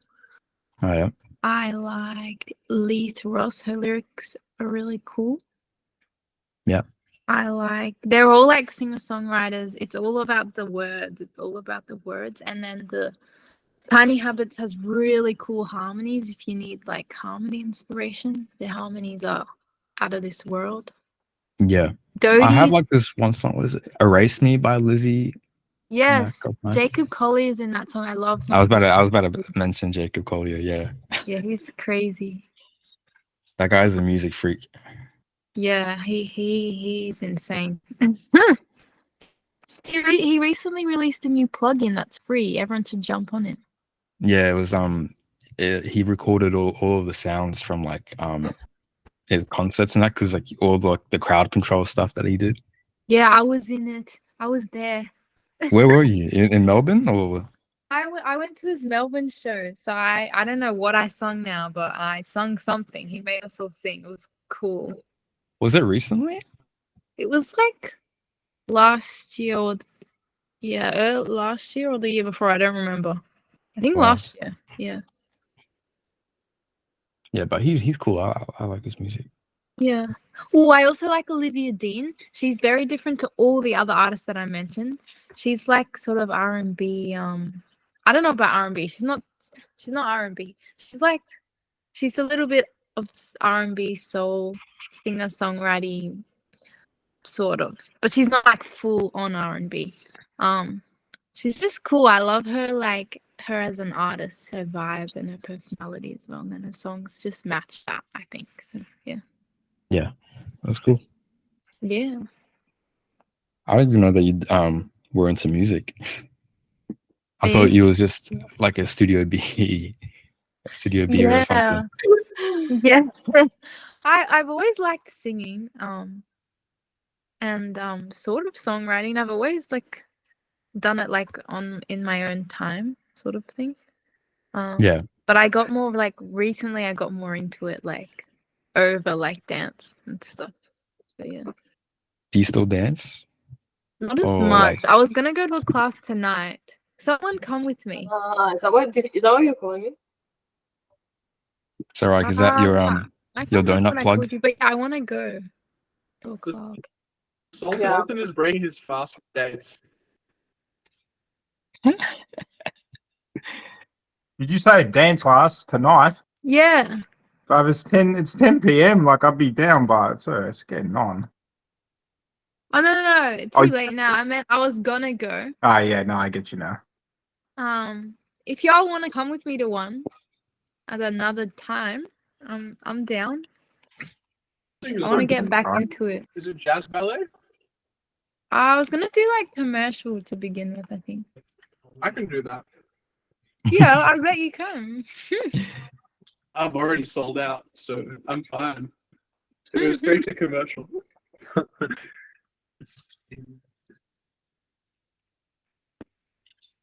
What are you eating, Sir? Dates. Oh, nice. That's I thought healthy. it was like Krispy Kreme, like 6-pack donuts. I did I too, thought it was Daniel. Krispy Kreme too. Yeah. It's Even because movie? you're like your camera is shitting itself, or your internet more like. Who? Sirach, unless it's just mine. No, It's it is. called- It is. It's called Claudia's the got the Doug- best quality. It's just I don't know. the Doug wallpaper. That's all it is. Sorry, guys. Why are you in here? G'day, Doug. Nice to meet you, bro. I'm Ewan. Hey, brother. Remnant? Daniel? Yeah. That's just my Uh, email. That's a whiskey brand. That's don't worry Fish? about that. But Any yeah. So right though, not to make you talk while you're eating, bro, but I was wondering because last time we properly kicked it, which was a few years ago now, you would listen to music very sparingly. And I think it was a bit of like having inspiration that's kind of untainted, and then also you would appreciate it more. I'm wondering, are you still on that or less, or what's it go with that? Yeah, 100%. Why are you laughing? It's a funny question.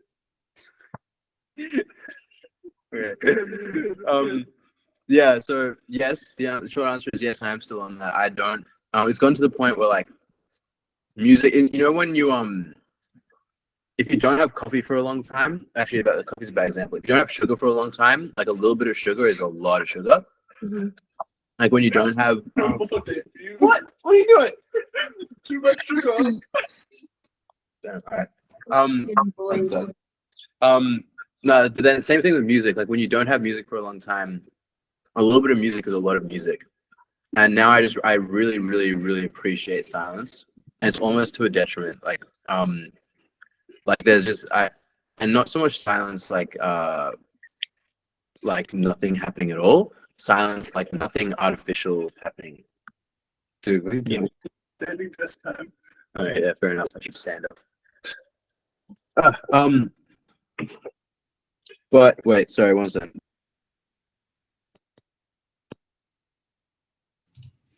It's like 10 p.m. for you guys. Yes, sir. Yeah. Yeah, so back to the thing. Yeah, I've noticed I really, really appreciate silence, and I also tend to lean more towards podcasts and information because my focus artistically has moved from making music. I feel very confident with making music now. I'm still like, you know, I still feel the insecurities. I still have the general artist woes, but when it comes to actually making a song, I feel really comfortable.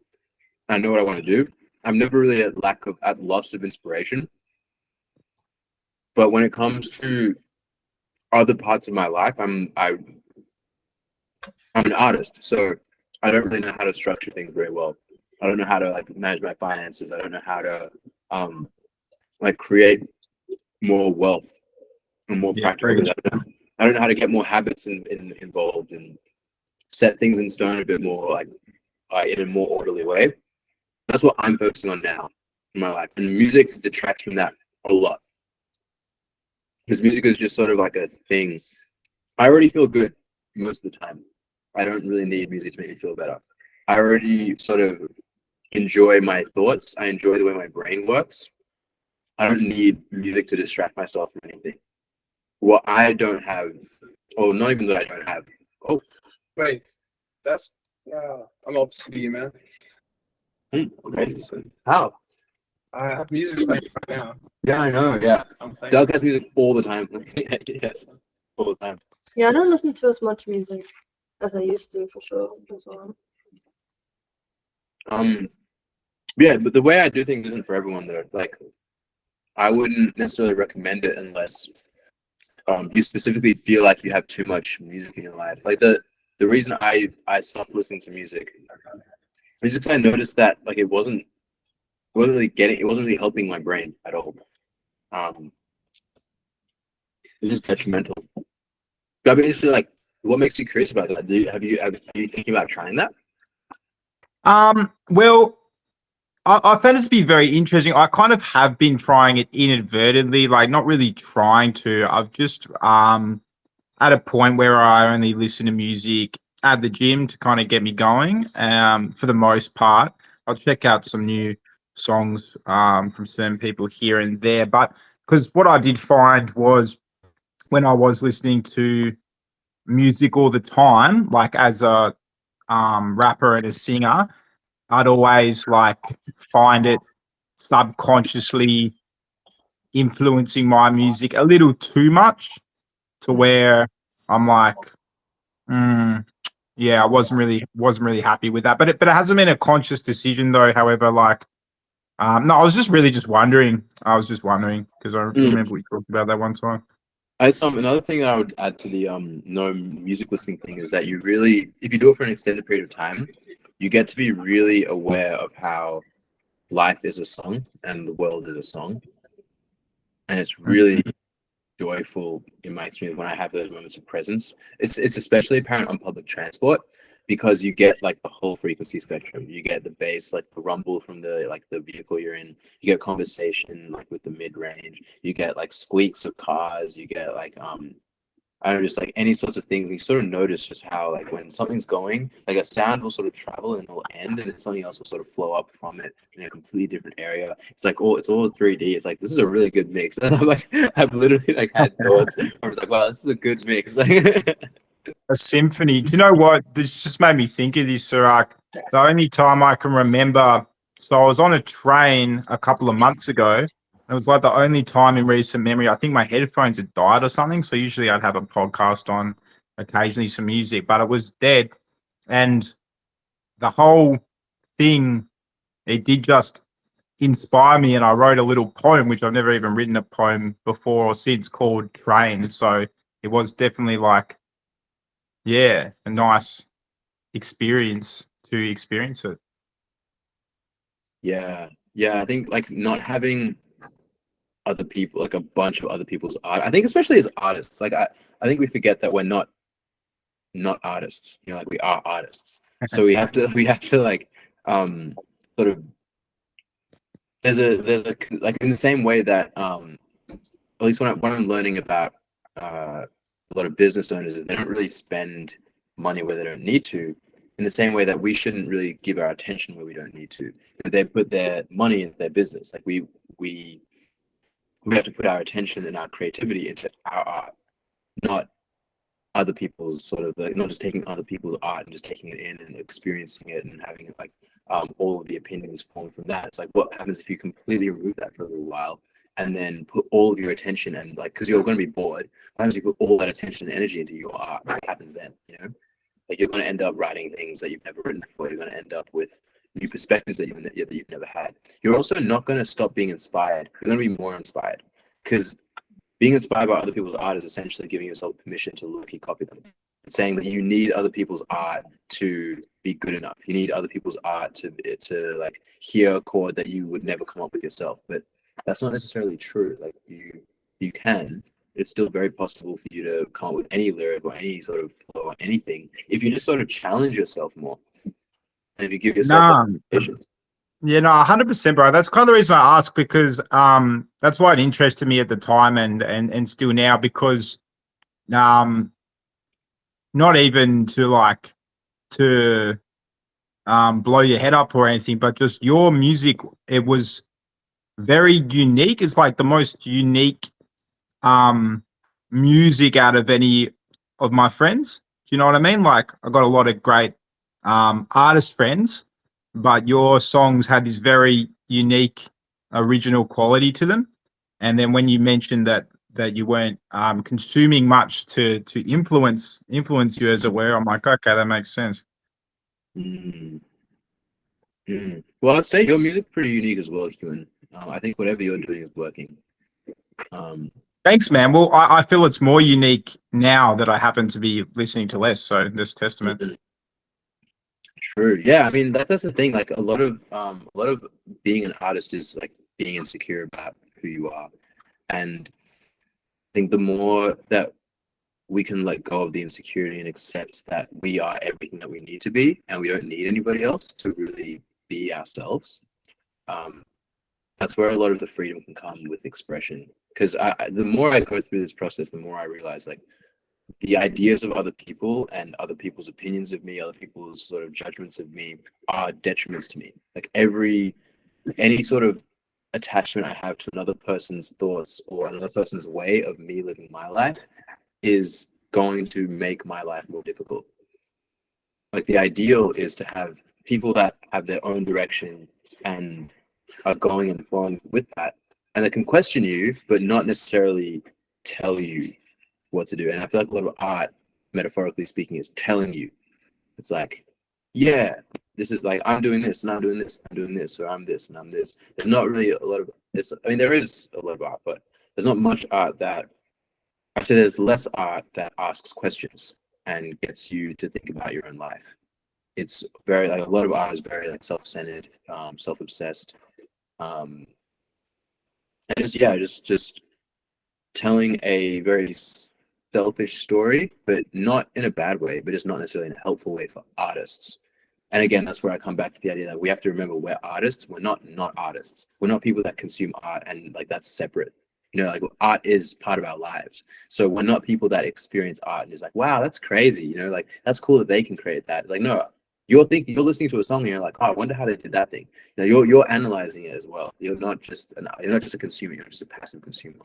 And there is like an element of study that you need as an artist. Like you need to be able to listen to music and be like, all right, I'm going to study the greats and like what have they done that I'm not doing? What can I do to like evolve? And that's very, very valid and very important. And I still do that sometimes. I just do it when other people show me music, because the way I see it, like I'm filtering the quality of music that goes into my brain by the people that are excited enough to show me something.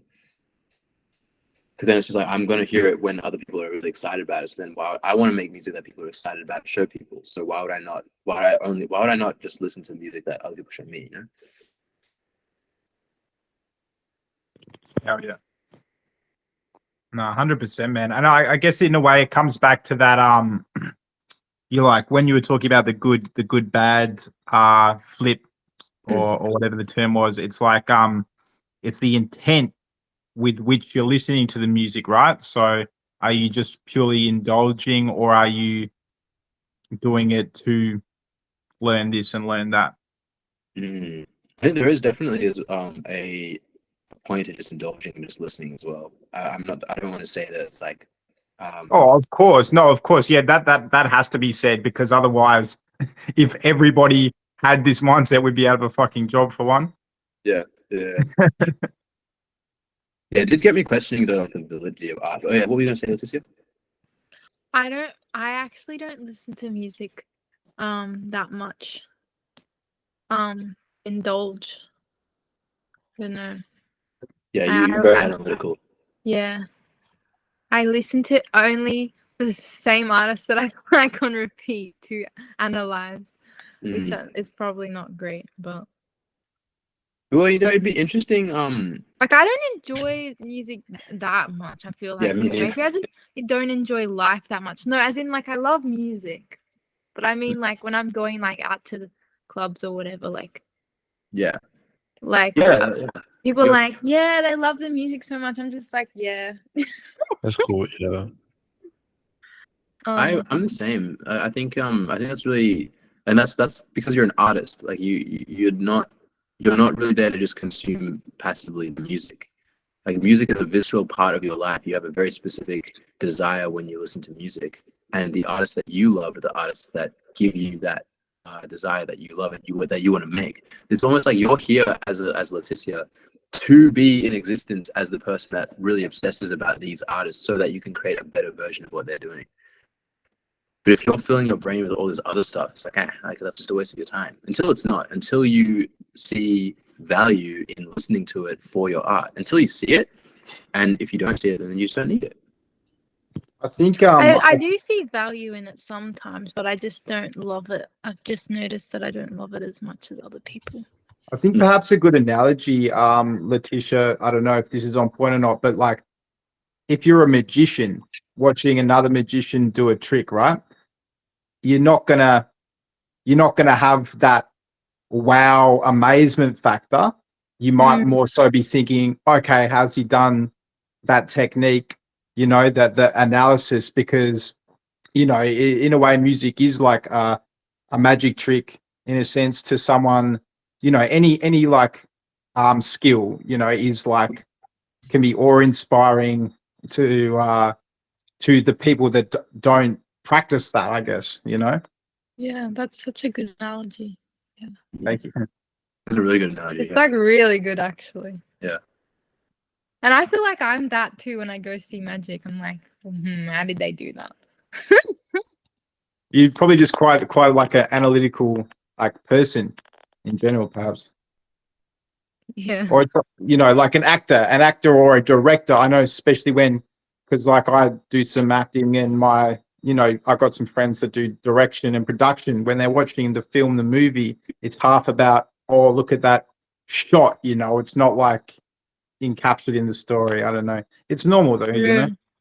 That's so true, actually. I feel like actors wouldn't really, or maybe I don't know, but they wouldn't indulge as much as more analyze. Well, it's like, it's very natural. It's just harder. It's just harder to lose yourself in it because you're more so, it's hard not to critique. It's like, because this is what I do as an actor, right? I'm not talking me because I don't really act much, but just for an example, like, you know, you like it's almost automatic to like somewhat critique the performance rather than get like indulge in the story of it, I guess. Yeah. For me, I find it's the opposite. Like, so H2O is one of my childhood favorites, and I watch it as an adult a lot, to the point now where I start analyzing their acting, and I'm so like fascinated by it, by how raw, because I'm analyzing every little bit of it now, and I'm appreciating it rather than, I suppose, like comparing myself or thinking I can do better. But you Like, appreciate still you appreciate it in a different way than you would have yeah, just as a And you're also not an actor, which is like the difference, I think. what? I No, thought you I were. mean, like, well, I mean, I'm going down the road of acting, and I think if I want to actually pursue that more, like, I want to observe and I'd be interested analyze to see what your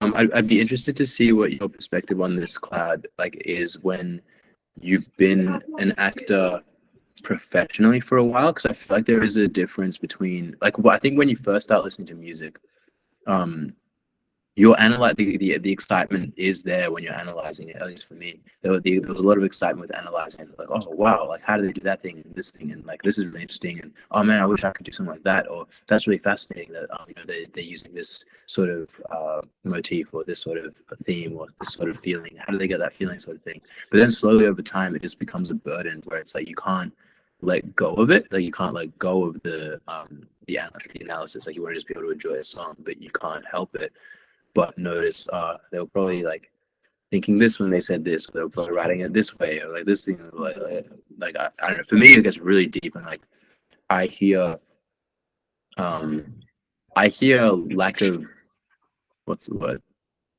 At least I believe that I hear people's intention as speaking or when they're singing in a song, and it gets really annoying. I'm just like, oh, you didn't really. Yeah, for sure. I think it definitely, for me, gets to that. Wait, did anyone? No, I didn't mean to hear that. What did you say? Okay. Oh, I was just saying that it does, for me, it does get to that level. But that's also just because I just find fascinating just analyzing behavior and emotions and anything to do with your brain as well in all aspects of art. So yeah, okay. As well as when I'm creating myself. Cool. It's funny you say that, Sarak, about like thinking what they were thinking, because even before I was as analytical, so I don't listen to like much music at all nowadays, but Lil Wayne was always my favorite rapper. And the main reason I found after thinking about like, why do I like this artist so much? It wasn't like the lyrics or the sound. It was actually the fact that I think it sounds like he's always smiling whenever he's rapping. Like he always yeah. Yeah, that's such a good point. He really does. Hey, But luckily, thankfully, I don't have that like you do with every. That's just something I noticed just because that was my favorite artist. But that would be drive me insane if I was always hearing that in every artist. I guess I do a little bit. No, not really though. That's next level. The gift of that is though that when I hear someone that's really good, I can appreciate it so much. And I also think that it gives me the ability to appreciate people that aren't necessarily appreciated until they are really appreciated. Like Tizo Touchdown, I was on Tizo Touchdown for like ages before people were like interested in him. I was like hyped about it. Like he's a G. Now everyone sort of knows who he is. So. Yeah, man. My boy Stan. I don't know if have you met, yeah, you know I met- Stan. yeah. Yeah, he put me on to Tizo like 3 years ago, and I'm like, this is amazing. And I was surprised by the fact it wasn't like blown up, but yeah, like makes sense that it is now for sure. Cool. Is there anything anyone wants to talk about?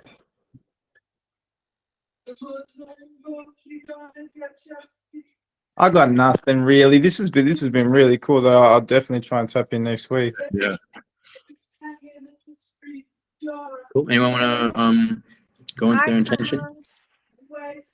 Oh, I could go with that since I didn't yet. I was thinking about that before. Like, my intention with making music, like for me, it's always been kind of like like a challenge to it, almost like a puzzle. I just love like the exercise of my creativity, I suppose. And yeah, it's like I'm just trying to like impress myself. I guess like the constant like I love the fact that I can keep making a song that's like new, like different, and it just makes me feel really like I don't know, happy inside with myself that I once I've done that. So it's just like yeah, very self-serving in a sense, like and also like on another aspect, I think I just like the way I've connected with artists and the way they've made me feel. I really like the thought of being able to do that with to others. You know what I mean? That's pretty much that. There's a the intention for you as an artist is to just exercise your creativity and to be the artist that you were for yourself, or that others that's another artist was for you for someone else. Yeah. Yeah, cool. I think that's really noble. And I think it's fine to be self-serving as an artist. I don't think there's anything wrong with that. It's more just when like the self-serving is connected to your ego. I think for you, it's connected to your pleasure. Like it's like joyful for you to make art. I think that's fine. Like that's really self-serving, but that's fine. Like that's really good because like joy is, it's good to spread joy. And you know that's there's a function to that. And sometimes it's important to feel it before you can spread it. Yeah, I think the ego part comes in where, well, I really relate to what you said about that, that desperation feeling, like that's very like I just like put things out. Oh, let me put this out. Let me put that out. What's the thing that people are going to you know, vibe? Like I know there's something that people are going to vibe, so I can be that, you know, that artist that people connect with. And there's definitely like, yeah, I definitely relate to that. But it's like it's weird, you know, because it's just like Magic was saying earlier. It's like it's two senses of like I truly, I just want to make the best music I can, and you know, if it got really, I don't really care about being really big or anything like that. But at the same time, I do want most people to hear it, so it doesn't even make sense. I feel like that's a limiting belief that you have about yourself that might be keeping you stagnant. In sense of in the sense of, I think as artists, and this also goes back to the money conversation. We believe that we're not allowed to be successful. Like we believe that we're not allowed to make money from our art. We believe that we're like, it's like evil or unethical or bad for us to do that. And that's what I want to bring to question. Like, why do we believe that? Why do we feel that?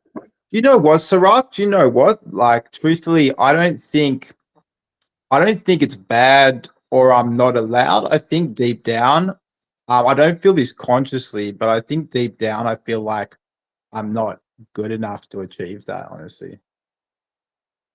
Right. So you believe that you don't want to be super successful. You just want people to hear. You just want as many people to hear it as possible, because that allows you to continue to believe that you're bad. Yeah, I guess so. I mean, it's just like, well, okay, to put it differently, like the limiting belief that I have would specifically be that, or okay, so I actually do back my talent, but it's like I'm thinking that I'm like, oh, if I just had the free time and the money and the setup, then I could make some brilliant stuff. But I never feel like my stuff's good enough, and I always kind of know it could be better. But then I'm just like, I just succumb to the fact of like, oh, it is what it is. This is just where you're at, and until like a miracle happens or you get rich from something else, you won't be able to make that level of art that you think you can make. That's what it is, kind of. Letitia, do you have anything to say to that? Looks like you have something to say. You're muted. You're muted. Sorry, well, I sort of was listening, sort of zoned out. What was the last part?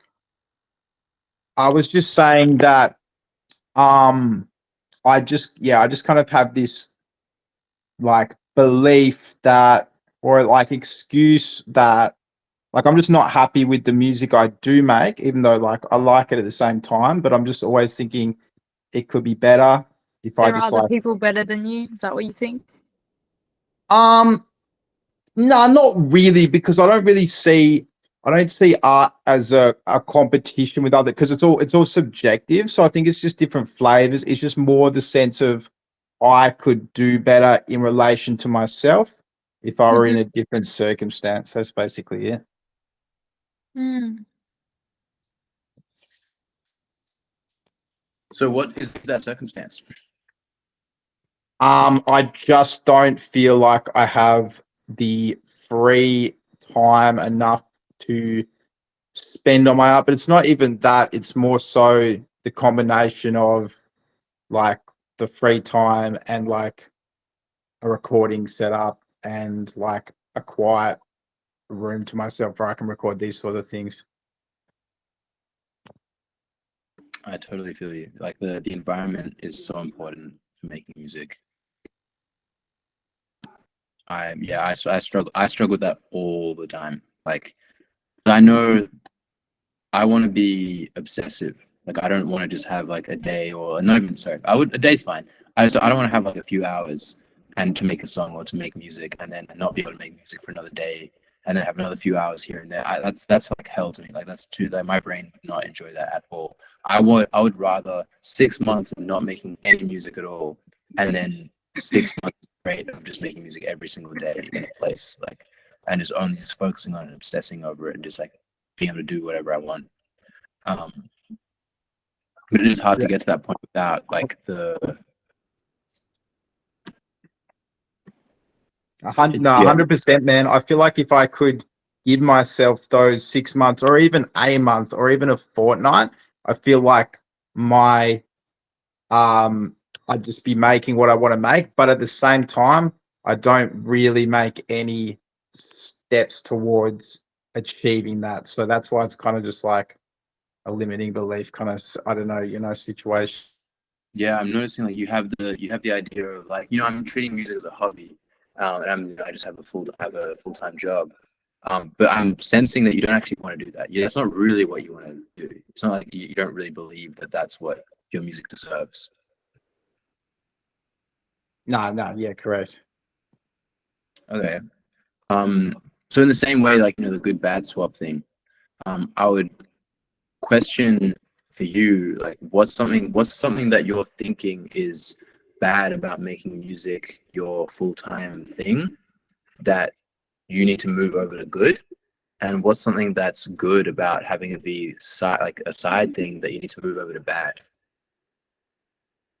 Yeah, well, I mean, funnily enough, it all ties right back to the very start of this whole conversation. The both counts. The bad thing about making music my full-time thing is that look, I've made some money off music before, maybe let's say in total $1,000 to be very generous over the course of like well over like over 10 years making music at least, right?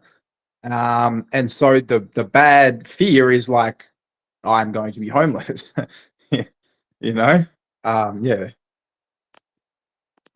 So the bad thing about making music your full, okay, I guess I would put time out. I'd separate the idea of right now.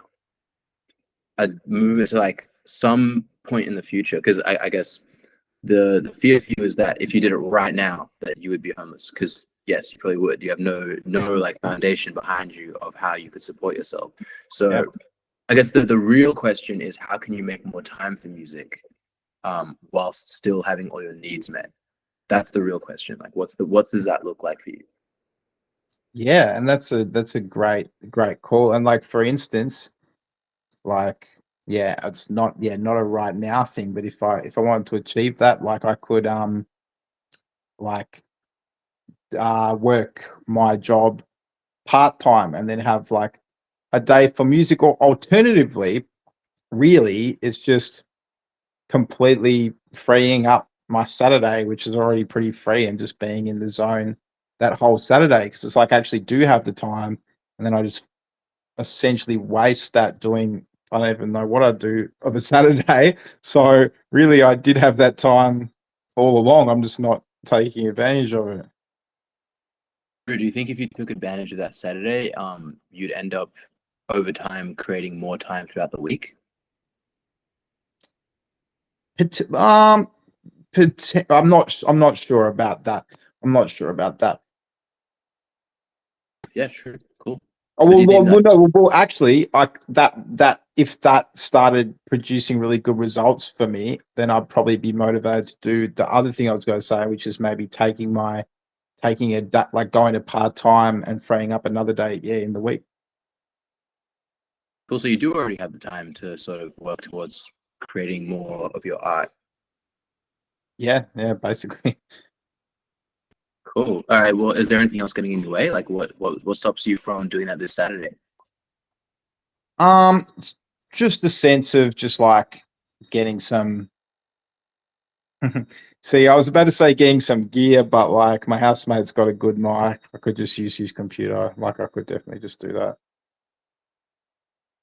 Even with the gear thing, like, it's not too expensive. Like, you could get some good like equipment for overall maybe like $1,000, like including the computer. No, 100%. And truthfully, Sirach, I don't like.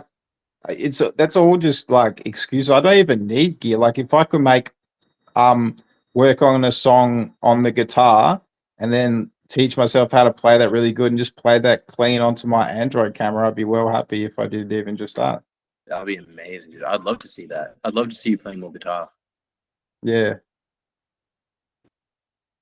Cool. Well, dude, I think that's so in terms of your intention to bring it back to that original thing, like your intention to express yourself creatively and exercise your creativity on a regular basis and potentially inspire other people, or to inspire other people and be the person that saved you once, someone else.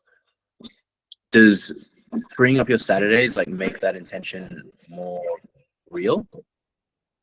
Yeah, I think it definitely could.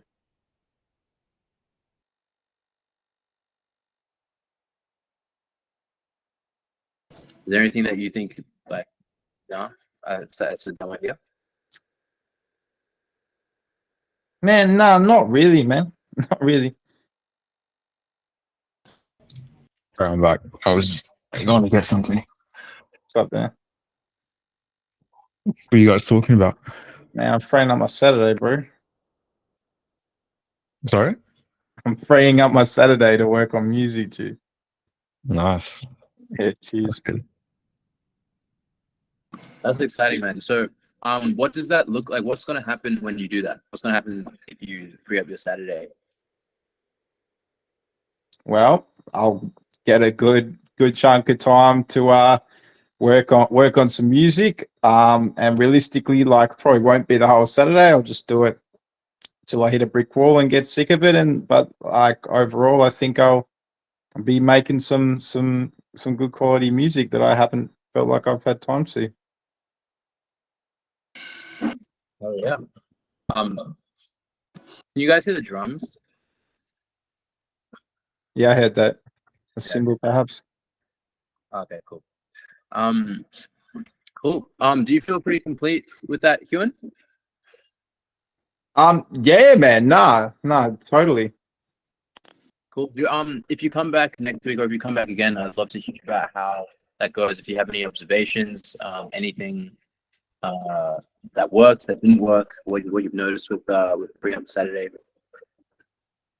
Yeah, man. No, I definitely will. Yeah, if I don't make it next week for whatever reason, then I'll let you know about the 2 Saturdays the week after, man. Sweet. Leticia, would you is there? Hello. Hey, do you want to go through your intention and you? It's gonna quickly make us have a drink really quick. Thank you.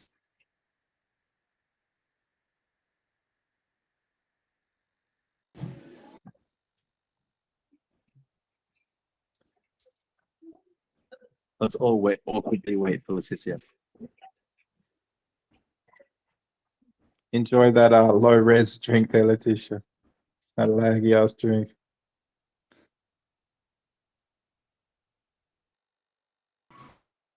You're muted. We can't hear you. Ah, I'm struggling over here. Wait.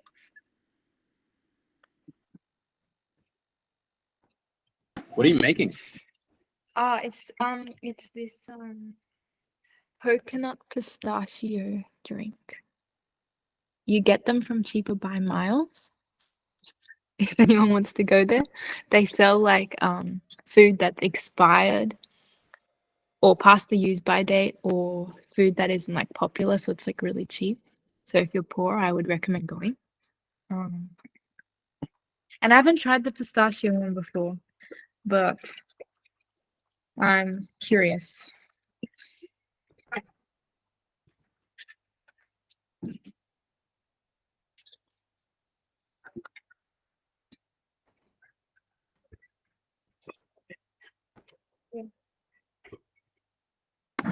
Review? Is it good? Yeah, it's really good actually. I swear I haven't tried it before. Yum. It's like so sweet and yum. Anyway, sorry. Yeah. Question? So I remember the first time that we talked about your intention, it was to make people feel understood with your music. Yeah. And Was your it? goal. Oh gosh, I don't even remember. That's all right. And it's okay if it's changed or if it's not that. I'm just sort of reflecting back what I remember. And your goal early on was to start posting more and to write more music as well. So you had originally it was write 2 songs and learn 1 song on guitar, and then I think you wrote 2 parts of a song and learned a song on the guitar. So how it's been a little while. So what's changed? What's updated? Any observations? Yeah, I remember now. My goal was to write like a song every day, and then it went down to 2 in that session, I think, before the next session. And then plus a learn the song on the guitar, and I don't think I achieved. I think I achieved to learn a song on the guitar, but I didn't achieve to finish a whole song. No, but you did write 2 parts of you did write 2 separate songs, like parts of 2 separate songs, and you finished them since then. No, I didn't. I think really? I finished. I don't remember. I don't think I finished those ones. Oh, I thought you did because you wrote the Delusion song. Haven't finished that one. No, that wasn't that time. That song Oh, didn't okay. exist yet, I don't think. It was the Singing in the Morning song. And the Fake Friends song, which I never finished. Ah, okay. Yeah, it was those two. So I didn't finish both of them. Okay, cool. But I still think I want to try. I want to get to the point where I can write songs every time I put my mind to it, and hopefully every day. Because a lot of the artists that I like, well, the ones that have said that it's told us their process, they try to write every day. I want to write like I'm running out of time, you know, like in Hamilton. Mhm. But Okay. it's hard to keep consistent with that. What makes it difficult?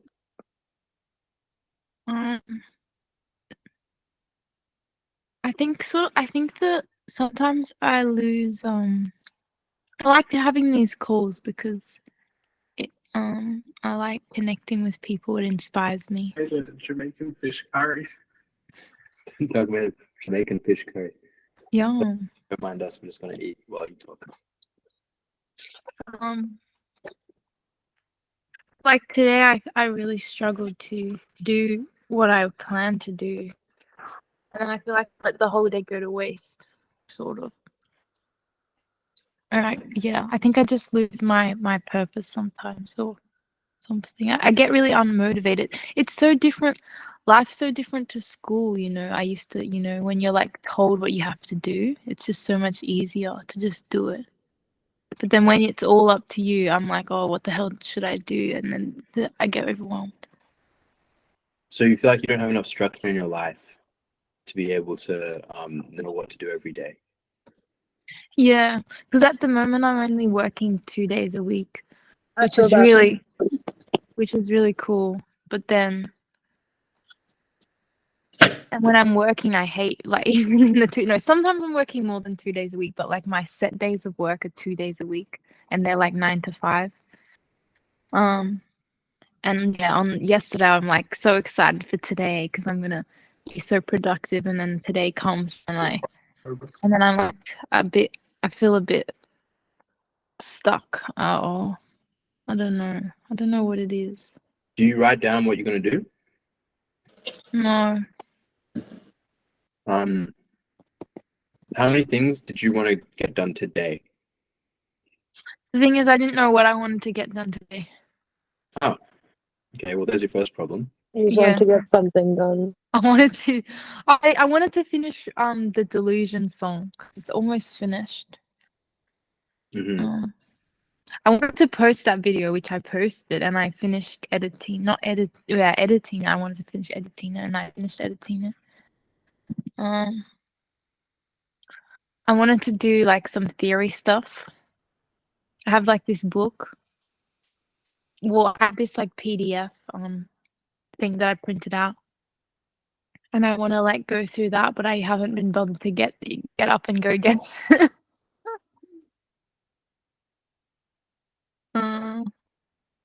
Yeah. I don't Okay. know. So you had a bunch of different things that you wanted to get done. You did a few of them. Yeah, I did a few of them. Okay. So do you feel like today was a failure? Artist meeting makes every day a success. I don't know. I don't know what I feel. I don't feel like I got as much done as I could have. You feel like you could have got more done for the time that you had. Okay. Yeah. And do you have any ideas of how you could get that to happen? Utilize AI. Yeah, I don't know. Write it down, maybe. I don't know. What if you did know? If I did know. Yeah. If I did know, I think I'd have like a twin sister or something, and she'd want to do it with me. And then we'd motivate each other. I They just want- need motivation and someone who really wants to do it the exact same things as me. But that's just never gonna happen, is it?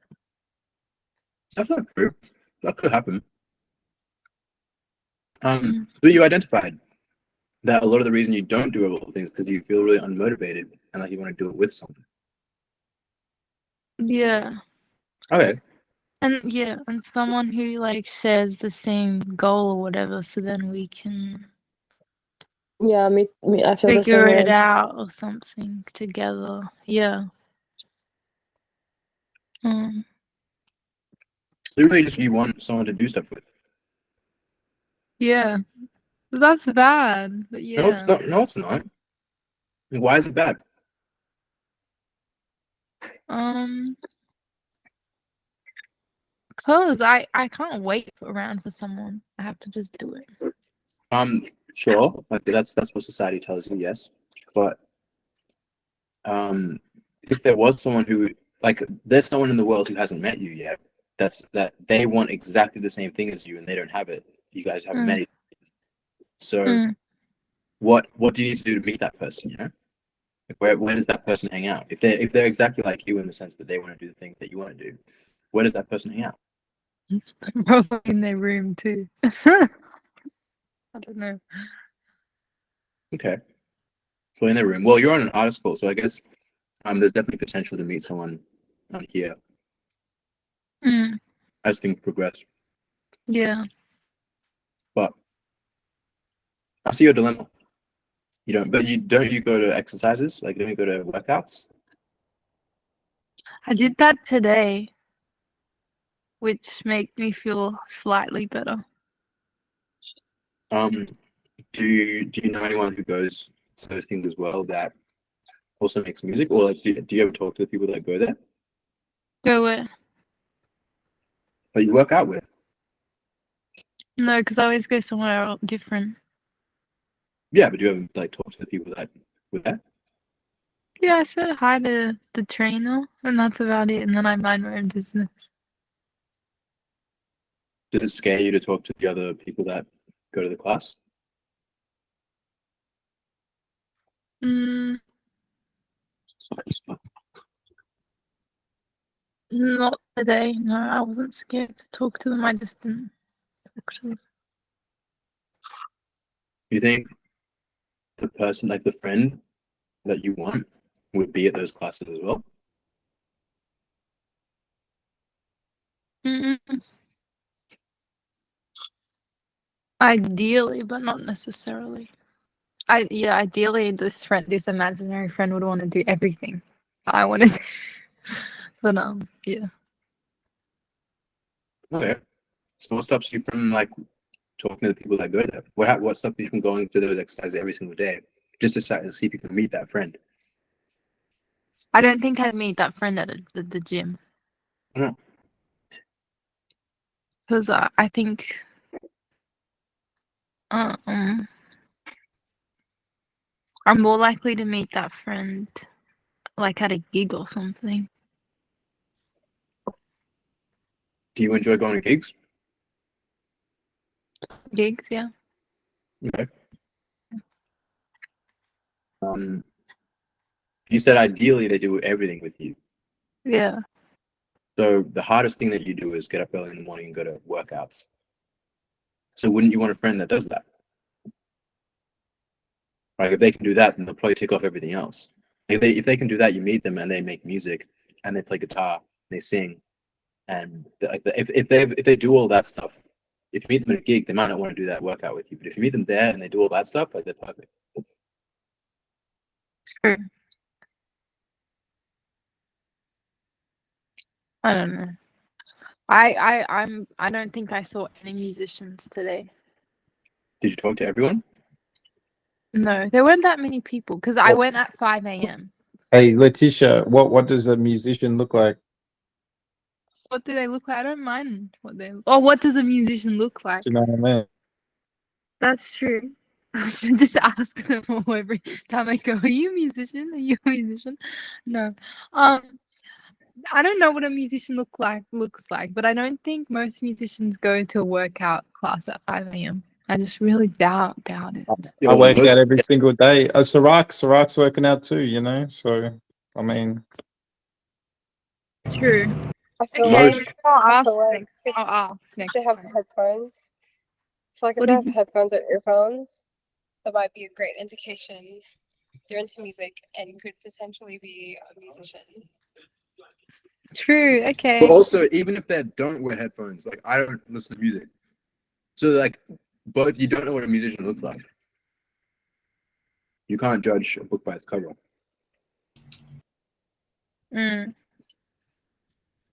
And there So are what are you saying? Should I just ask them? You should make conversation with people Oh, okay. and see if you just get along with them. Because worst case scenario, you have a new friend. Or how about this? I make a poster and saying with all my requirements. It's like real I'm looking for a life. best friend. Like Tinder, but for a best friend. You could go on Bumble. They have a best friend feature. No, I don't want to do that. Yes, Bumble. Put in similar interests in music. Oh, Yeah, there's also a specific app. I forget what it's called, but it's literally for music. Yeah, probably. Yeah, for musicians and artists to connect, not in a dating sense, but in a art sense. Oh, is there? Yeah, I didn't. I've tried it. It's not great, but Well, Isn't that what Iman's creating though? sort of. Yeah, As he's well? creating something like that. Yeah. There's But gonna be a new app. the first thing that I'm seeing with you, Leticia, is that you don't believe the thing that you want is possible. Yeah, sort of. So you just shut it off as a possibility. Like you don't. But sometimes, like today, I'm just like, don't know what to do. If I had a teacher, even if I just had a teacher like that was always teaching me, then that would solve my problems. It's like knowing that it's like when a teacher gives you something to do and then you do it and then you've achieved. It's like a small step in the right direction. All I feel like I really need is to know that I'm a step in the right direction instead of just like saying I need to do all these things and then getting confused and then not doing them and not knowing if the things that I did do were in a step in the right direction or not. Yeah, I think we can all relate to that. Yeah. Yeah. So is I there will any way that we can help? I don't know. I was gonna say, I feel like you joining this type of call too, though, is a step in the right direction. Cool. Do Yeah. you feel like what? Sorry, I didn't hear that, Kyla. She said me joining this call is a step in the right direction. Yeah, potentially. Yeah, I mean, structure is the key element here. Like you want something that's consistent in your life. But I think I just don't want me to make the structure up on my own. Yeah, you want there to be sort of an external authority. Yeah, that's like, yes, check. Okay, so what if we act as that for you? And we'll be really disappointed in you if you don't get the things that you need to get done this week done next week. And we'll also be really disappointed if you don't show up next week. Then we'll assume that you didn't do anything. Yeah, okay. But okay. That I'm not sensing that that's a real big yes for you, and that's fine. Like I'm working with you. I just want to see like what do you really want, you know? And we have to go through some options of like yes and no's. No, that's like that's cool and all, but I do like it. It's just that was what happened last time. You gave me something to do. Yeah, so I don't know. then It just that's does this. I just want it to be a daily thing. Like why do you I think don't know. Like, do I pick up my guitar first and do I start learning a song, or do I do theory first, or what in theory do I actually need to know first? What's the first thing I should do? Do I Well, need to do warm up my voice? Do I need to learn how to do runs? Do I need to analyze Dodie's song because it's got some really cool harmony in it? Do I need to learn how to arrange a string quartet because I want to put strings in my songs? What do I need to do? Right. Well, that all depends on your end goal. And that's why I ask you, like, what's your intention as an artist? I want to write songs and when I get them produced, I want to love the arrangement of it.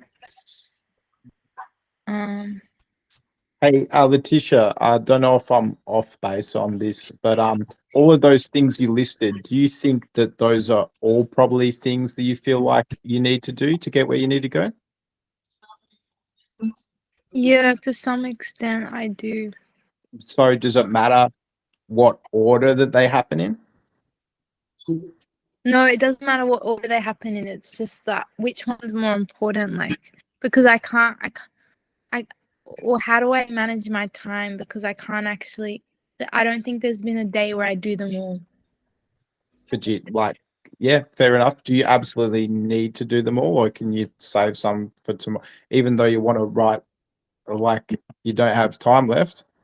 I mean, you know, like maybe if you were less perhaps hard on yourself and just be like, okay, I didn't get that one today, I'll do it tomorrow. Would that be so bad? No, it wouldn't be so bad. I think it's just that. I think it's just that I also just don't know what I'm doing, and I wish I could just have someone just help teach me. I don't know, but yeah, I don't think there's like a cure or whatever cure like what's the word Solution? solution. Yeah, there's Man, no. I got one. It might not be pertinent to your circumstance for whatever reason. Well, if you think that a teacher would be so valuable, why don't you go to a uni or a course for music? Yeah, I did do that. I did that Oh. for 1 year, Yeah. and the teachers weren't teaching. You want a good teacher. Yeah. Well, that's pretty, like, you could probably put a flyer up for that. Like, you want a good teacher. I want a good teacher. Yeah. So is that the thing? Like, you want a really good teacher, like someone who can teach you how to make the music that you want to make? Yeah, if it's a teacher or if it's just like a friend that's also, because it doesn't even have to be a teacher, you know, if it's someone that like really has the same goals or whatever, then they'd also want to learn, and then it'd be more motivating to try and figure it out or whatever. I don't know. I don't know. I don't know. I don't know. No, you do know. You do know. Stop saying I don't know. Stop saying I don't know, because you do know. The only thing you've ever said is that the things that you know. Like you said, you want to teach. Like where's this I don't know coming from? That's not helpful at all, ever. You do know. It could just be an excuse. It could just be an excuse. It is an excuse. Yes, it is an excuse. No, You're being I lazy. don't know. Like the teacher thing. No. Maybe it's an excuse. Is it an excuse? Don't say I don't know.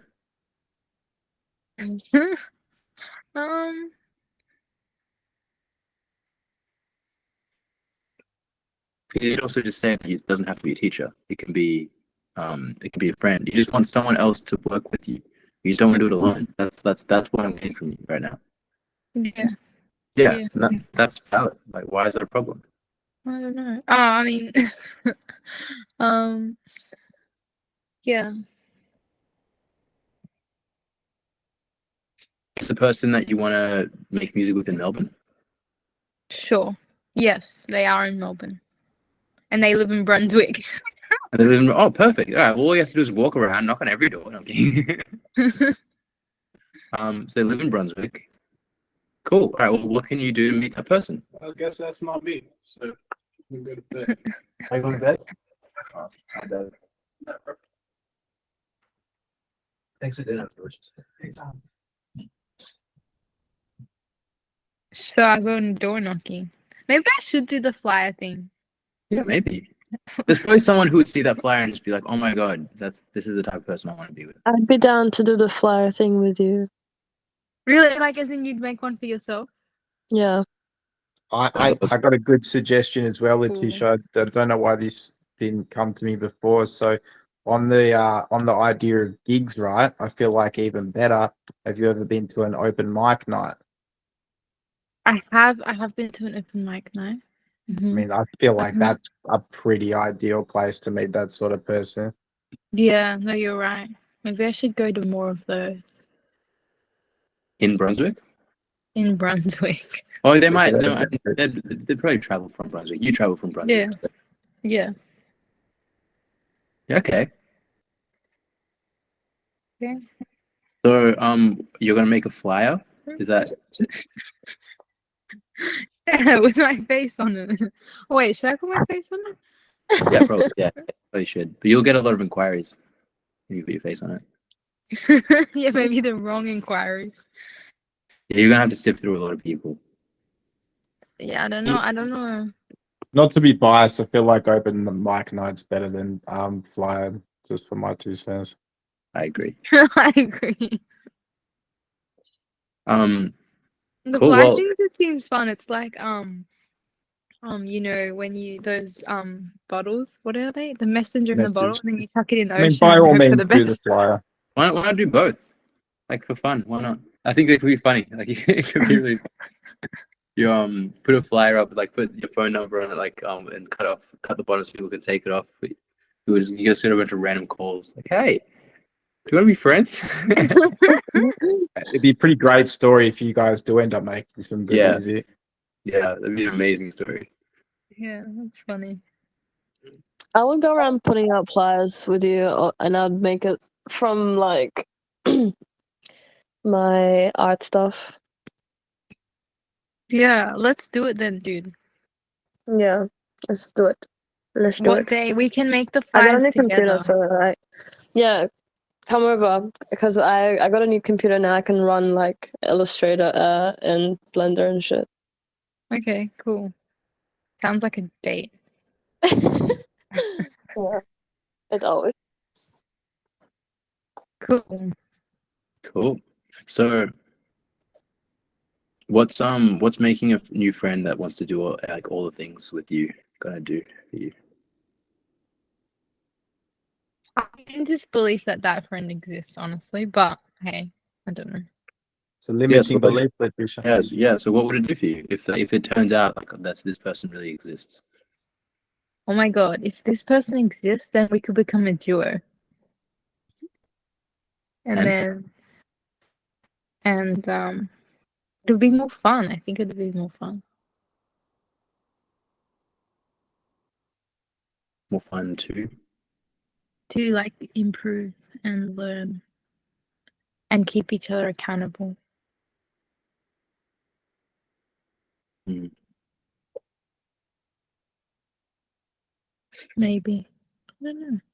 I Some like days that. though, honestly, some days I'm pretty motivated. Some days I'm like I'm on it. And I'm really happy with what I did that day. Just today was not one of those days. Yeah, me too. Yeah. Today was pretty rough, to be honest. Yeah. How was everyone else's day today? Like, Yeah. Started pretty dicey and then it went really good. What did you say? It started what? It started out pretty dicey, like pretty iffy, Oh yeah. and yeah, then it went good from there. Yeah, quite good. Why did it start out dicey? What made it good? Oh yeah, well, so I've been started this new job 3 weeks ago. Oh cool. Yeah, I'm really liking it, but it takes me an hour and a half to get to work, and I start at 9. So I've been really struggling adjusting to the wake up, especially because, like, I believe you, the same Cloud, I'll just stay up till all hours of the night, and I'm just just watching YouTube and doing dumb stuff. So I've been making it very hard for myself, and I'm trying to adjust to that. But long story short, I did what I've done a couple of times already, and I didn't get much sleep, and so I woke up when I was meant to at like before 7, and then I just fell back to sleep for an hour, which I keep doing, and then by the time I knew it, I was going to be late to work, and I have been so many times that I feel that I'm on the verge of being fired already, and so I actually had to tell a lie. Well, I didn't have to, but I did tell a lie about why I was late, and come late, and yeah, it was quite iffy. But then from there, no one really cared. I did feel bad about lying, but then my day went great after that. I feel you. Where do you work? It's called Compare Club. It's like energy comparisons. So we try and find people the best deal for their electricity and gas, basically. Oh, cool. I used to oh, no jokes. I don't remember the name of it. I don't remember the name. Oh, Power Shop. I used to build Power Shop. Oh, cool. And Yeah, then yeah. Power Shop. All right. And then they sold the whatever, and then it became not as good, I think. I don't Yeah. know. This is so off topic now, but a lot of the smaller retailers, what happens, they come out with really good rates to get the most customers and make a difference from the big boys, but then they just can't afford to maintain that, and then customers get really disappointed when their rates skyrocket. The big players like AGL and Energy Australia will have generally higher rates, but they stay consistent and don't see those big changes, basically. The more you know. Not very musical, but yeah, there you go. I mean, you know, there's Nah, a it could like be. that. It's all waves, up, down. Cool. I mean, I'm guessing Kyle can't really talk. Daniel, what about you? How's your day? I did nothing. I did nothing. Okay, just making a bit of music, talking to one of my mates. It was a chill day today, really. I'm still applying. I'm applying for like apprenticeships and that traineeships, but they're just like taking a while to get back to me. So just in the meanwhile, I'm just staying at home. I try to go to the gym often, but yeah, that's pretty much it. Low key, nothing really crazy happening at the moment. Yeah, I mean, yeah. Nothing crazy has to happen. What about you, Sirach? Why was your day rough today, bro? Oh man. So you had the strength to go to work. I did not. I work for this company called First Class Crew, and it's like really random work. So they just let me know like I mean, they let me know last week that I had a shift today. When I woke up this morning, the shift was at 11:30. Like it wasn't even that early. I live in Broadmeadows right now, so it's like an hour and a half travel, and I'm just like I just don't have it in me. I also wake up very late, and I go to bed late. And I had like, yeah, I'm just noticing that I have a lot of different things on my plate. It was one of those mornings I woke up and I was like, I just don't have it in me today. Like I can't do this shit. So then I said I had a throat infection, which is kind of true. Like I do have a bit of a like throat thing going on. It's not nowhere near bad enough that I could miss work, but I love it. I know that all too well. The half truth work. Yeah. Yeah, I said it flared up this morning. And at 3 a.m. last night, I was up, and my my throat was dying for sore. So that was what I was talking about. Like this morning being that time. We've had somewhat similar days. Yeah. The only difference is you went to work. I got an Uber. Like I was gonna go. I literally got dressed. I was ready. I got an Uber, and then the Uber just canceled. And then I was like, nah, fuck this. I'm not dealing with this right now. So then, yeah, I sort of wanted to go. I have this journaling thing I'm doing. It's like 7 days. It was actually like 2 weeks worth of journaling that I'm going to be doing. So I wanted to just focus on that. Then I ended up having like a whole different thing going on. And I took a nap. I was really tired. It was just a rough day. It's just a rough day. Yeah, but it also gives, I think, a pretty low energy day. I feel like a lot of people are experiencing it. It's just not really the hypiest day. Next week, I think Tomorrow is gonna be a good day. Yeah, tomorrow will be a good day. I reckon tomorrow's gonna feel be a great day. Yeah, tomorrow's gonna be a great day. What's Friday's- tomorrow? What do you mean? Tomorrow's Thursday. Oh, that's good. Wait, say that again. Wait, what? To say what again? What did you say is tomorrow? Tomorrow's Thursday. Nice. Yeah. When are Yeah, we gonna have a live meetup? well, yeah, I'm thinking about that. I feel like the show and tell is like necessary. We just need a venue. As soon as we have a venue, we can do it. I was thinking of the Ethiopian restaurant. I think it'd be awesome to have a live meetup at the Ethiopian restaurant. How many I people don't were you think so. thinking? How many Well, people were I'll you tell you thinking where was would be gonna good. turn up? I'll tell you where would be good right now, especially if we get in advance. So anyone that wanted to could get on the card. We could all take over a freaking open mic and just all the musicians play at the open mic, and then everyone else shows their visual art or whatever like that. That'd be sick. Well, yeah, I was thinking about like how can we get a space where everyone can show all different types of art. Yeah, it'd be better if it was a bit more multifaceted. Feminista, I think the Ethiopian restaurant would be good for just Okay. like hanging out. But Feminista vinyl we could Yeah, do. sure, feminist style. Did you contact Chanel? No, but should let us. All right. Well, yeah, I need to figure out a time. Who's Human? You've been on the call from the beginning. I really appreciate that. I'm curious. Like a couple people just sort of dropped out because they were just feeling like low energy and not really into it. I'm just wondering, like, what's been your? I mean, you haven't been here for other calls. Kyla, you have. Cloud, you have. Leticia, you have. What are your? I'm actually just curious to know what have been your perspectives of this call versus other calls. What's the difference that you noticed? Because like for me, this is only the sixth one, so I still need to like perfect the sort of process of this. And this, for context, I was actively learning about, or this time I was actively trying out, not sort of going one-on-one with people and sort of trying to just let more of a conversation happen. Kyle? Yes, that is what I picked up from. Obviously, I was in the middle of a shoot, but I did listen in and everything.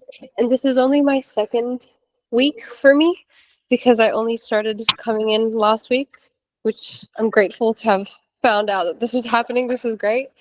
From my perspective, I've noticed that I think last week it was a lot of one-of-ones, which was great, and everyone had a lot of value to bring to the table, and whatever people were saying, a lot of people could relate to. But I noticed with this call, it seemed as though, did you like pre-plan certain topics, like, have discussions about certain topics and things like that? I sort of just like brought up. I just sort of went with what came to my mind first at the beginning of the call, and then I just sort of let people run with it. Yeah, I do think because I was showing my friends, like I was telling like the people I was with at the street like about this call and like this artist call and stuff, and they said it was also really cool to like just have discussions, especially with other creatives as well, just because like just discussing and connecting, like people are able to learn a lot.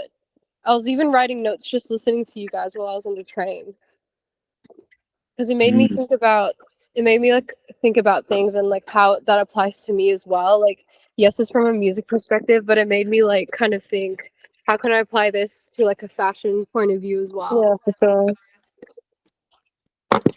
I think Yeah, if you like I think that the both are cool. If you like facilitate the groups for the open, for just like for everyone just talking to each other, sometimes you can facilitate like an overall topic or whatever, and then people learn from each other anyway, like even if it's not one-on-one. And then like the one-on-one questions are good too. So Yeah, I don't know. the I don't know. one-on-one's really valuable as well. Kind of create like a structure, I guess, like to like the flow of the conversations. Yeah. Okay. Okay. So I'm noticing that it's like so what you're saying is it's important to do both. Yeah. Okay. Cool. Or even if they're in like separate calls or something. I don't even know. Oh, actually, I don't know. I don't know. Huan, was there anything you wanted to say? Yeah, well, firstly, I've really enjoyed tonight. Yeah, I found it super interesting.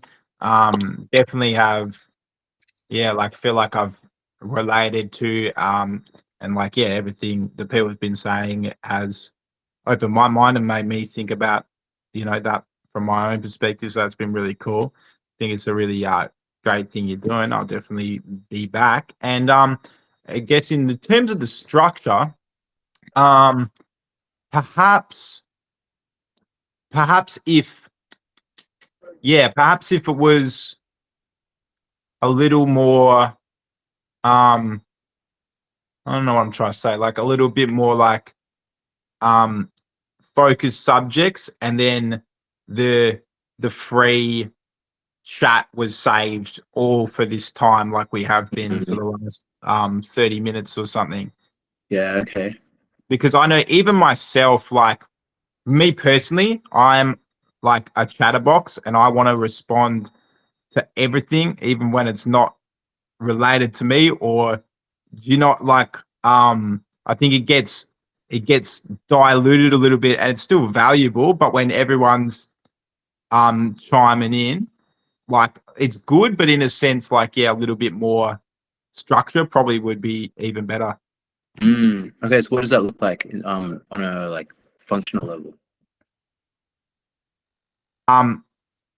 I guess like possibly like just the same way you've done it today, but just with maybe a bit more of a focus to see. I almost don't want to say this because like you don't want to stop the free flowing openness of the discussion, but almost just like more of a nudge back on track a little more frequently, perhaps to the discourse. Cool. Okay, I get you. So, one thing I've been thinking of is sort of like rules of engagement for this call. One, like for example, letting people come to their conclusions by themselves when someone's asking a question, so not jumping in with an answer for someone else's problem. And then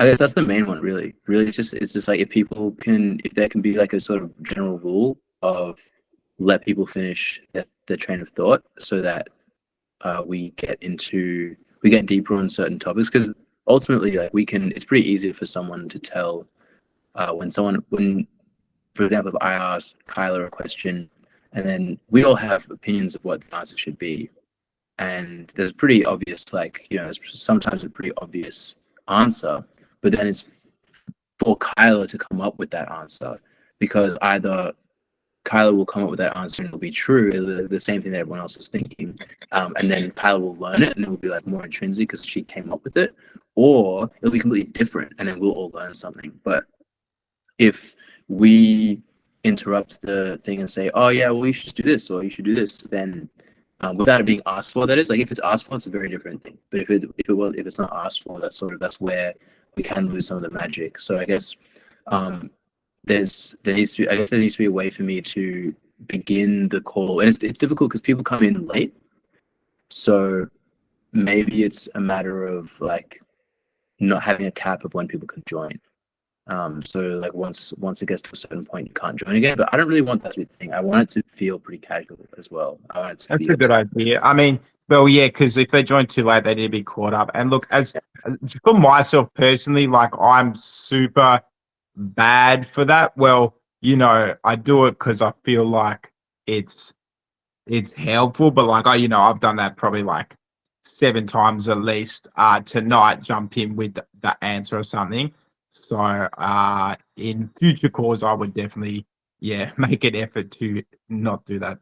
Then there is a balance, because sometimes it is like a really valuable insight, and it's not what people would think. It's not what the person would come to the conclusion of. So it's about balance, and that's what I'm finding with these calls is like I need to sort of figure out how to keep it balanced, not too far on the just casual conversation side and not too far on the structured one-on-one side. Yeah, this is like my artistic, like my creative outlet right now. when I'm not making music. It's sort of this call, like, how can I make this better? You know, how can I, like, what do I need to do to make this better? So thanks for sharing, guys. I really appreciate that. Daniel, is there It's anything you pretty want to say? awesome, man. You've always got such a like collaborative outlook on stuff ever since I've known you. I find it to be really cool. Oh, thanks, bro.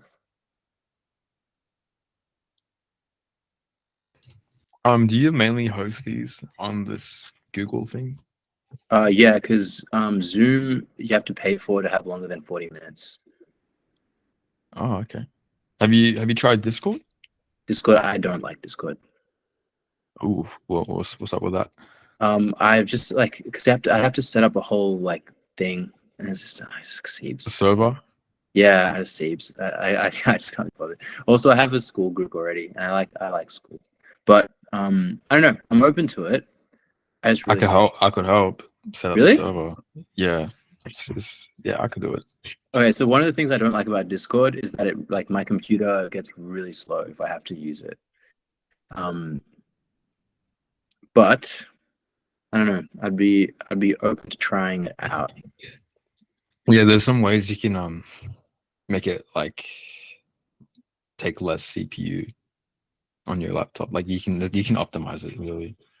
But I think it's good. Like you can make a server. You can make text like text chats, like VC voice chats and all that. And you could even do like events where like it alerts everyone that this is happening right now, and they could join up or whatever. I think that'd be cool. Yeah, okay. All right. I agree with this. Yeah, so School is really cool. yeah, school is really cool. No one's on it. Like it's just hard to get people onto it. The people like it. What's school? I'll send you a link. So you Okay. can see. It's pretty new. Like it's a pretty new. What's it called?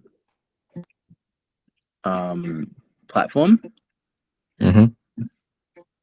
I'm just putting a link in the chat now. So this is for the drive. Eventually, like the reason I like school as well is eventually this will be paid for. So if you join now, you don't have to pay for it, but eventually it will be. So like the group, not this call, but the group. And I want to add more things to the group. I want to add more sort of like more calls, more like activities, more things that people can do together. I want to add like a real life element to it. Okay. Well, Yeah. We should do the feminist thing next week. Next week? Yeah. No, that's not nowhere near enough time. Why? I feel like in 2 weeks is good. I think next week is perfect. Really? Yeah. On the 27th of March? Like what, next Wednesday? Yeah. I wouldn't mind. But I don't know about doing it on Wednesday. I feel like I want the artist call to be an artist call every Wednesday.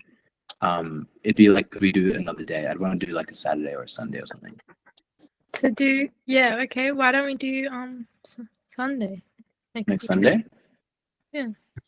Yeah. How's next Sunday for everyone? Yeah, works for me. Sure. Yeah. Cool. Okay, what would you guys like to see at this? Daniel, you'll have to be. Wait, I don't know how Daniel would make it. What do you mean? Because it'll be in real life. Oh, I thought you was talking about like in a call or something. No, the call's gonna be next Wednesday. It's every Wednesday. Every Wednesday. Every Wednesday. 7 p.m. Well, whatever time it started. I don't know what time it was for you. Is it going to be 7 p.m. in real life also? No, I think it should be earlier in real life. Yeah. Okay, yeah. Like during the day on Sunday. Yeah. Okay, cool. Like it could be like coffee drinking time. Yeah. Like afternoon vibes. Yeah, afternoon vibes. Yeah. Like midday. Midday Well, to Sunday, if you want to do it at Feminista, you can't do it until after 4. oh, okay. Then we might Because they're open. the store's open, so we could do it at like 4:30 or 5. Do they get many people going through on Sundays? No, they don't get many people, but still, the store's open. So, yeah, but what if we like negotiate with Chanel and sort of say, hey, we can guarantee that you'll get like 10 people coming to the store. Can we just have the store on Sundays?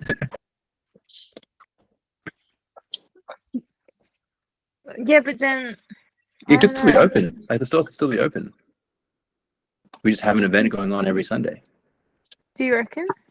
I reckon that would be better for business because then there's a bunch of people in there like hanging out and playing music and being youth. Like people would be like, oh, what's going on in here?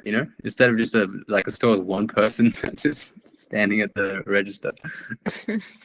Is this like a retail store? It's a record store. It's a record store. But like no one, I volunteer there. I'm actually working there this Sunday. But like the shifts, they're open from 11 till 4 only on the weekends, Saturday and Sunday every week. But like every time I volunteer there, I think I get like one customer the whole shift or something, or none. I swear I've been there and no one has come. Yeah. Can I give my 2 cents though? Absolutely. Is I feel like regardless, this artist call / real life artist call vibe, I think no matter where you put the venue, I think people will come anyway. Like even if you can't get a venue, for example, like if you all just meet up at like a park or something, I'm pretty sure people will turn up. Yeah, that's State true. library or something. Like I'm sure people will turn up. Yeah, good point. I guess the reason I was thinking of venues because I want to have a place where because the original idea for this was that people there's an opportunity for a show and tell, like the drive show and tell. Yeah. And so it's like each week we have an intention, we have like a goal set. So the way to actually keep yourself accountable for that is to show what you make. So if there was a place where every week, someone's saying, I wanted to make this thing this week, or now I want to make this thing this week, if the only place that we have to talk about is here, and we have nowhere to show it. Like if someone makes a painting, like they can hold it up, and then what, But if there's if there's a place that we can all meet up, we have all the paintings that people have done, all the songs that people have playing, all that sort of stuff, and people talking about what they've made and their experience with it. And if there's an opportunity for people that aren't artists to pay tickets, then we all get paid. Wow, that's beautiful. Yeah, that's Let's do it next Sunday. What do you reckon, Sarah? I reckon if we did it at Feminist to Vinyl, if we told Chanel or asked Chanel if we could do it at Feminist to Vinyl during normal hours, it's pretty we can keep this store open. I'll volunteer to work there as well if that's what it takes.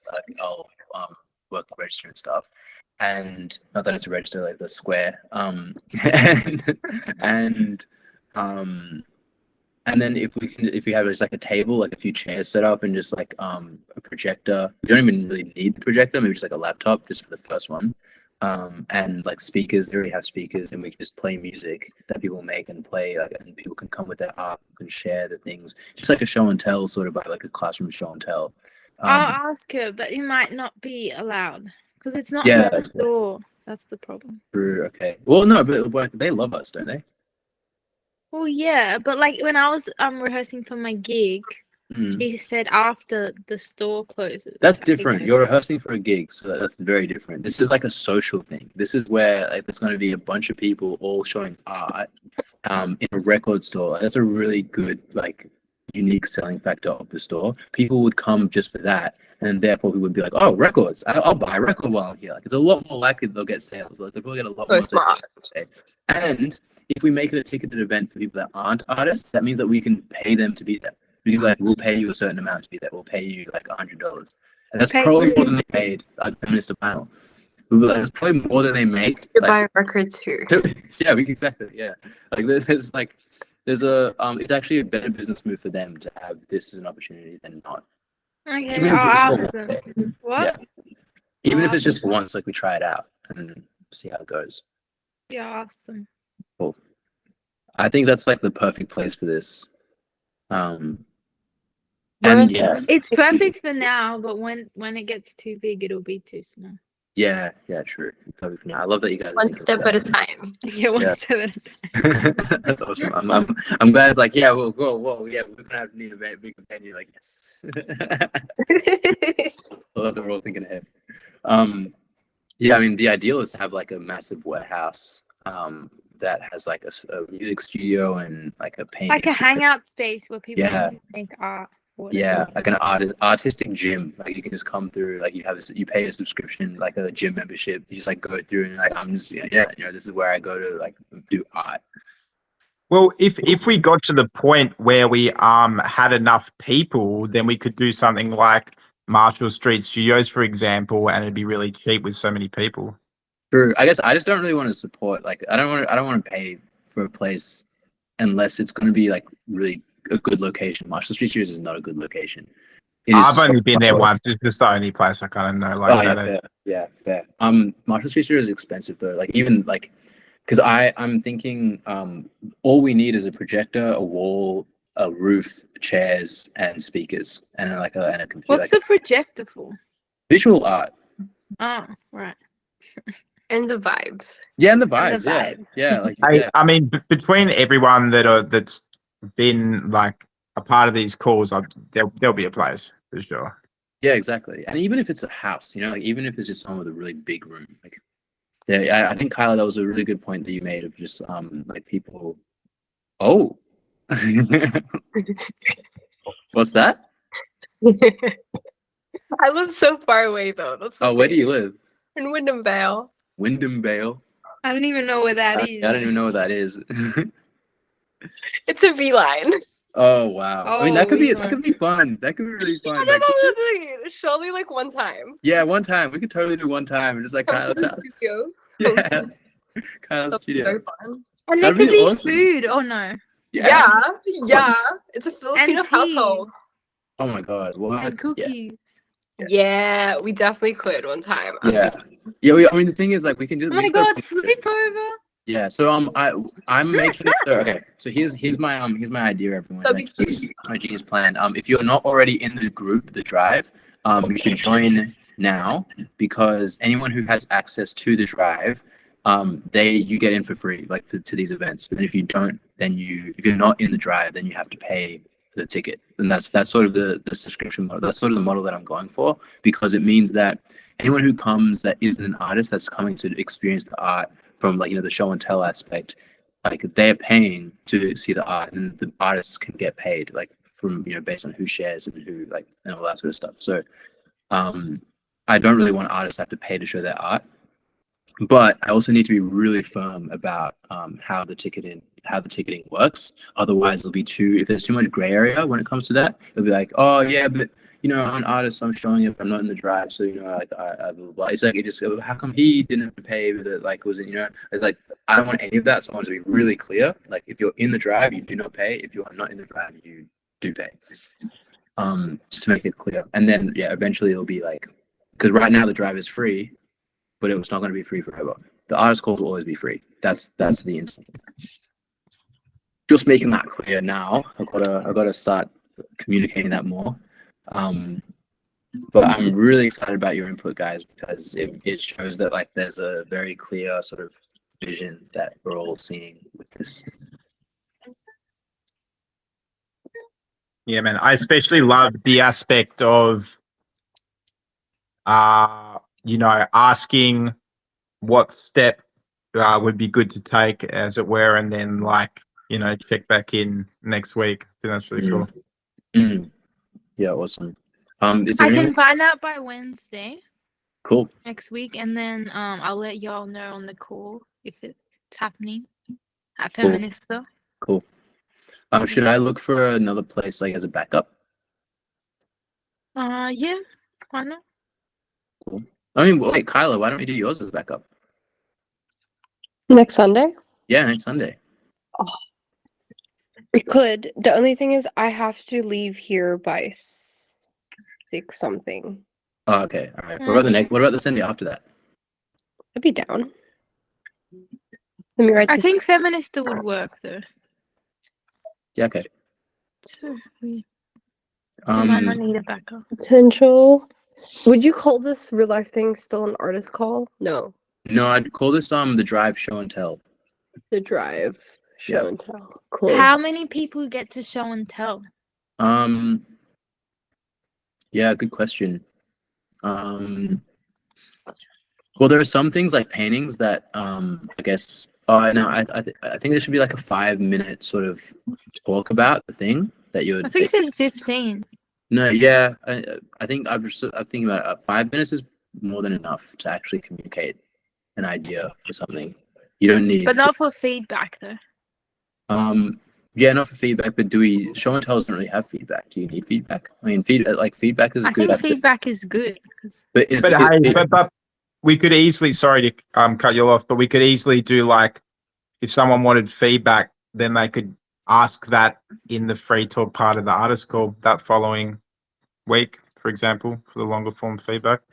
I don't know. Maybe that could be that, but also even like so if you think of the session like even like a what's it called, an open mic, you have a bunch of people playing and then you have like a middle break and then people can talk amongst themselves. That's where people would be giving feedback, and then you have like more people showing and tell afterwards, and that would be like then in the time that people aren't showing is when people would be walking around getting getting the what's it called. Feedback. Yeah, feedback. Yeah, getting the feedback. That sounds great. Yeah. I feel like the showing and the tell stuff, like that's when it does when it does scale, yeah, it is going to get more difficult to sort of have an amount of people. But then yeah, I guess that's a good question. Like, do you guys have any ideas around that? Like what happens when there's say 13, 15 people that want to like show something? I think when it scales, you just do something on the drive or whatever, first in, best dress. If you want to show something, say you got 10, 15 spots, you claim your spot and there's a limited amount of spots. Yeah, true. Yeah, limited amount of spots. Yeah. Cool. Cool. Yeah, true. And then But I think definitely should have feedback. yeah, you reckon like a segment for feedback? No one that we don't want it to be like an open mic. Yeah, true. To be like Yeah, true. I get you. we'll get feedback, or even it might just boost someone's confidence that week. I mean, if it's a whole sort of like an event thing, you would have a section for just show and tell, and then after everyone does their show and tell, you can have like a open discussion, like how people do. Is it like seminars where they have like booths of people where they can go around and talk to? Like you can say, yeah, like talk to me if you have any feedback, unless you want it to be like a public feedback thing. Or like a suggestion box if they want it anonymous. Yeah, there's gonna be a few. I feel like the same thing with these calls. We're gonna just have to trial and error it. We're gonna just have to like do a meetup, see what happens. Like have the intention of like of doing a show and tell, seeing what happens, seeing what works, what doesn't work, and then just sort of like over time as a group, just collectively getting better and better and better at hosting them. Just trial and erroring it. But I think the important thing is that we do start having the real life meetups. I think that's a good idea, Leticia. Also, there's an Instagram page for this, for the drive, right? And I'm interested to know what you guys what's the first thing that you guys would think would sort of come up from on that page? I record these sessions and I put them into the school group so you can watch them. And I'm thinking of potentially getting clips from these and putting them on Instagram. I think it would be really. Pardon? Maybe on TikTok also. If you TikTok. Yeah, true. TikTok as well. Yeah, TikTok. Yeah. So I guess it'd be important first of all get consent for each person, obviously, but outside of that, like if people say yes, like is that something would that make sense to you guys? Like if I posted snippets from these calls on Instagram.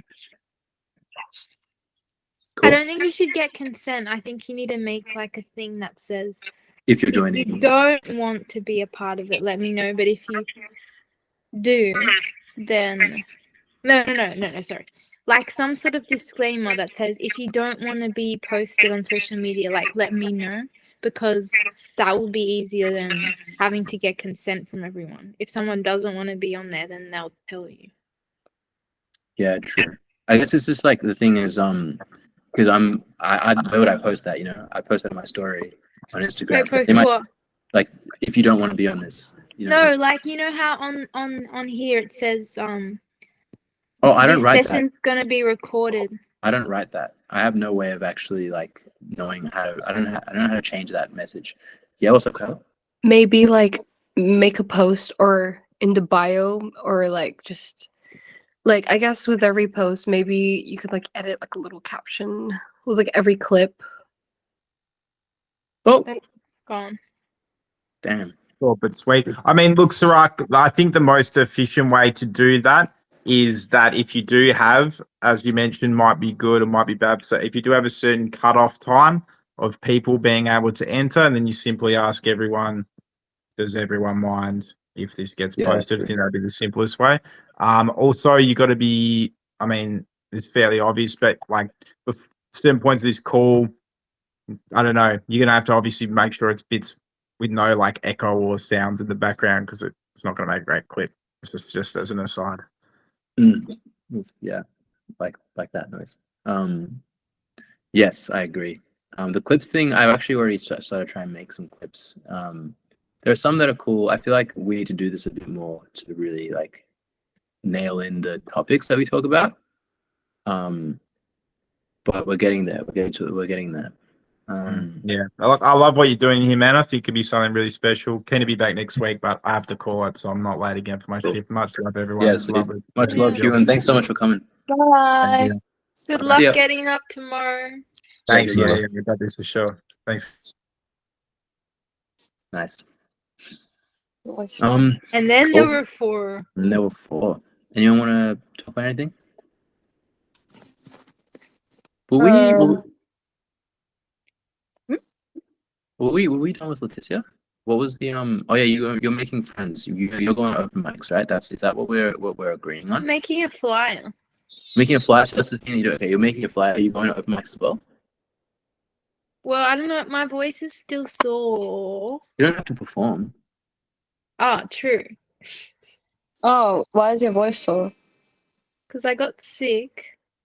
Really? I caught it from somebody, and then and then like it's just like I feel fine, but like I can just feel that my voice is just like not working properly.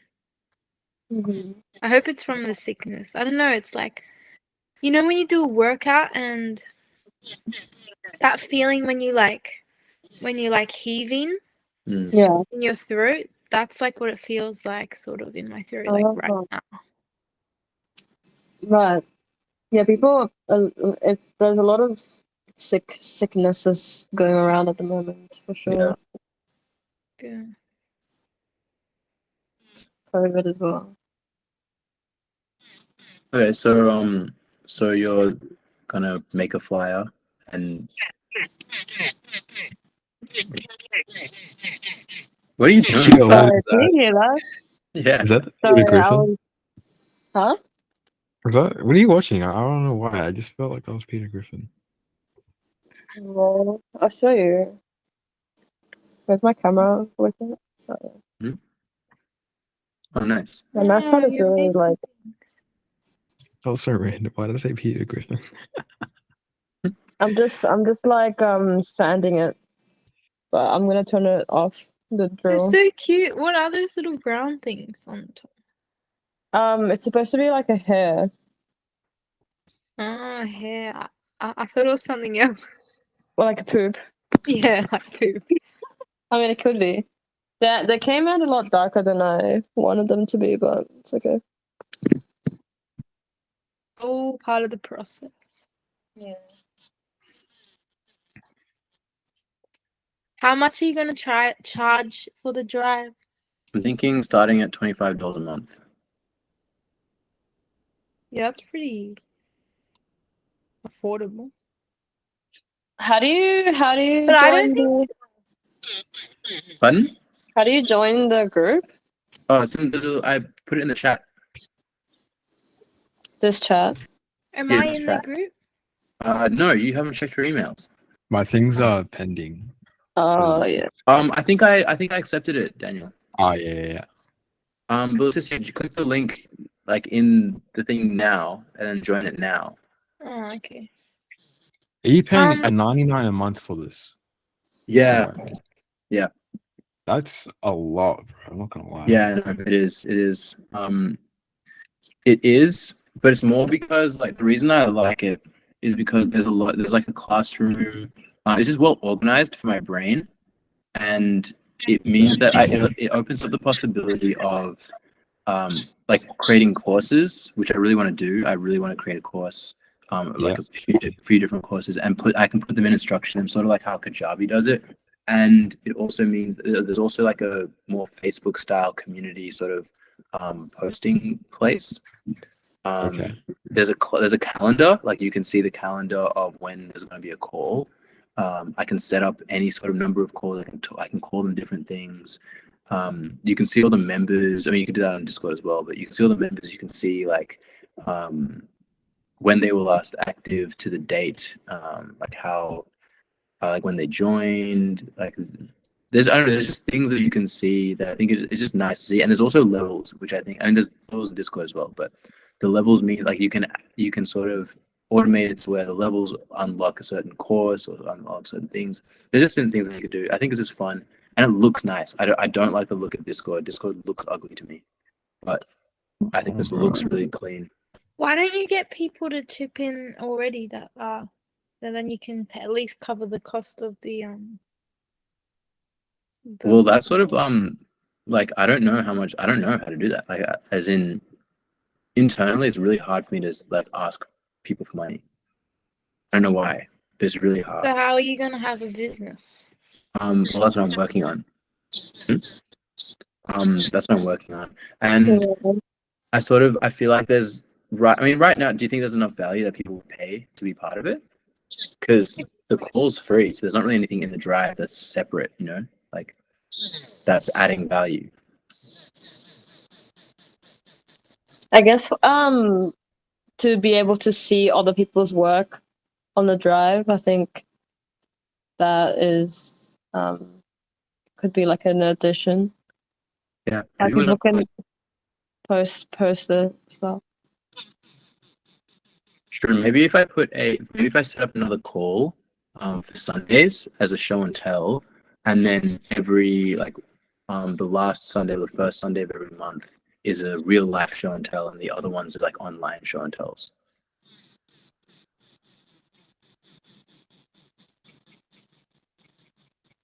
Yay, nay? I'm just thinking.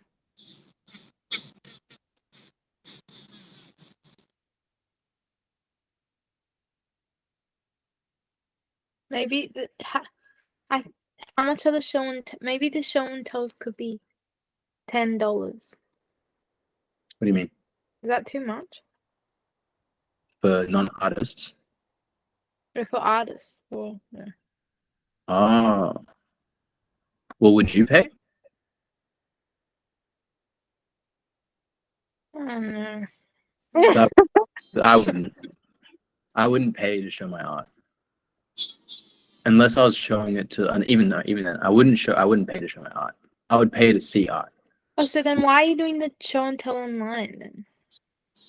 No, that would be no. So I'm seeing like the drive would be people would join it that aren't artists that get to watch back the artist calls and they get to see like artists doing their thing, but they're not artists. Like they're paying to experience people being artists essentially. Actually closer. Oh, I have an idea. If you're yes. showing and telling, then you don't have to pay. But if you're not showing and telling, then you pay. Yeah, but how do you separate that? You know? Well, you'll know who's gonna show and tell before the Oh, call so you're saying, starts. even if they're in the drive, they have to pay. Cloud, what do you think?